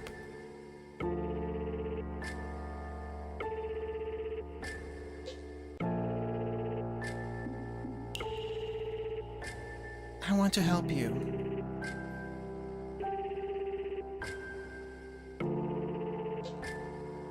Oh, you're slowly coming back? I won't leave you all alone. Violet.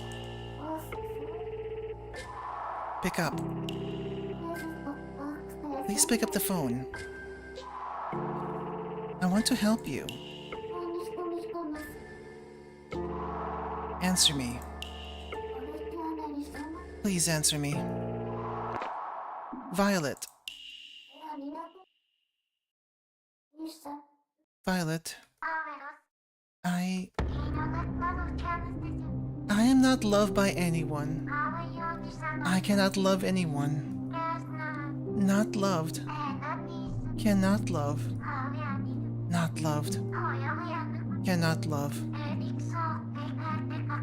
You never should have been born. Just disappear. Disappear this instant. Death is too good for the likes of you. Just disappear. Disappear. Disappear. I want to disappear. Make me disappear. Violet. Please don't. You can love others. You are loved by others. Who loves her now?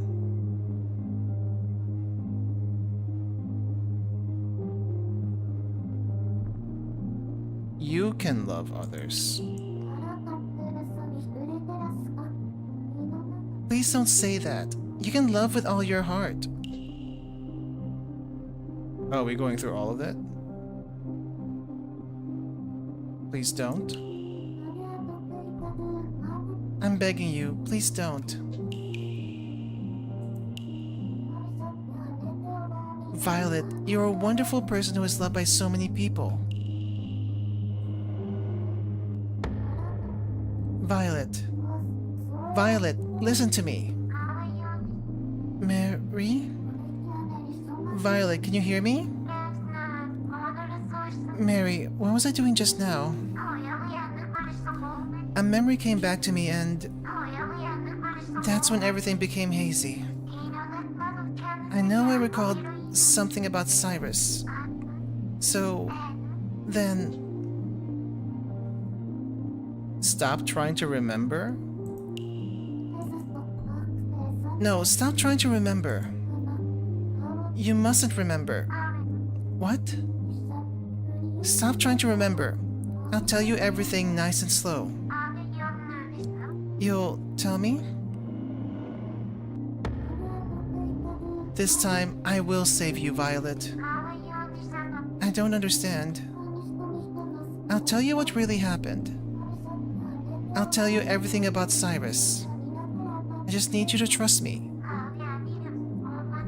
You'll tell me about Cyrus? Thank you, Mary. I must learn what I don't know about him. I must learn as much as I can about Cyrus. I must apologize and let him know my heart still belongs to him. Why'd I say that? So now we're gonna lie to her? Leave it to me, Violet. Believe in me. You're the only one I can turn to, Mary. I trust you. We are friends after all. Thank you, Violet, for being my friend. I will save you this time. This time I'll empathize. Oh, we're doing this twice? What I had to do is keep lying to Violet. Yeah, I had a feeling we're gonna have to lie to her. I don't like doing this, but if it's gonna make her go peacefully. Otherwise, she'll be trapped in this negative spiral forever. I have to keep lying. Tell me, what am I to Cyrus? Was there never any love from the beginning? Of course there was. Of course there was. Violet, why would you ever think that? Of course, I don't know what came over me. But then why would he disappear the day after our wedding? To find medicine. He left on a journey to find medicine that you needed. I see. It was to find medicine for my sake. But something doesn't seem right. If that were so, I don't believe that he would depart without a word. He did it to find it a day earlier. Cyrus was really upset over your illness. He was fixated on curing your moonchild even a day sooner. I see. He cared that deeply for my well-being. Moonchild medicine. But Mary, the medicine is there for... What medicine is there for a moonchild? Just what was Cyrus looking for to make this medicine? What was it? Where was it? Lapis Rose. Lapis Rose.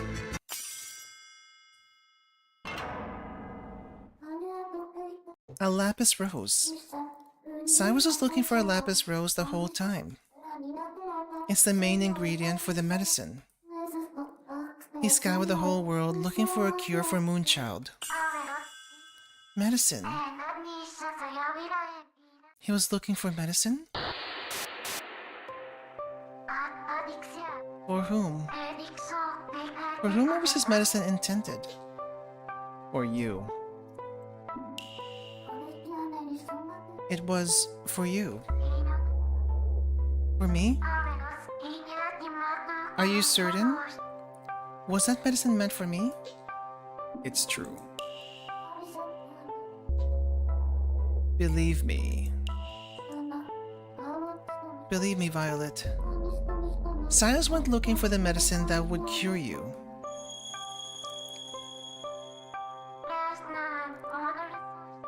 Cyrus wished to cure me? Yes, Violet, he did. Mary? Is something wrong, Violet? I just don't know what to believe anymore. All these memories are bearing down on me. It's okay, Violet.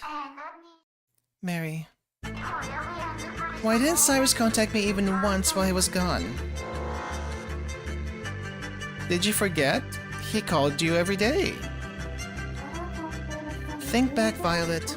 Cyrus called you almost every day. Every day? Then I was right. Of course he did. We were in love. What a relief. We were in love, weren't we, Mary? That much is true, yes? He proposed to you. You remember the rose garden, don't you? That's where he asked to marry you. Yes, he proposed to me. Even beyond the grave, I'll never forget his words that day.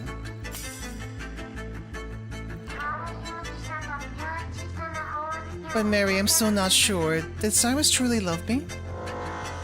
He did love you. He did. Of course he loved you. Really?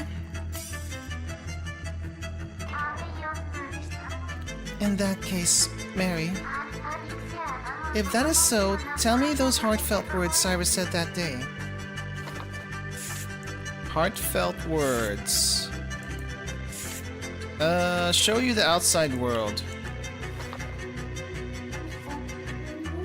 Show you the outside world.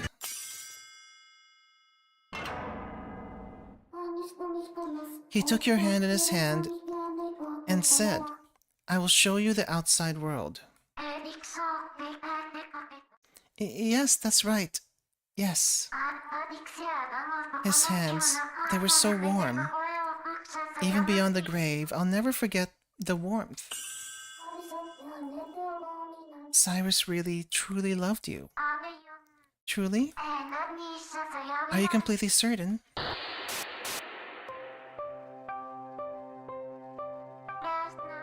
Mary, I'm Cyrus's only wife the world over. Isn't that right? I'm the only one Cyrus has taken as a bride, correct? You alone. Just you, Violet. As I thought. But it's strange. Part of me thinks he is living with someone else. But of course, there's no truth to that, yes? I am now and will forever be his one and only wife, correct? Yes. Yes, that's right. Believe me. Believe me, Violet. Cyrus loved you. Yes, you're right. It's just that I feel as though I'm about to remember something. I'm scared, Mary. It's okay, Violet. Mary. Oh no, I'm not sure if I can convince Violet to believe these lies. I feel as though Cyrus blamed me for something. He said that was my fault. That he would have known happiness were it not for me. He would never say that. Cyrus never say that to you. You were the best thing that ever happened to him. Are you certain? Is that truly how he felt? Well, the dial's moving. Oh yes, the fire. Cyrus called out of the blue. He brought up the fire that happened when I was but a girl. He blamed me for that fire. But why? Why would he bring up something so far in the past? Arsenic was Cyrus's father. Don't think about that.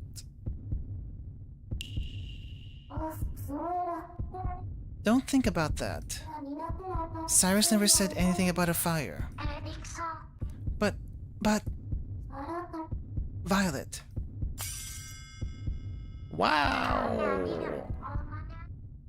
Cyrus, that's right. He suspected me. He must have thought I set the fire, no? That's why he lashed out at me. Is that why everything fell apart? Violet, calm down. Mary, I feel them. Mary. The memories trying to claw their way out of my mind. Cyrus thought I set that fire. He thought I was a murderer, didn't he? That's not at all. Not at all. Not at all. Cyrus believed in you, Violet. You're lying. Everyone blamed me for the fire back then. No one would believe me. All because I was a moon child. No matter how hard I insisted. No matter how much proof I offered. That it couldn't possibly have been me. No one lent me an ear. The fire occurred at night. I didn't do anything. Yet I was the prime suspect. The court, the police, the servants. Even my own father. They all thought I was the true culprit. Not a single person took me at my word. So how can you expect me to believe that Cyrus was any different? How? Tell me how you can claim that Cyrus was the only one who believed me. Because the two of you are the same. Cyrus felt just the same as you did, Violet. That's why he believed you. His feelings, the reason Cyrus took your word is... How am I supposed to come up with this? Servant, father, Cyrus changed his name, appeared, love grows from faith, lapis rose. Purpose, wedding, married, husband, disappeared. Promise, medicine, 3 years, red eyes. Left country behind.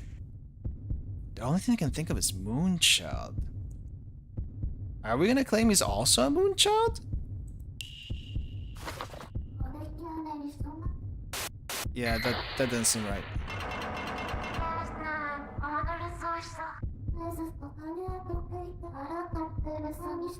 His feelings, the reason why he took your word.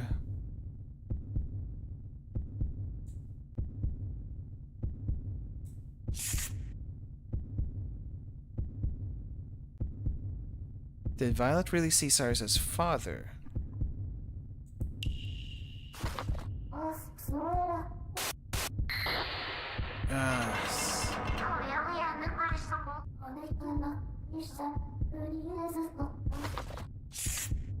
Gosh darn it. Love grows from faith. I mean...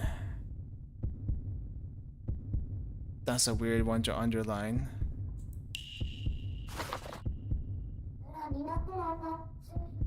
Love grows from faith.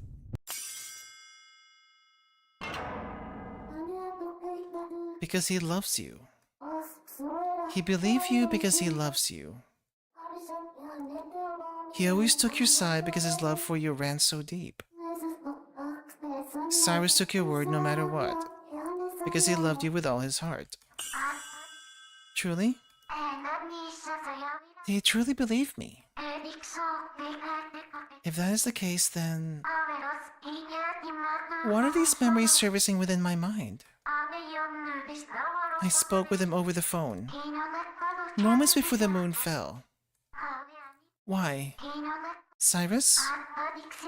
Why, Cyrus? Didn't you love me? Did you ever truly love me at all? I say that failed. The phone cut.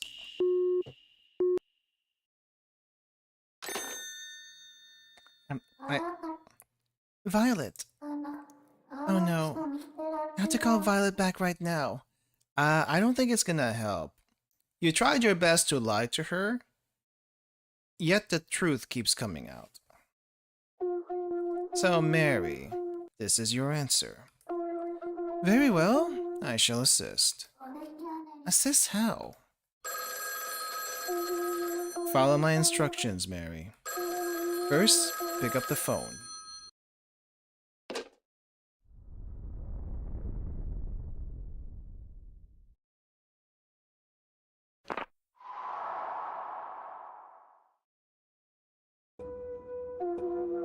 Mary, from here on out, you'll be connected to Violet's unfinished phone call.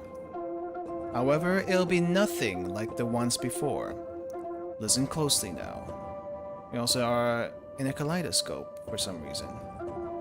First, I want you to recall your exchanges with Lucy and Thomas. Mama. You finally called me Mama. Thank you.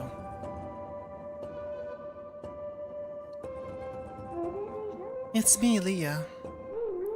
I know you've been calling me every day, Thomas.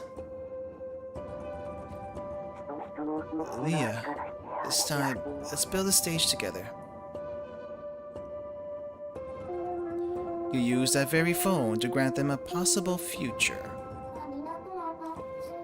One that could have been real. Indeed.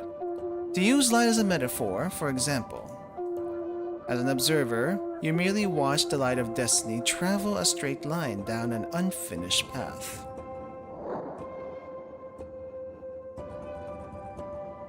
Click. That is a true form of an unfinished call.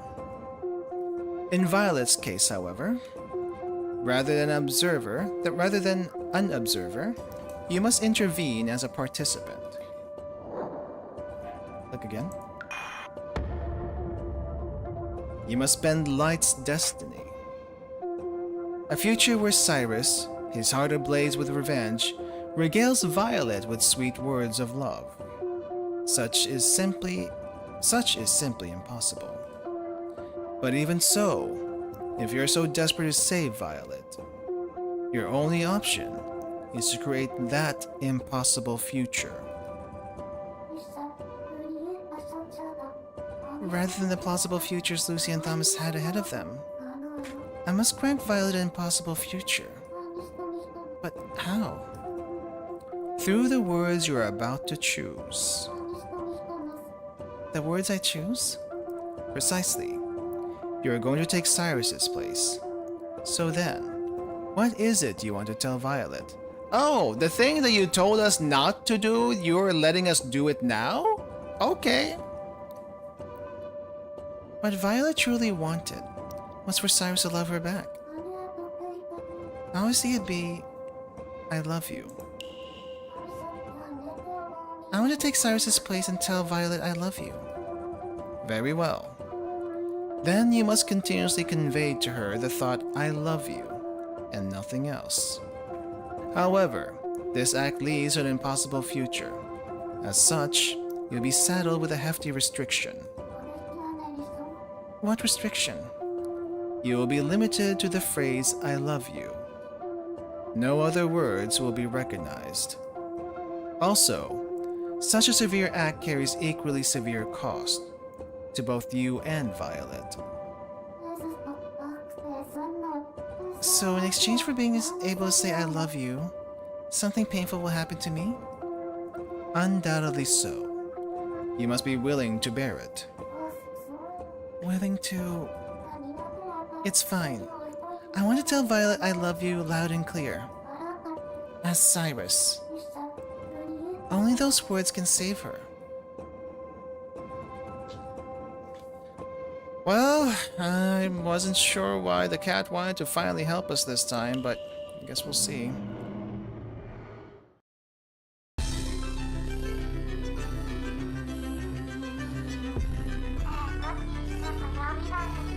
Cyrus, I'm sorry for being so blind. I never picked up on the hatred you harbored against me. To be so utterly obtuse, I am truly sorry for that. And I can hardly blame you for feeling that way. Were it not for my testimony, your father wouldn't have perished. That fire couldn't have been your father's doing, I'm positive. The two of you would have lived happily had I not existed. What I've done is unforgivable. I understand how you feel now, Cyrus. I'm sorry. And all we can say is I love you?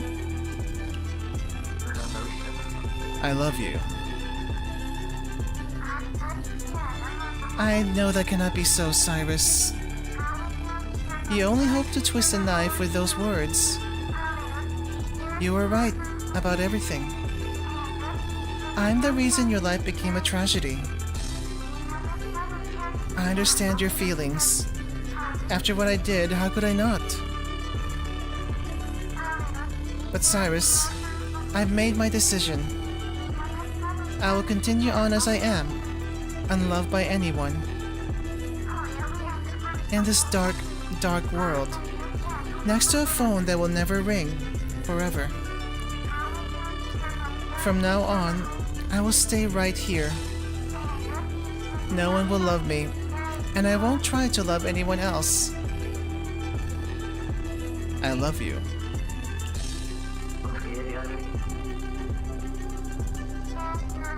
Those words are so very painful to me, Cyrus. Never in my wildest dreams did I think those words would hurt so much. Please, don't say that you love me ever again. My heart, it hurts. Why did it turn out like this? It's almost like I'm carrying out Cyrus's revenge for him. Didn't I tell you, Mary? You're attempting to create an impossible future. And I can't change Violet's past, or her memories? The past is set in stone, and memories cannot be erased. Then how am I supposed to save her? You must keep hold of the phone. There is no other way. I love you. I love you. Cyrus, is your thirst for vengeance still not slaked? It's not that I cannot comprehend why. It's completely understandable. But I found peace. I cannot and will not take part in this. After all, I finally realized I've never known love since I was born, and I will never know it until I die. And that brought me peace. You cannot hurt me. I'm at peace. This life I've lived, I was never meant to be loved by anyone. I love you. I love you, Violet. Tell me, what is love? Is it a requirement? Is it taboo to die in solitude? I mean, you clearly do not love me at all. But I loved you so deeply. Listen to me, Cyrus. I've left it all behind. My memories of you, my past, my love, everything. None of it ever happened. None of it. Cyrus never proposed to me. My hands never held his. Don't forget. Don't forget. Wow. Don't forget. Make Cyrus disappear from my mind. Please. Erase him. Don't forget. Don't forget. You must not forget. You can't forget everything. I've lived alone my entire life. And I accepted that fact. I am alone. That's just too...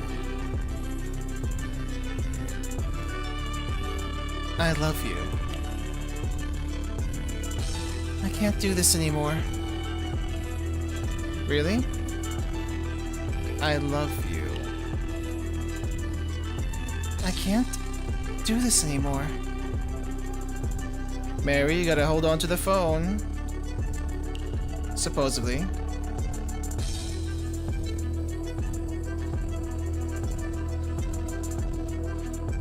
Is anything changing?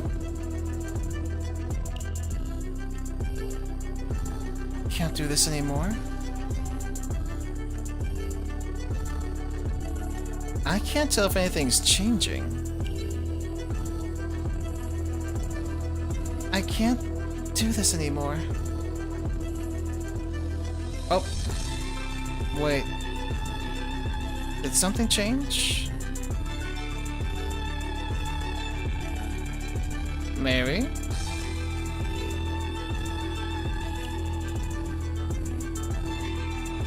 I'm not even sure what I'm looking at. The darkness keeps getting a little bit longer. Yeah. One more time.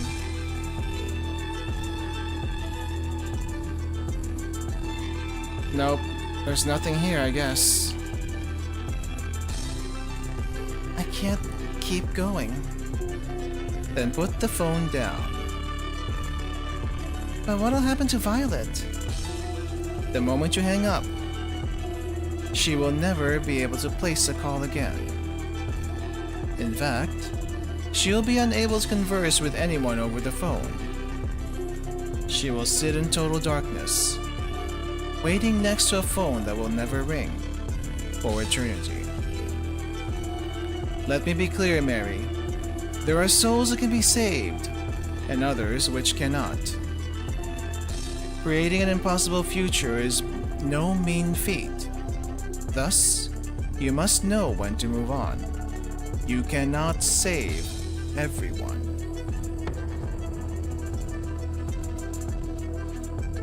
Oh, I don't even get to choose. I just can't put down the phone. But I can't pretend to be Cyrus either. If only I could find a way to save you. Save you. If only I could.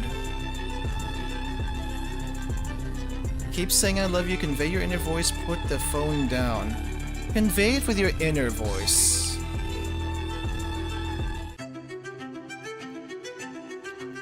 Violet, I wanted to find a way to save you. I thought all I needed to do was say I love you in Cyrus's place. But your real feelings about all this never crossed my mind. Violet, let's remember together. That day, when you first met Cyrus, you remember, don't you? That night in the garden, you pricked your finger on a rose's thorn. Cyrus came up to you and took out the barb, didn't he? The pain was terrible, but Cyrus cleaned away the blood. You told me all of this yourself, remember? You told me that was one of the happiest moments of your life, right? Let's remember how that felt right now. No matter what, I don't want you to forget it. The pain in your finger, your joy at Cyrus's kindness. Let's remember together.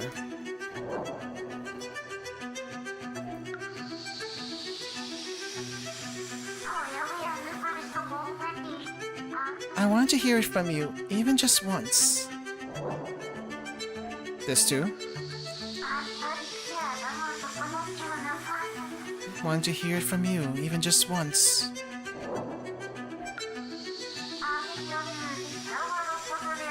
Please, just once, say those words to me. I love you.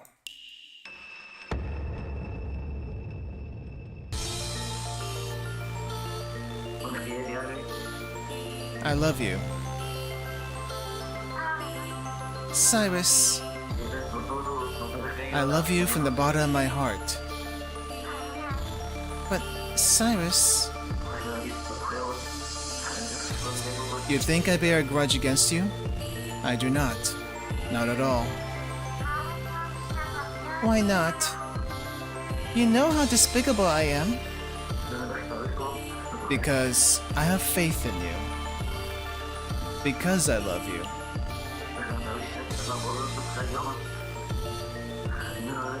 I love you so much. And as proof, I finally found the medicine that will cure your condition. With it, you can leave the manor as you please. You will no longer need to shy away from the sun. Let's go see the world.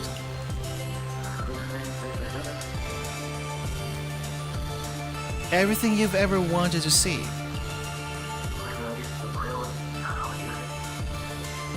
I will show you. I will show you.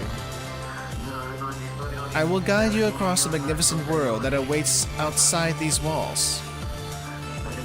The sparkling sea at midday, rays of sunshine in the morning fog, vast plains of grass swaying like waves, basking in the sun's light as far as the eye can see, grain alight with evening orange hue. Books and dreams cannot compare to the real thing. And I want to help you see that with your own eyes.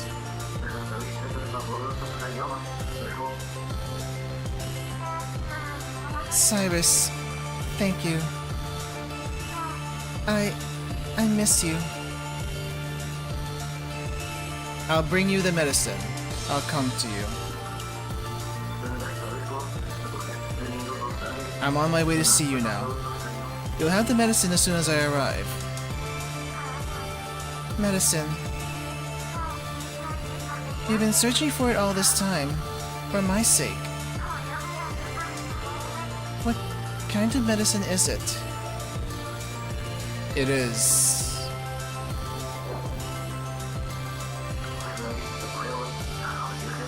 an ointment in a bottle labeled with a lapis rose. Tracking it down was quite difficult. I had to visit markets in every corner of the globe. I searched high and low until I found it at last. A bottle with a lapis rose. Apply its contents to your whole body. Once you do, no amount of sunlight upon your skin will ever start a fire.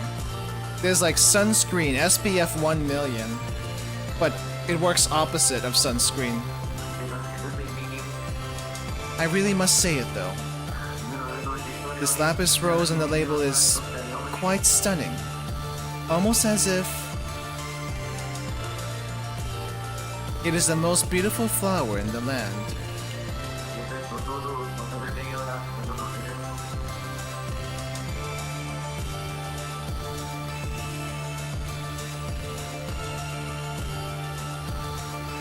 What is she thinking? Cyrus. You see, the lapis rose print upon the bottle, it is not a flower, but coral from the ocean floor which resembles rose petals. Oh, got caught in the lie! Mary, you got caught in the lie!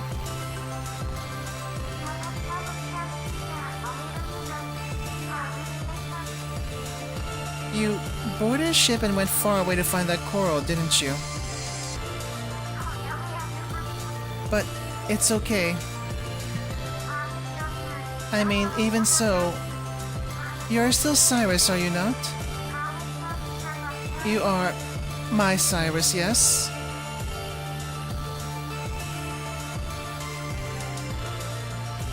I am your Cyrus, yes. I am I am your Cyrus. Her Cyrus, but not Cyrus.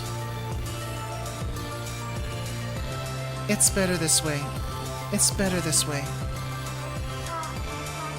You've made me so happy. Oh, thank goodness. Now Viola is saved. Thank you. Does your heart not ache lying so? I'm so happy. To think there was someone out there who cared this much for me. I'm glad I was born. And to take this feeling into death is a joyous thing indeed. Thank you, my first and final friend. Wait. I bid you farewell, Mary. I mean, she was outed 3 times, but this time she was outed for real. Goodbye, Violet. Thank you, Violet. Yeah. Episode 3 complete. I'm assuming there's a 4th episode because there was like 4 slots in the notebook. Holy crap, episode 3 was long.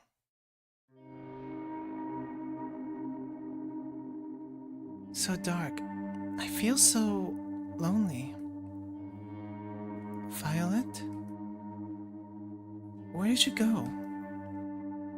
Did you leave me all alone again?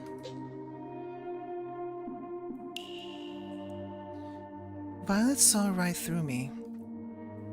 I couldn't convince her the lie was real. She left me behind. Now I'm all alone again.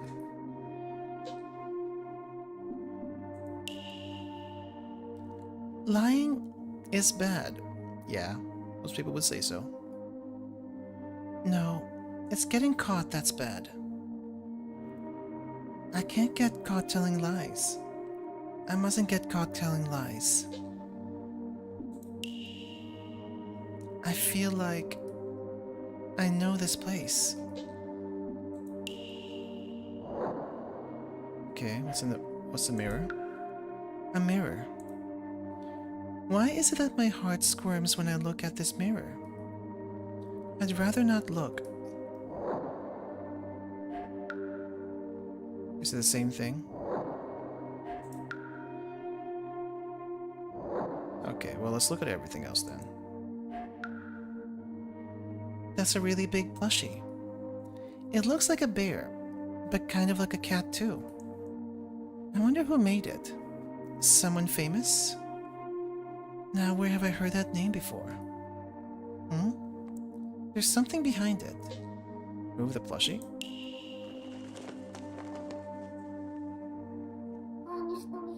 A present? Is that a box? It looks like a present.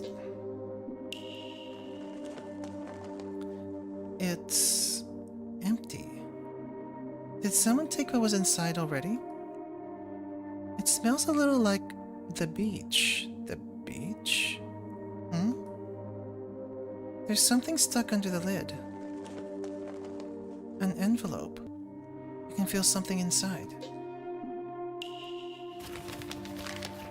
You're still alive, aren't you? What kind of message is that? A card? You're still alive, aren't you? Who asked something like that? Guess let's check this. There's a diary.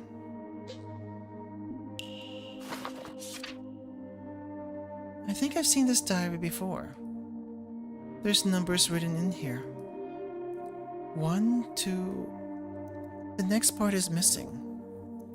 Maybe there's supposed to be something written on the right too. There's a memo on the wall. Close the shutters before bed. No exceptions. What's that? There's something below the mirror. Piece of paper? So does she actually have moonlight thing? There's a piece of paper on the floor. 3. Is this a page from the diary? Read it. June 22nd. Only what you believe is the truth.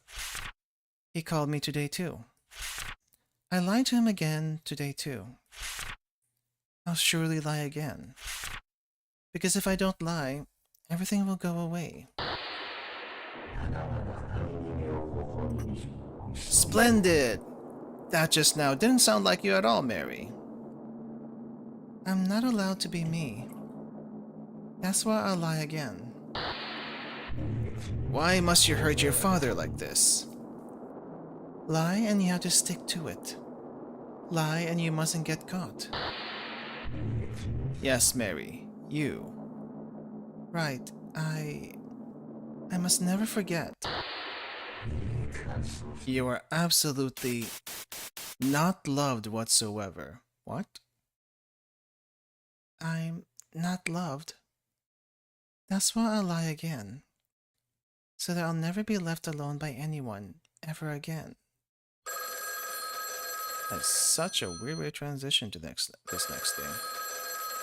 I have to answer the phone. So it's not even the fire anymore, it's just this.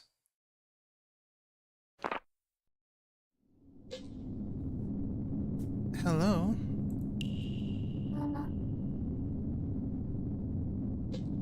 Who's there? Why won't you say anything? I think she's talking to herself. Why won't you say anything? Hello? What's wrong? Please say something. Hello? No answer. Mary, I do think you're calling yourself. Please. Don't leave me here all alone.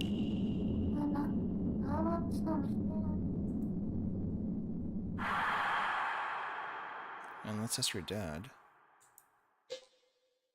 Is someone there?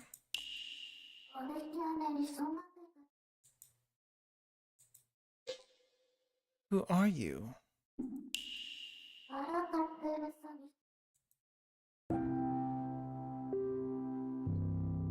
Dogman.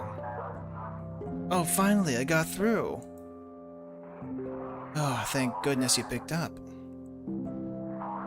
I was starting to worry that you'd never answer the phone again. Are those sniffles I hear? Am I crying? Please don't cry. Oh, how about this? Let's chat as we always have. And always will. Always? What do you mean? You're not making any sense. Please. Let's call when the moon is full. Just as we always have. After all, me and you are... You mean the world to me. I treasure you more than anything. What? Do you know me? Please don't say that. You can be yourself. You're good enough just as you are. I want you to be yourself. We'll be together now and forever. We can chat until the end of time. I want to talk.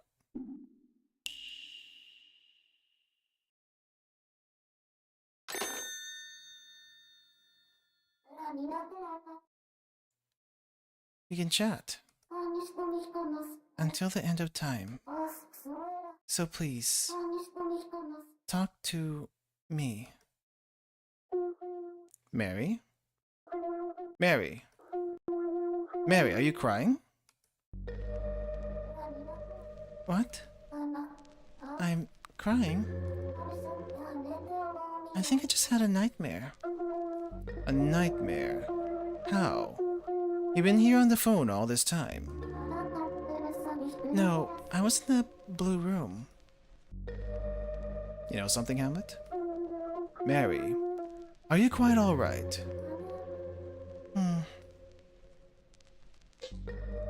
Okay. I think we have at least one more chapter left. I say at least because I'm not entirely sure if there's only one chapter left. But this last one was a doozy.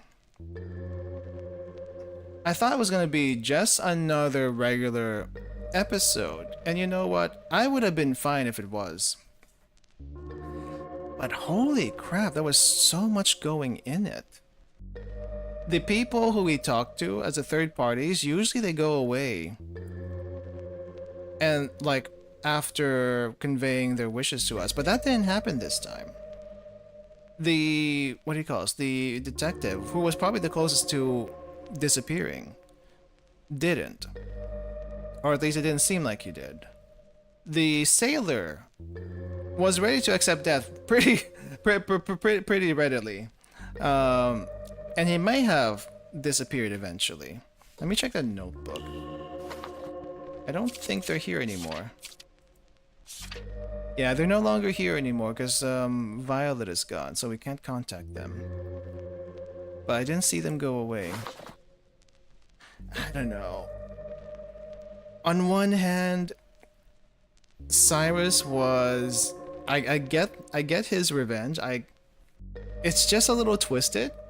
I think the twisting, the knife twisting at the end, where he said, "I also have a wife and kids.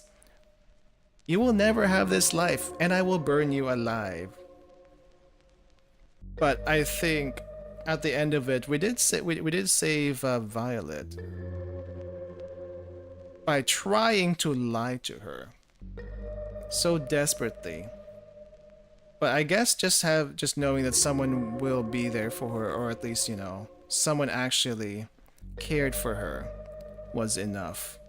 So I guess that's how we saved her. Not because of Cyrus, but being her friend, apparently. Even though we got outed in the lie. Wow. It's like, yeah, you weren't gonna get out of that one unscathed. I don't know. I don't know why that last one was so long, though. So what, did the fire actually happen? The fire probably never actually happened, or at least she didn't... No. There was a fire in her memories, though. But right now, this chapter is probably going to be about her dad. I'm assuming. And I'm really not quite sure what the heck to expect. But I guess we'll see next time. We're probably going to finish this as soon as possible next week. It's probably going to be the first thing to do. Next week, I need to make a schedule. But, yeah. Really curious to see where this all ends up. I mean, as far as visual novels go, this is probably best saved for the end, but after 3 episodes, I can probably say this, after 3 episodes, this is fairly linear, but it's done and it's presented in a way that's fairly interesting. But I'm still kind of wondering what all these choices I've been picking up along the way mean. I don't know if it means like a little psychoanalysis on my part. Maybe it does, maybe it doesn't.